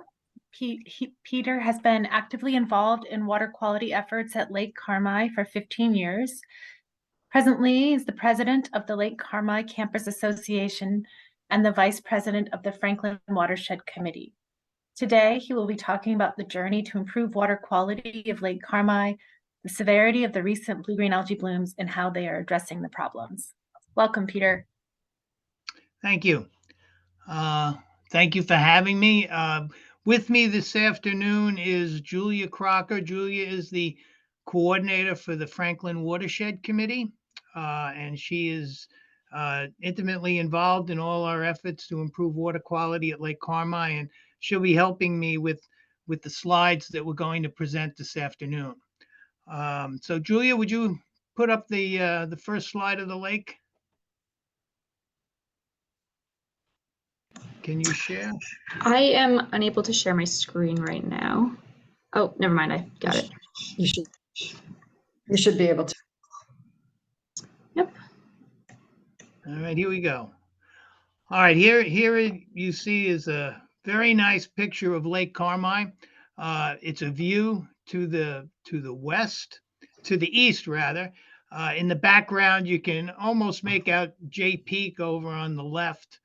And to the north, which you can't see, is the Pinnacle Mountain that rises in Canada. We're right on the Canadian border.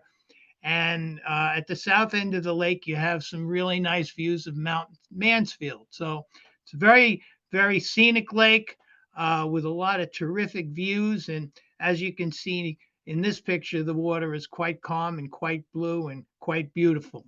I wish I could say that it's that way all the time. That's what we're striving for. That's what we're working for. Lake Carmi is a 1,402 acre lake. Its deepest point is 33 feet. There's a trough in the middle of the lake that's approximately 33 feet, and the average depth is only about 15 feet. Julia, could you throw the next slide up that shows the watershed?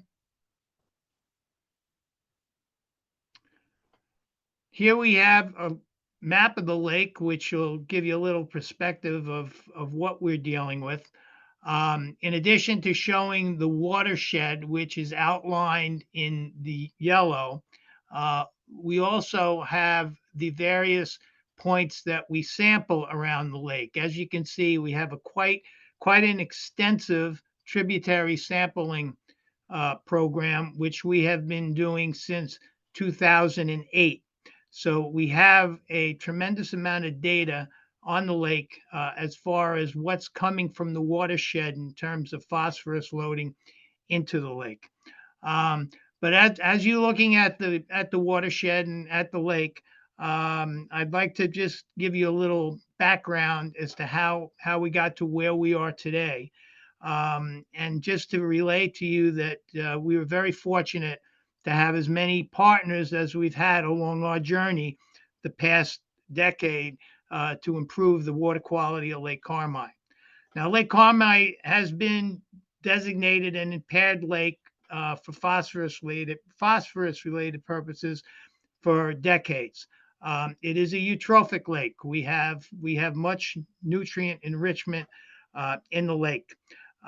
We've also had problems with Eurasian water milfoil, which used to be our #1 problem. A TMDL, total maximum daily load phosphorus reduction plan, was issued for the lake in 2009.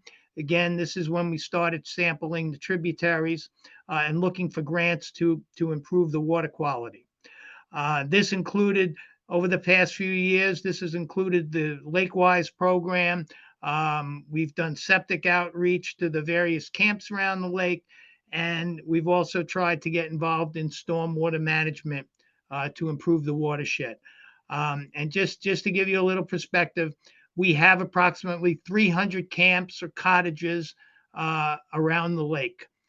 In addition to that, we have the largest state park at the southern end of the lake in terms of the number of campsites. So that between the activity of living around the lake and the agricultural activity in the surrounding area, there's quite an impact on Lake Carmi over the years. What happened over the past few years, however, is that the milfoil issue took a far back seat to the blue-green algae problem, cyanobacteria problem that has evolved over the last decade. In 2017, we had a very severe algae bloom that received significant attention. It closed the lake for many, many weeks. And as a result of that, Act 168 was passed that designated Lake Carmi a lake in crisis. The reason it was designated a lake in crisis is because the pollution has impacted the lake and the community economics, environment, and poses the potential significant health risk to the inhabitants. So that was the criteria that formed the basis for being designated a lake in crisis. The act also mandated that the Agency of Natural Resources coordinate with the Agency of Agriculture and the Agency of Transportation to develop a crisis response plan to improve the watershed. And this formed the basis for this partnership that we've embarked on over the last 5 years to improve the watershed in Lake Carmi. Since the crisis response plan was enacted, actually it was enacted in 2019, 4 years ago, it has been revised twice, with the latest version that was issued on March 22nd, 2022. The crisis response plan, as I said, is a concerted effort among many, many people to improve the watershed.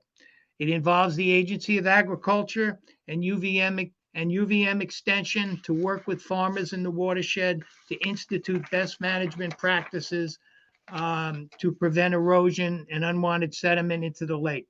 Much of that has involved an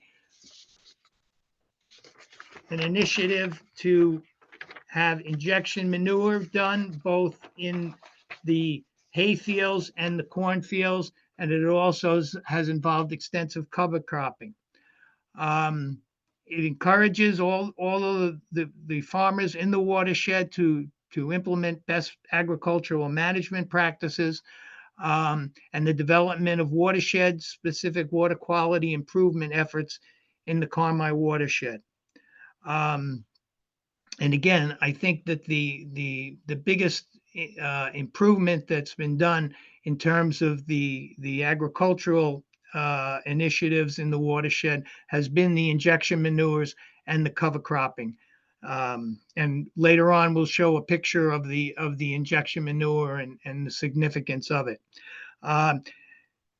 The crisis response plan also mandated that it didn't mandate, but it also formed the agency. It also helped the Agency of Natural Resources to work with the Franklin Watershed Committee, the Lake Carmi Campus Association, the Franklin County Natural Resources Conservation District, DEC, the Northwest Regional Planning Commission, and the Lake Champlain Basin Program to work in the watershed to do restoration on the brooks and the tributaries, to do stream walks, to employ the Lake-Wise program, to help with stormwater management, to help with culvert replacement, and to work with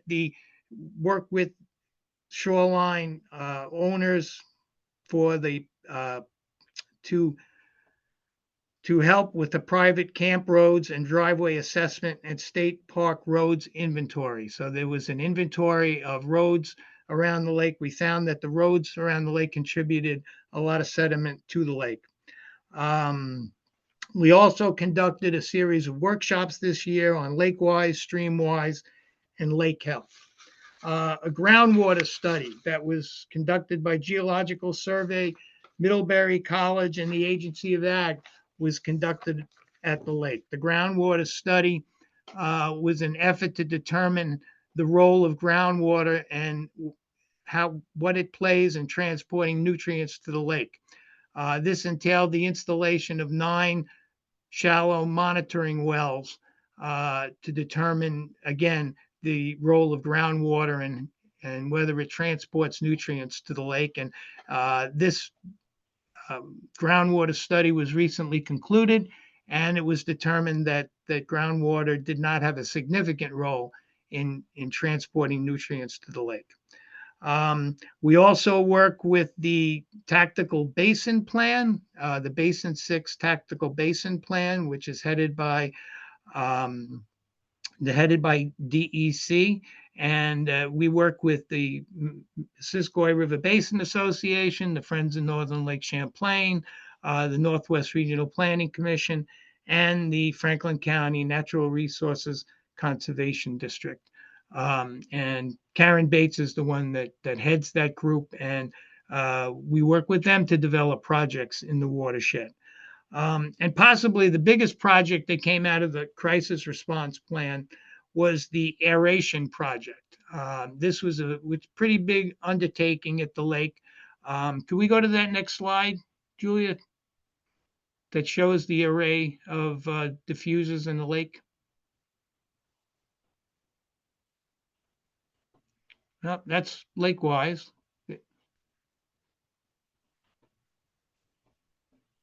No, maybe the next one. There we go. What you see here is a map of diffusers that have been distributed throughout the lake, run by 2 compressors. There's a northern, what they call a northern array of 40 diffusers, which you can see is COMPA up on the top. And then there's a southern array, which also of compressor that powers 40 diffusers on the southern end of the lake. And these were all deployed in some of the deepest parts of the lake in an attempt to oxygenate the bottom of the lake and keep phosphorus bound to the sediment to prevent it from fueling algae blooms. And we're in our 5th year of the aeration project, and we've had limited success in curtailing the algae blooms with aeration. We thought that this would possibly be a fix for us, that it would help suppress the blooms while we worked on the watershed to prevent additional phosphorus from entering the lake. And unfortunately, it has not curtailed the blooms to the extent that we hoped. This year, with the unprecedented rainfall, we were very, very fortunate that we did not have extensive blooms early in the season. We did start to experience slight blooms in early July before the rains hit. And then when the heavy rains hit, we had 9 inches of rain in Lake Carmi in July alone. The theory is that the extensive rain and the continuous washing of the water that goes out of the lake and into the Pike River had prevented algae blooms. But unfortunately, this past week, it caught up with us, and we've experienced this week some of the worst blooms we've had in the history of the lake. Could you go to the slides, Julia, that show the algae blooms of the last week?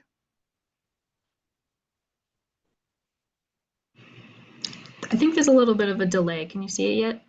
Yeah, we can see them. All right. This was just taken a few days ago. It basically covered most of the shorelines of the lake, including the town beach. The town beach was closed. And next to the town beach is the Fish and Wildlife boat launch. And now, although that was not closed, I was walking by there one day, and there were people putting boats in, and the one fella said, "I'm not putting my boat in that water." And I think you can see why. Top left is where, or near where, the boat launch is. So you would not want to put your boat. Top right is the boat launch. And at some points there was thick mats of cyanobacteria right next to the dock and right at the boat launch. And people were not putting their boats in. On the lower right, you see the North Beach. That's the town beach. You can see the line, the mat of algae that just spans the entire length of the beach. And again, you don't go swimming. The other thing that you can't appreciate from these photos is the odor. It was mentioned before that we really don't know the potential harm of the toxins if they are transferred in the air. But by the smell of this, it's just, you can't stay. You have to close the windows or you have to leave. You can't stay in your house. It's just you just can't. It's very uncomfortable. And it's something that I wish I could impart to you here. It's really bad. Can we go to the next slide? Could we show the agricultural improvements, Julia, with the grassland manure injector? Here's more slides of the algae. This was only taken a few days ago. Okay, we mentioned that we are working in the watershed, at various aspects of the watershed to improve it. We have the Lake-Wise program, which is along the shorelines, and I'm sure all of you are familiar with the Lake-Wise program and what those projects entail. Well, this is what UVM Extension has been working with the farmers in the watershed in conjunction with the Agency of Ag to do improvements in agricultural practices to make sure that the best agricultural practices are employed.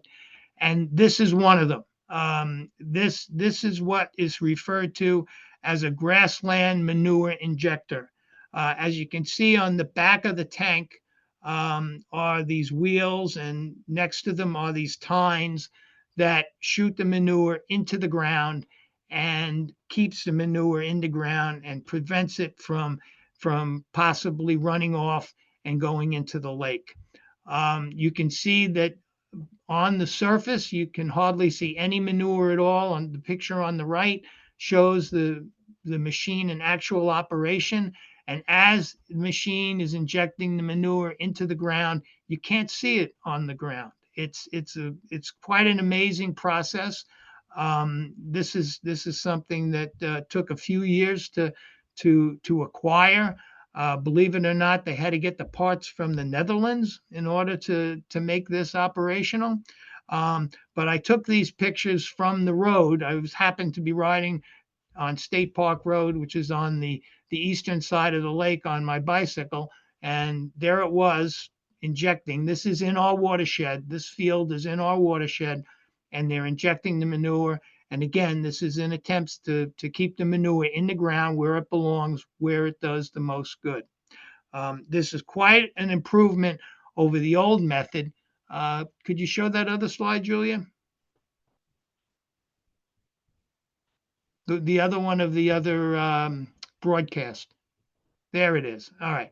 So I traveled down the road on my bicycle out of our watershed, and I spotted this machine operating. And this machine is spreading manure the broadcast fashion, which is the way I guess it normally is spread. But you can see the manure as it spread over the ground and lying on top of the ground, as opposed to being injected in the ground. So again, this is the old way that things used to be done in our watershed. But now, because of the crisis response plan and working with the Agency of Ag and UVM Extension, we were able to employ the injection manure, which is quite an improvement. Peter, I'm just going to jump in and say that maybe about 2 more minutes so that we still have time for questions. Okay. Using the injection manure machine to again to improve agricultural practices in the watershed. Could we just go back to the slides, Julia, on the blue-green algae? Did we finish those? Okay, keep going. Keep going. And these are all recent. This is all within this week. And then this was a video. I don't know if you can see the video, but it shows the wake. I don't think we can get the video going, but it shows the wake of the boat and how green it is. And again, this was only yesterday, I believe. So it's a formidable challenge for us to eliminate this cyanobacteria. Okay. Can we go to the next slide?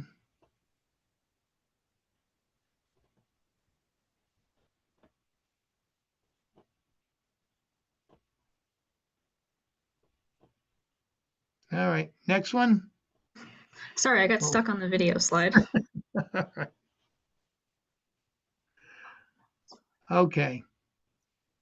All right, and here, the last slide this is how we want the lake to be. That's the motto of the Campus Association is One Happy Lake, and we haven't been One Happy Lake this past week, but that's what we're all working for. And again, we appreciate the lead that DEC has taken over the years to help us improve our water quality, and all the other partners that I mentioned that are working with us. And we're really going to miss Oliver Pierson. I don't know if Oliver is still on, but Oliver has been a terrific partner in our journey here to improve our water quality at Lake Carmi, and we really appreciate his efforts, and we're going to miss him. So that's it. I'll open it up for questions.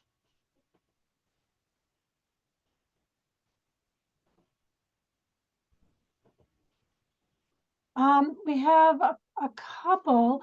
Curious what the milfoil infestation has done since you focused on cyanobacteria.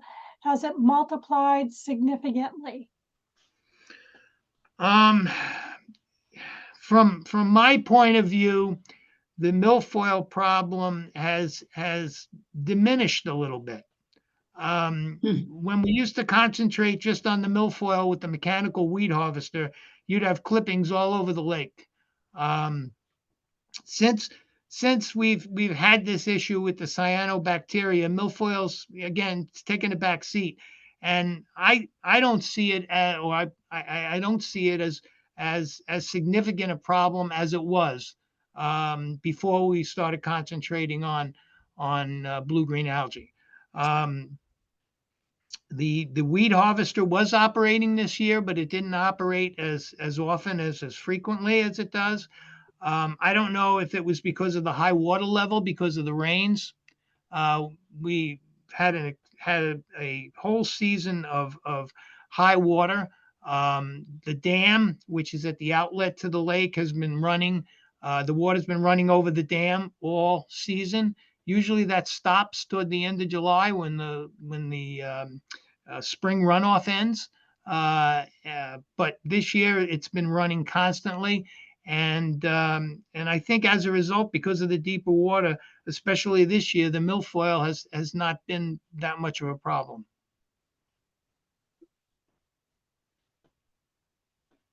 That's all I have in the chat. Okay. Thank you, Peter. That was thank you. Very informative. Really appreciate it. Great pictures too. Thank you, Julia. Okay, Laura. Great. So up next, we have Matthew Vaughn.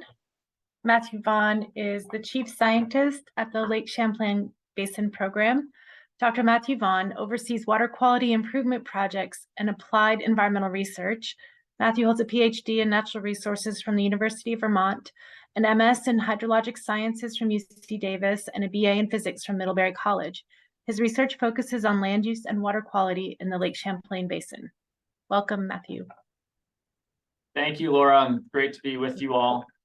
I've really enjoyed listening in for this afternoon. Couldn't make it in the morning, but this afternoon the talks have been great, and I really appreciate your perspective, Peter, on Lake Carmi. I'll try to share my screen. All right, hopefully you can see that now. So I was asked to speak about the impact of climate change on cyanobacteria blooms. Blooms have come up a lot in this meeting for good reason, and the impacts of climate change are on all of our minds, of course. And I had my own, Peter, those images were really telling for Lake Carmi. I was there on Tuesday, so I experienced the bloom as well. And I have my own photo here after I spoke to the Franklin Watershed Committee. And then I had a chance to run over to the lake and see the bloom, and I can attest to the odor. It was really strong. And I don't think I heard you mention how hot it was or how hot it's been. We've all been experiencing, a really warm week for September, but, standing there in the lake, experiencing this, it's really hard to see this. It's not what we want for Lake Carmi, and just feeling really uncomfortably warm. And so it's on the, front of my mind, front of everyone's mind is how is climate change affecting our lakes and specifically potentially contributing to cyanobacteria blooms. And we don't, I'll give a spoiler. We don't have a lot of great data on this, but we do, understand a lot about how cyanobacteria blooms work, and we know a lot about climate change, and we can make some conclusions or, understand a bit about how climate change is affecting cyanobacteria blooms and probably will continue to affect things in the future. So I'm going to do my own version of what I saw Peter Isles do with his baking cookies analogy. This is similar, but kind of a different infographic here, where kind of put simply, cyanobacteria blooms happen when you have excess nutrients, calm water for reasons that Peter and Mark have both gone over, and also warm water. They thrive when the water is warm. They're a bacteria after all. So I'll talk, about each of these and how climate change is already being observed and contributing to these factors that lead to cyanobacteria blooms. And just to put a finer point on it, the effects of climate change include hot, dry weather. We all know, and we've been experiencing it this week. Reduced ice cover. And that I'll talk more about that, the evidence we have for reduced ice cover, specifically on Lake Champlain, but also throughout the region and throughout the state. More precipitation falling as rain rather than snow, so changes in precipitation patterns, and then more frequent and persistent storms. So I'm going to talk about how that contributes to nutrient loading. But just in general, I want to say that these are all, I think of these all as factors. And we get a lot of, the Lake Champlain Basin Program gets a lot of media inquiries, and something happens, like there's the July flooding, for example, or a cyanobacteria bloom. They want to know, like, did A cause B, or are we seeing this because of that?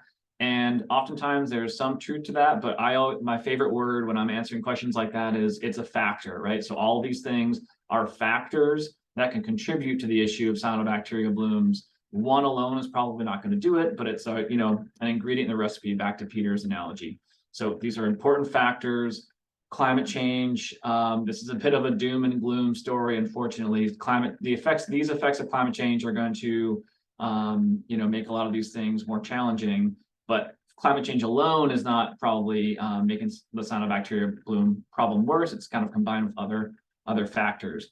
I also want to tie these factors into things that are really specific to cyanobacteria, what I would call competitive advantages, because remember, cyanobacteria is one part of the phytoplankton community. I heard Peter mention this too. We have green algae, we have diatoms, we have other things that are primary producers in a water column. Cyanobacteria they just have a few unfair advantages in some ways, and we've heard about them this afternoon. Several species can float, whereas basically nothing else, no other phytoplankton in the water column can float. They're kind of at the whim of the water column and the movement of the water. But certain cyanobacteria can float, and they can get to that light more readily than say green algae.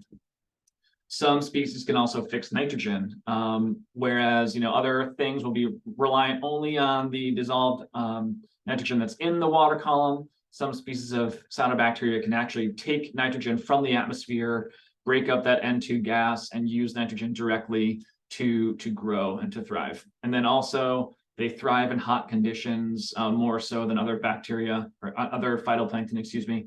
And so, of course, climate change, that's going to kind of feed into that competitive advantage. So taking these kind of one by one, we have more hot and dry weather than we used to. This is from the 2021 State of the Lake report that the Lake Champlain Basin Program puts out. We're working on our next report for 2024. It's going to come out in June next year. But we wanted to illustrate the really good data we have on air temperature increases over the past more than 100 years, dating back to the early 1900s.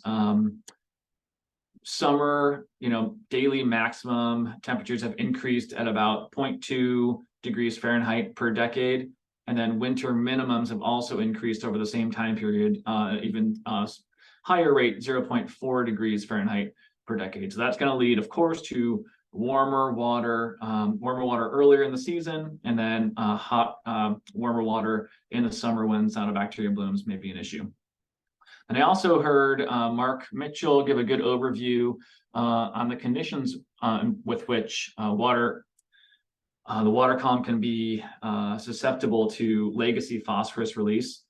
So when there's a low amount of oxygen at the sediment water interface, right at the bottom of a lake or a bay of a shallow part of a water body, the legacy phosphorus can be released into the water column.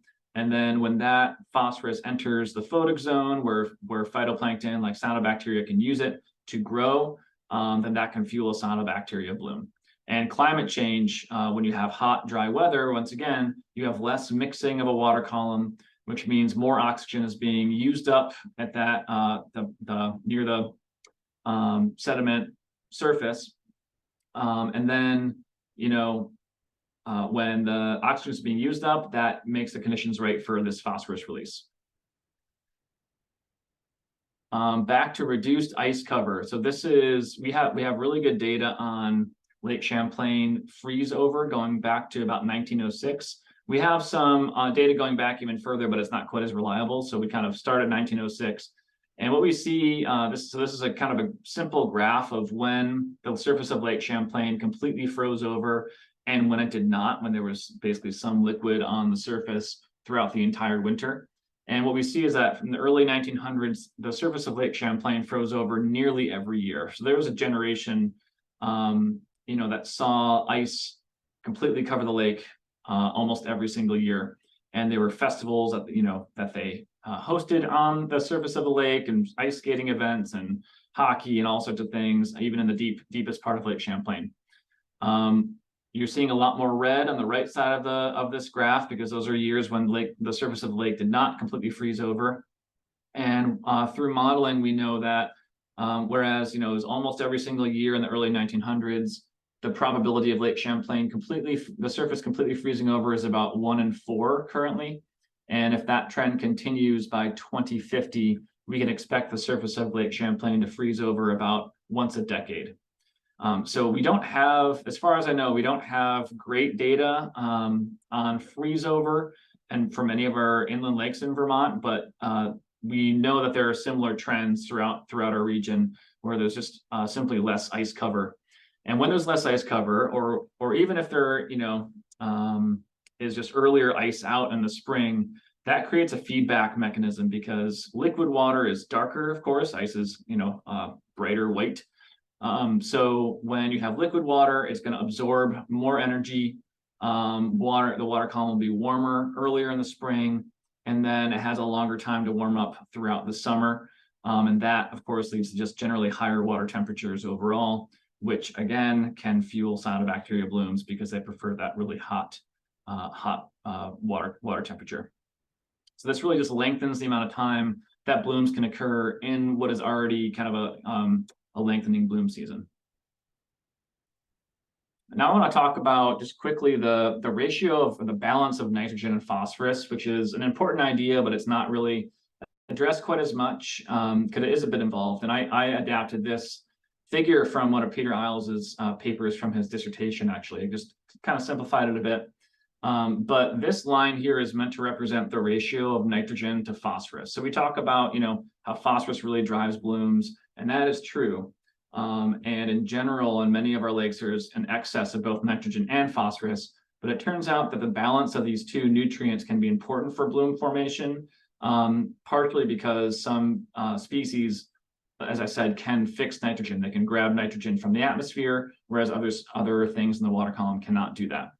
So this is kind of the natural progression of this balance of nitrogen and phosphorus. This ratio will generally kind of decrease throughout the spring, and kind of reach a minimum in the late summer, early fall, and then increase again. And what we see with reduced ice cover, earlier snow melt, more of the river's discharge coming earlier in the season, and increased water temperature, is that this ratio can be driven down earlier and lower at its minimum later in the season. And so when this number is lower, when this balance is more toward less nitrogen, more phosphorus, that sets up the conditions for cyanobacteria to kind of outcompete other phytoplankton and form blooms. So again, kind of a more involved, bit more complex process, but this is a really important one for how climate change might be affecting cyanobacteria blooms.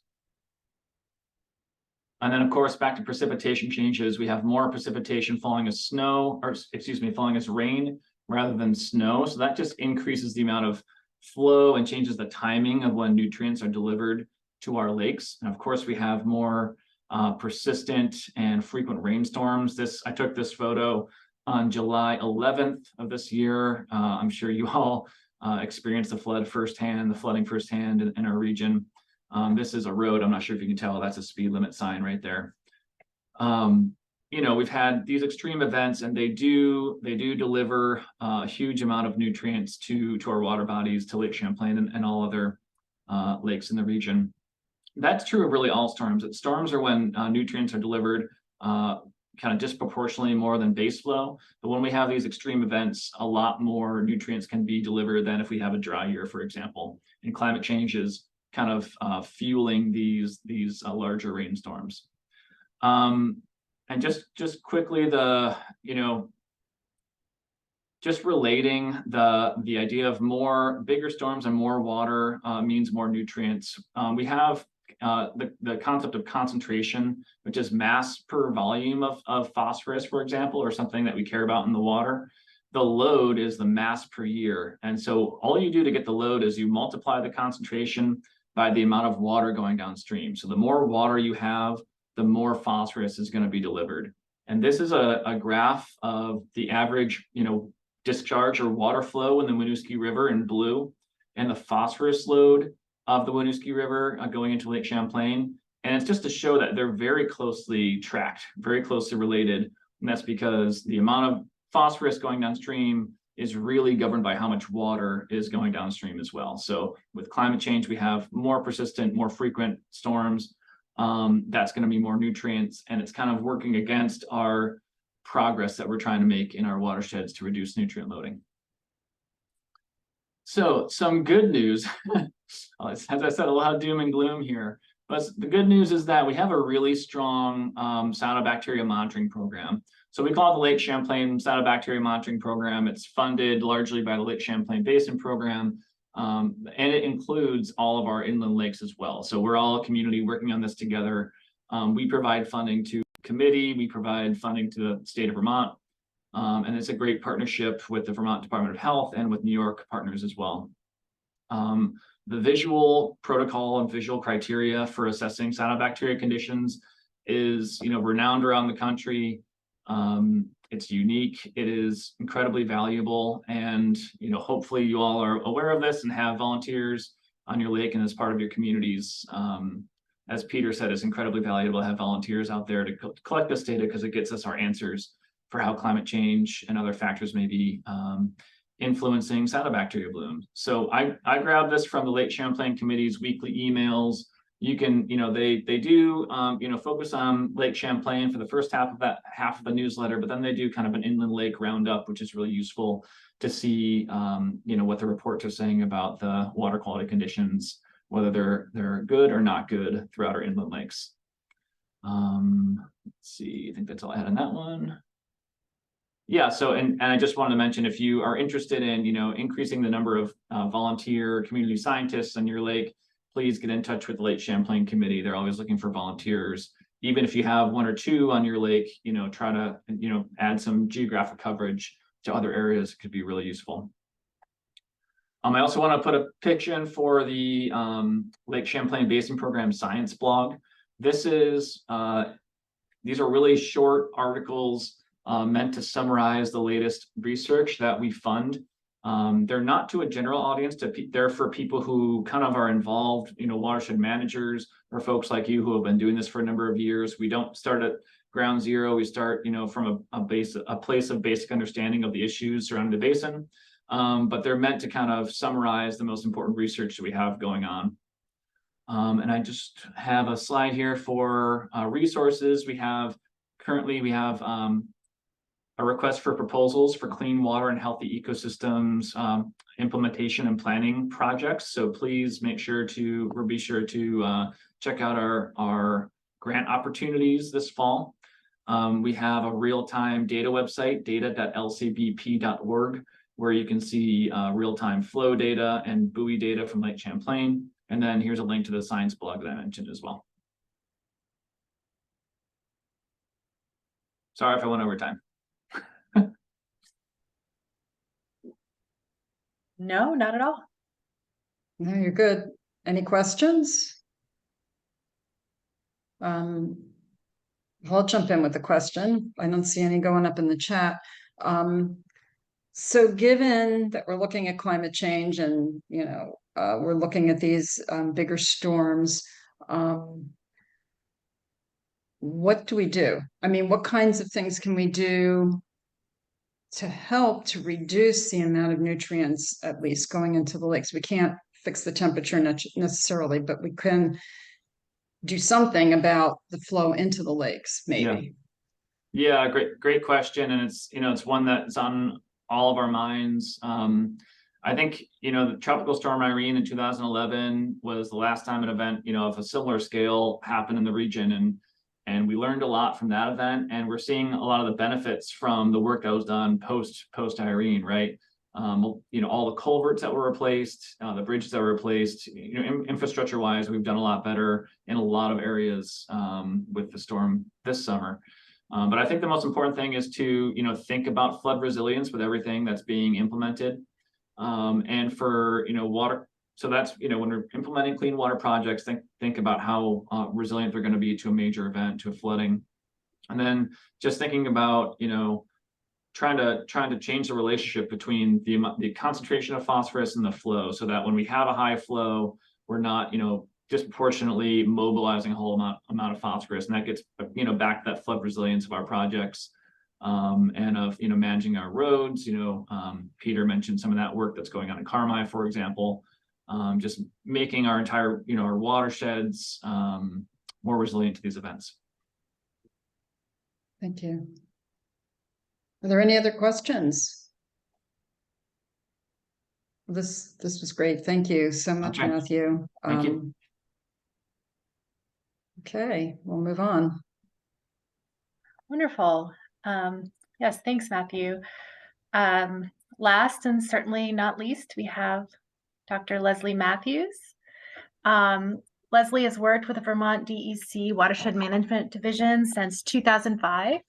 And when not out in the field monitoring lakes and ponds, she focuses on organizing and analyzing Vermont's inland lake data and creating web-based tools for data access and visualization, which she'll be discussing today. And I believe everyone who registered should have received during this meeting an email with a PDF that she wanted everyone to have in advance of this talk. So Leslie, if you're here, you can, oh, I see you. Can you hear me okay? Yeah. Okay, so well, thank you everyone for inviting me to talk about some of the data tools we have to offer from the data that we collect in the Lakes and Ponds program. I may live to regret this, but rather than put together a PowerPoint, I thought I would spend this time trying to walk you through some of these tools in real time.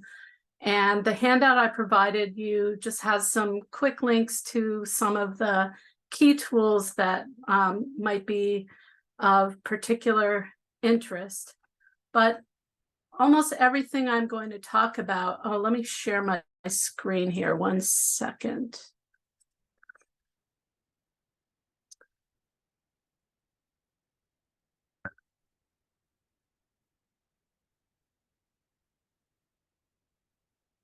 So hopefully you can see the Lakes and Ponds website now.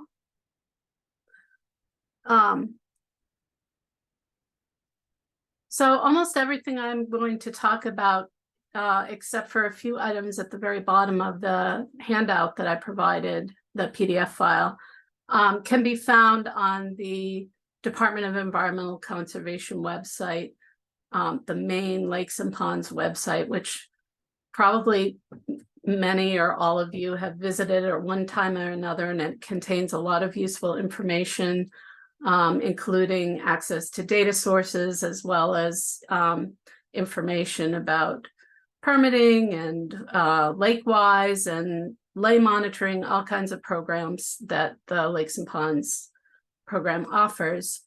Admittedly, there's a lot of information here, and it can be somewhat challenging to find what you need.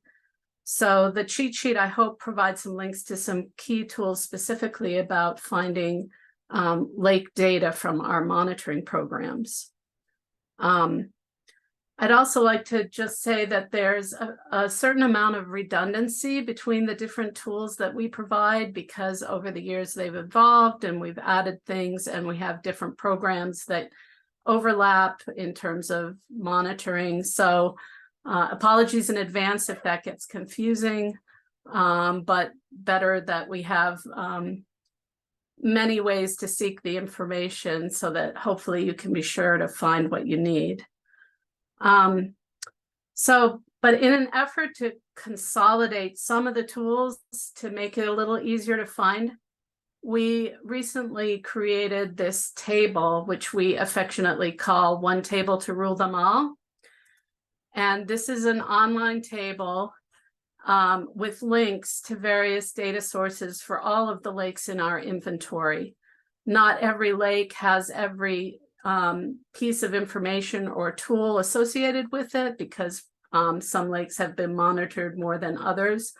But this is a table with the lake name or the lake ID, which is the name that we use to refer to the lake, the official U.S. Geological Survey name, the town the lake's in, the planning basin that the lake is in, elevation, lake area, and maximum depth if we have it.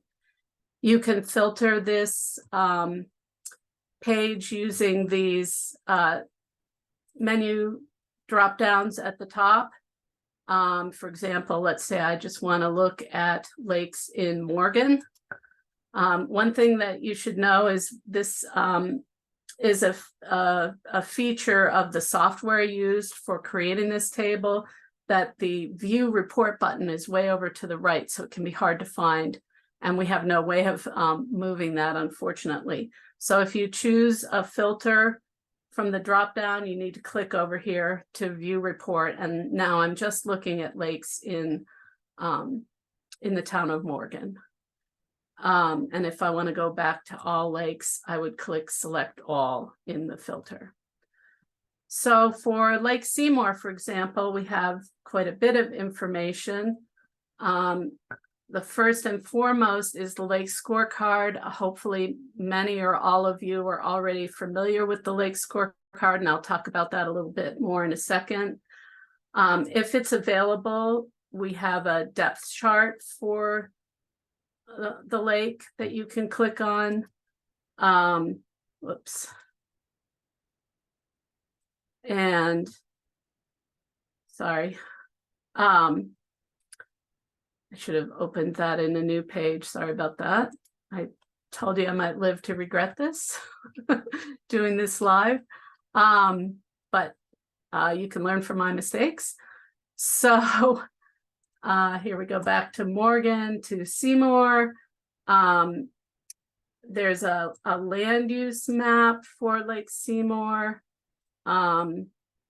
This is information from the that we've obtained about land use around the lake using high resolution land cover data from UVM. This is something you can explore. It includes information about impervious surface, agriculture, wetlands, tree canopy. These tools were developed by a staff person in the agency's GIS team. And I know I'm going fast, and I'm just giving you an overview with the hope that you will be able to at least be inspired to look at some of these tools more yourself after today.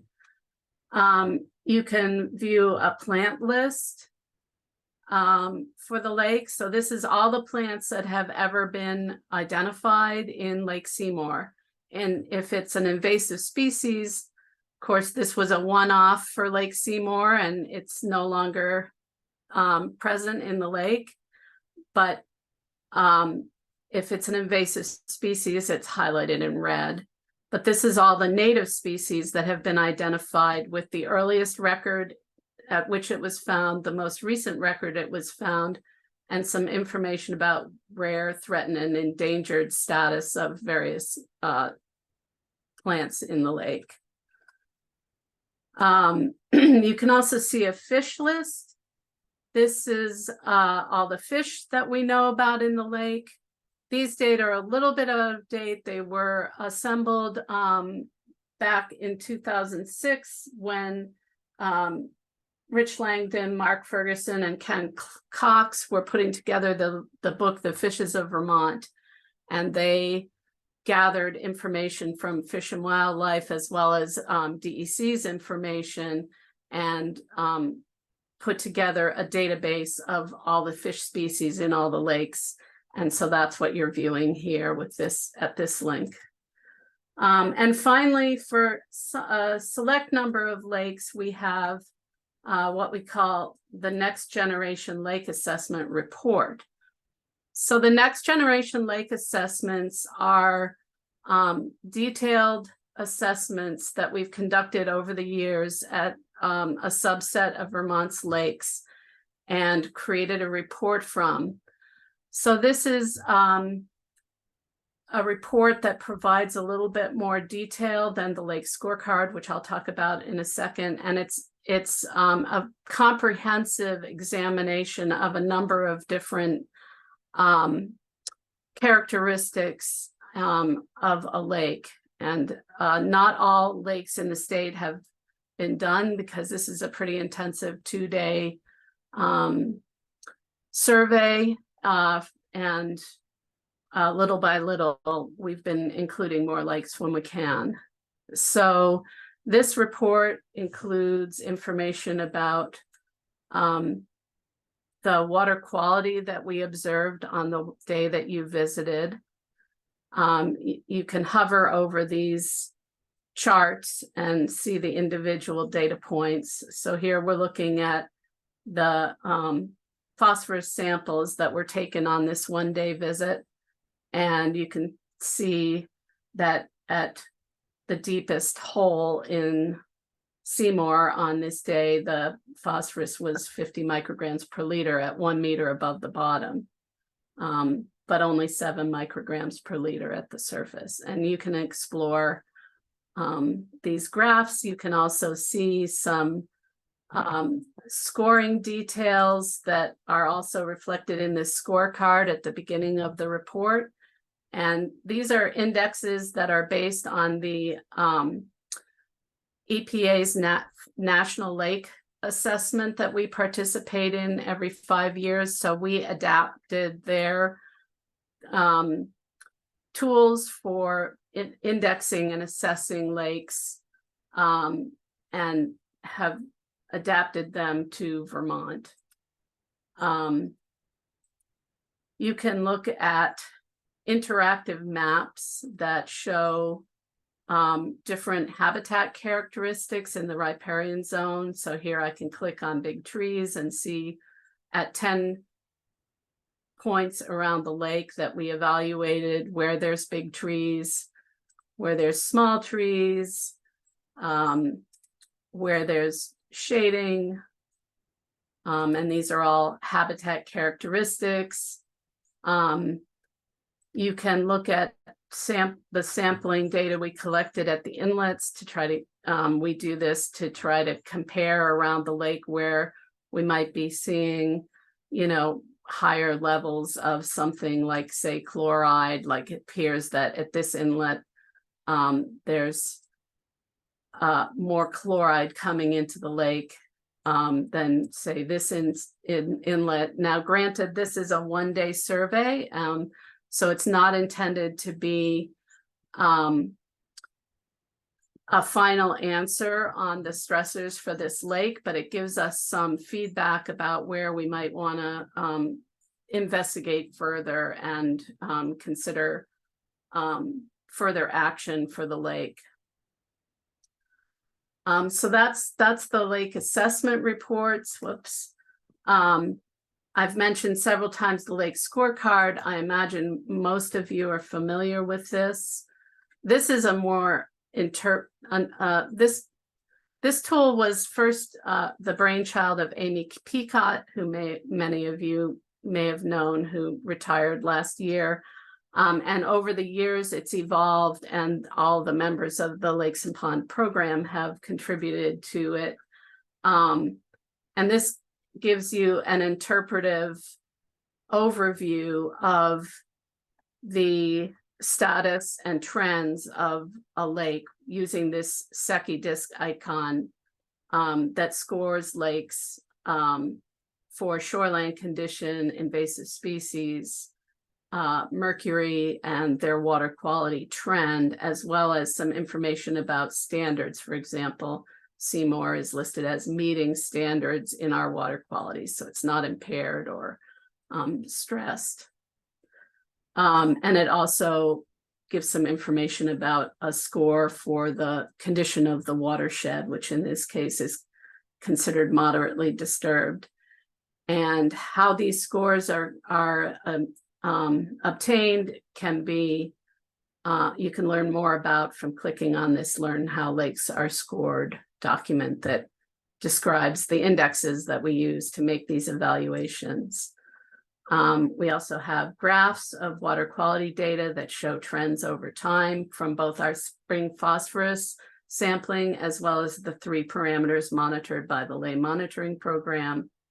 And then some basic lake information. Again, this is where some of the redundancy comes in. Again, you can see the maximum depth, the elevation, and so forth here, as well as long-term means for the lake. So that's an overview of the things that you can find on the One Table to Rule Them All, which hopefully can be a go-to place to explore information about lakes. One other thing I forgot to mention is that my colleague Kelly Merrill has created a couple of webinar videos that describe in more detail these lake assessment reports, how the data are collected, and how to interpret the information. And those are not available on our website yet, but will be soon. And you'll be able to find those videos and more information about the lake assessment reports by going to this Next Generation Lake Assessments webpage. And that it gives a little bit of introduction about them, and we'll be posting the webinar videos with further explanation on this site soon.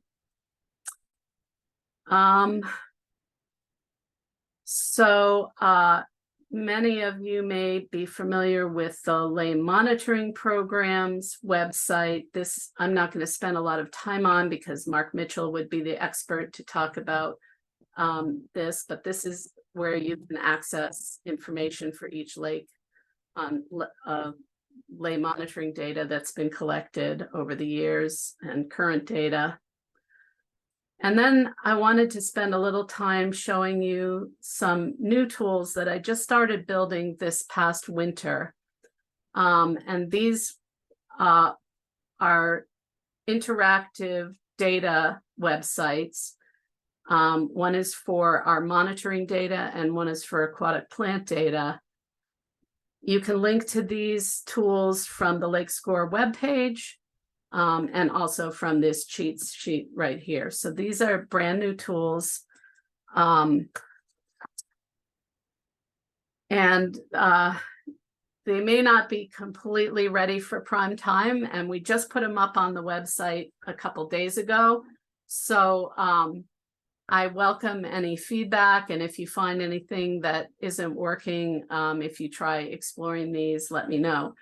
So this is a opportunity to dig deeper into the data, all of the data that we collect in our spring turnover monitoring, affectionately known as Spring P monitoring program, the lay monitoring program. You can choose the view to view the data either by lake or by characteristic or via a map. So starting with by lake, I'll pick on some other lake now, let's say Caspian. You can see a table of all the different parameters that we've monitored over the years at Lake Caspian, and information about the trend that we've seen over the years. So here for total phosphorus, Lake Caspian is showing a statistically significant increasing trend for phosphorus in our spring phosphorus monitoring data.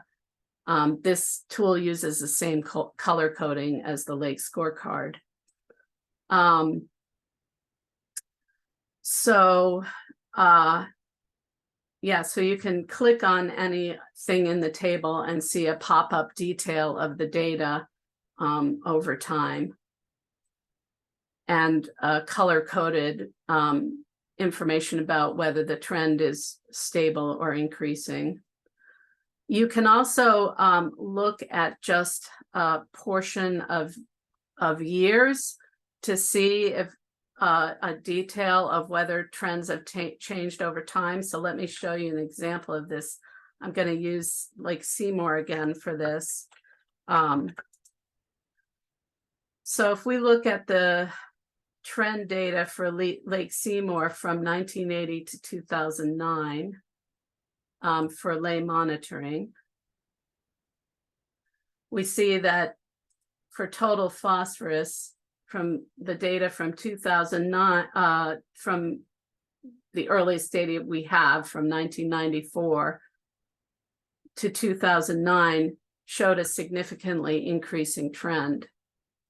However, then if we look at the data from 2009 to 2023, we see that since then the phosphorus trend has stabilized, and we think that's because of steps that the Lake Seymour community took to deal with some issues in the watershed to stop that increasing trend that was looking concerning. So you can explore different time frames using this tool. You can look at a single character. You can look by characteristic instead of by lake. So now we're looking at total phosphorus for all the lakes in the lay monitoring program. You can scroll through and see which ones have increasing or decreasing trends. You can sort by the columns, and of course, again, you can click to see a more detailed pop-up graph. There's also a map in this tool, which you can use to look at the distribution of a characteristic around the state. So which lakes, for example, for total phosphorus, you can see a snapshot overview of, let's say, our spring turnover data and see which lakes are increasing and decreasing in an overview. And then we also have profiles. These are things like temperature and oxygen that we collect. So you're looking at a profile of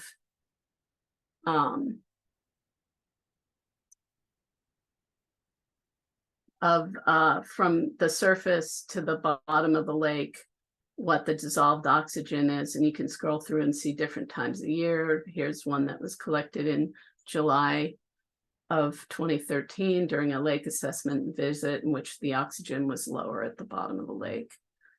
So, and then finally, there's a table here with a table format of the lake scorecard. So you can see an overview of the scores of all the lakes in the state with a link to each scorecard. So this is an ongoing process. I'm still working on this tool, and I'm open to feedback, questions, and so forth. And I hope it proves useful for exploring our data.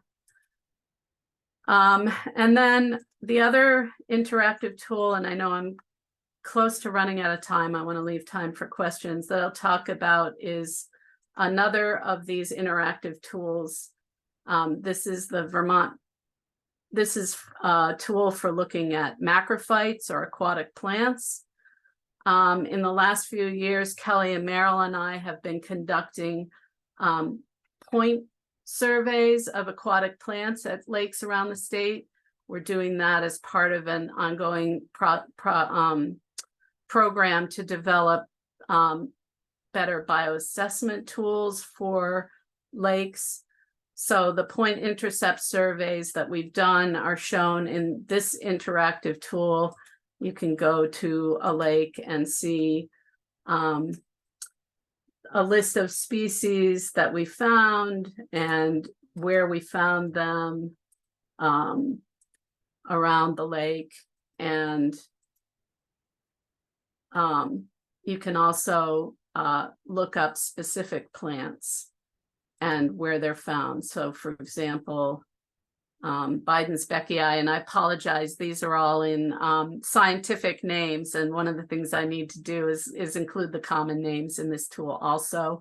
Like I said, this is a work in progress, and it needs more development, but so now I can see all the lakes where Biden's Beckii has been found in the state. And I hope to add more functionality to this tool this winter, so that people can explore more of the plant data we have. And many of these tools that I should mention have the opportunity to download the data too. So if you want to find data and then filter it the way you want it and download it and play with it yourself, you can. So I've included in your little cheat sheet the aquatic invasive species web pages. I think you can, I'm not going to talk about those right now. I just included those as quick links. I also included the link to the Lake Champlain Basin program, which has a lot of information about Lake Champlain. The Vermont Department of Health's recreational water webpage, which has more information about cyanobacteria and cyanobacteria monitoring. And IWIS is a tool that's sort of agency-wide, where you can also download data, but it's not necessarily as useful specifically for lakes. I would recommend, it's something you might want to explore, but in general, the data in here are not as well graphed and interpreted compared to the tools that we've created specifically in the Lakes and Ponds program. So I hope this has been helpful. This is what I wanted to share with you, and I hope I've inspired you to look more at the data and reach out with questions and also suggestions for the kinds of data that you long to see and want to know more about. I'd love feedback on these tools. So thank you. So we have a couple of comments in the chat box. Leslie's keen science perspective will be deeply missed around Vermont waterberries. Many thanks for her long dedication out in the field in all kinds of weather with warm humor. Congratulations on your great work and retirement, becoming a free loon. That's from Chrissy Kano. And Matthew wrote, I've used the one table to rule them all several times. Very helpful. Thanks, Leslie. And Meg wrote, Leslie, you are just the most awesomeness. I can't agree more. This is wonderful. Well, thank you. I don't know if everybody knows, but Chris was referring to the fact that I'm retiring at the end of December. I'm retiring, but I will still be around and possibly still volunteering and or working in a temporary capacity for the Lakes and Ponds program. So yeah, I hope to continue to see you all in my future, and thank you for your kind words. Well, thank you, Leslie. There don't seem to be any questions. I do have a question for you. I was thinking particularly about the plant information you showed here towards the end of your presentation. And I'm wondering, a lot of the lakes have done and continue to do other lake surveys besides the ones that you and Kelly Merrill have done. And I'm wondering if there's been any thought to including the data that's available from those plant surveys. Absolutely. One of the things that is on my to-do list is to add another tab to this where you can go to an individual lake and just look at all the species that we've found there. Many of the older surveys were not done in this point layout. They were done by sort of by an older methodology in which so in these point surveys we go to each point and we drop a rake and we sample what plants are there. In the older days, the surveys were conducted by going around the lake and viewing the plants and drawing on a map a particular plant community, sketching it on a map, and quantifying and identifying the plants in that community, and then moving on to the next community. So many of those are paper surveys that haven't been digitized yet. And so we don't have the geographic information from those in an electronic format that can be displayed. But again, if you go to the one table to rule them all, you can at least see a list of the plants that have been found in a particular lake. And ultimately, I hope to include the those lists in this tool too, so that it'll be more consolidated. I hope that answers your question. Partly, I was thinking of more recent, a number of lakes, in order to deal with their milfoil problem, have to do lake surveys. Many of our lakes do them twice a year. And so they've got lots of data over the last, however many years with plant lists. And I'm just wondering, whether there's consideration of including those surveys. They've usually been done by outside consultants to add to the richness of data, which is really fabulous here. Absolutely. Yeah. Great question. So over the years, we've been working to try to encourage lakes when they contract with an outside contractor to provide the data in some kind of electronic format so that we can do that. And we do have some of the more recent data accumulated in that way. And it is one of my goals, one of my many goals, to try to include that information also in this app. I think that would be really helpful. Some of the data collected by contractor surveys will appear in those plant lists that I showed you that you can link to from the one table to rule them all. Those do include some of the contractor surveys from more recent years that we were able to get in an electronic format and upload to our database. The older ones are more problematic because many of them were provided to us as PDF files that are not as friendly for uploading, you know, as opposed to say a spreadsheet or something, that aren't as easy to upload into a database. It can be done, but it's more labor intensive to figure out how, and each one is a little bit different. So over time, getting the older surveys into our database and thereby being able to display in these tools is going to be a slow process. But hopefully going forward, some of the new we'll make it a goal to have the newer ones available. That's great. That's great. Thank you for that. Yeah. Yeah. Thank you. Are there any other questions? Well, hearing none. Are there any more in the chat? I don't think so, Jackie. Do you see anything else in the chat? Okay. Well, there's actually one more. So thank you from Bruce Durgin. Thanks, Leslie, for all you have done to document all aspects of our lakes and ponds. Happy retirement from Lake Morey. Thank you. You will be missed, Leslie. Thank you so much. I'll miss all of you too. With that, we are at the end of our day. I want to thank all of our speakers. This was fabulous. I learned so much. I hope everyone else in attendance has learned some things. I hope you learned a lot. I want to thank all of you for being here with us, for joining us. It's been a great day. I particularly want to thank our events committee, chaired by our intrepid Vice President, Jackie Sprague, who does so many things. Jan Parsons, Dave Johnson, Jerry Bergdahl, and Laura DeLugalecki.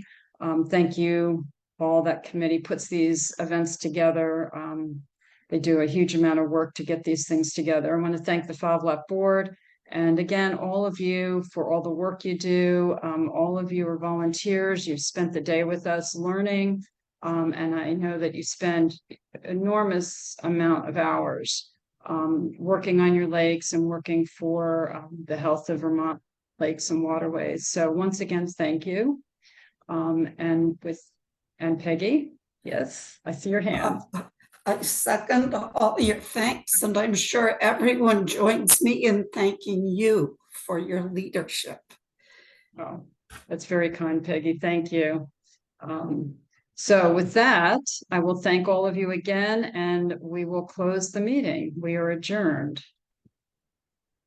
Thank you all.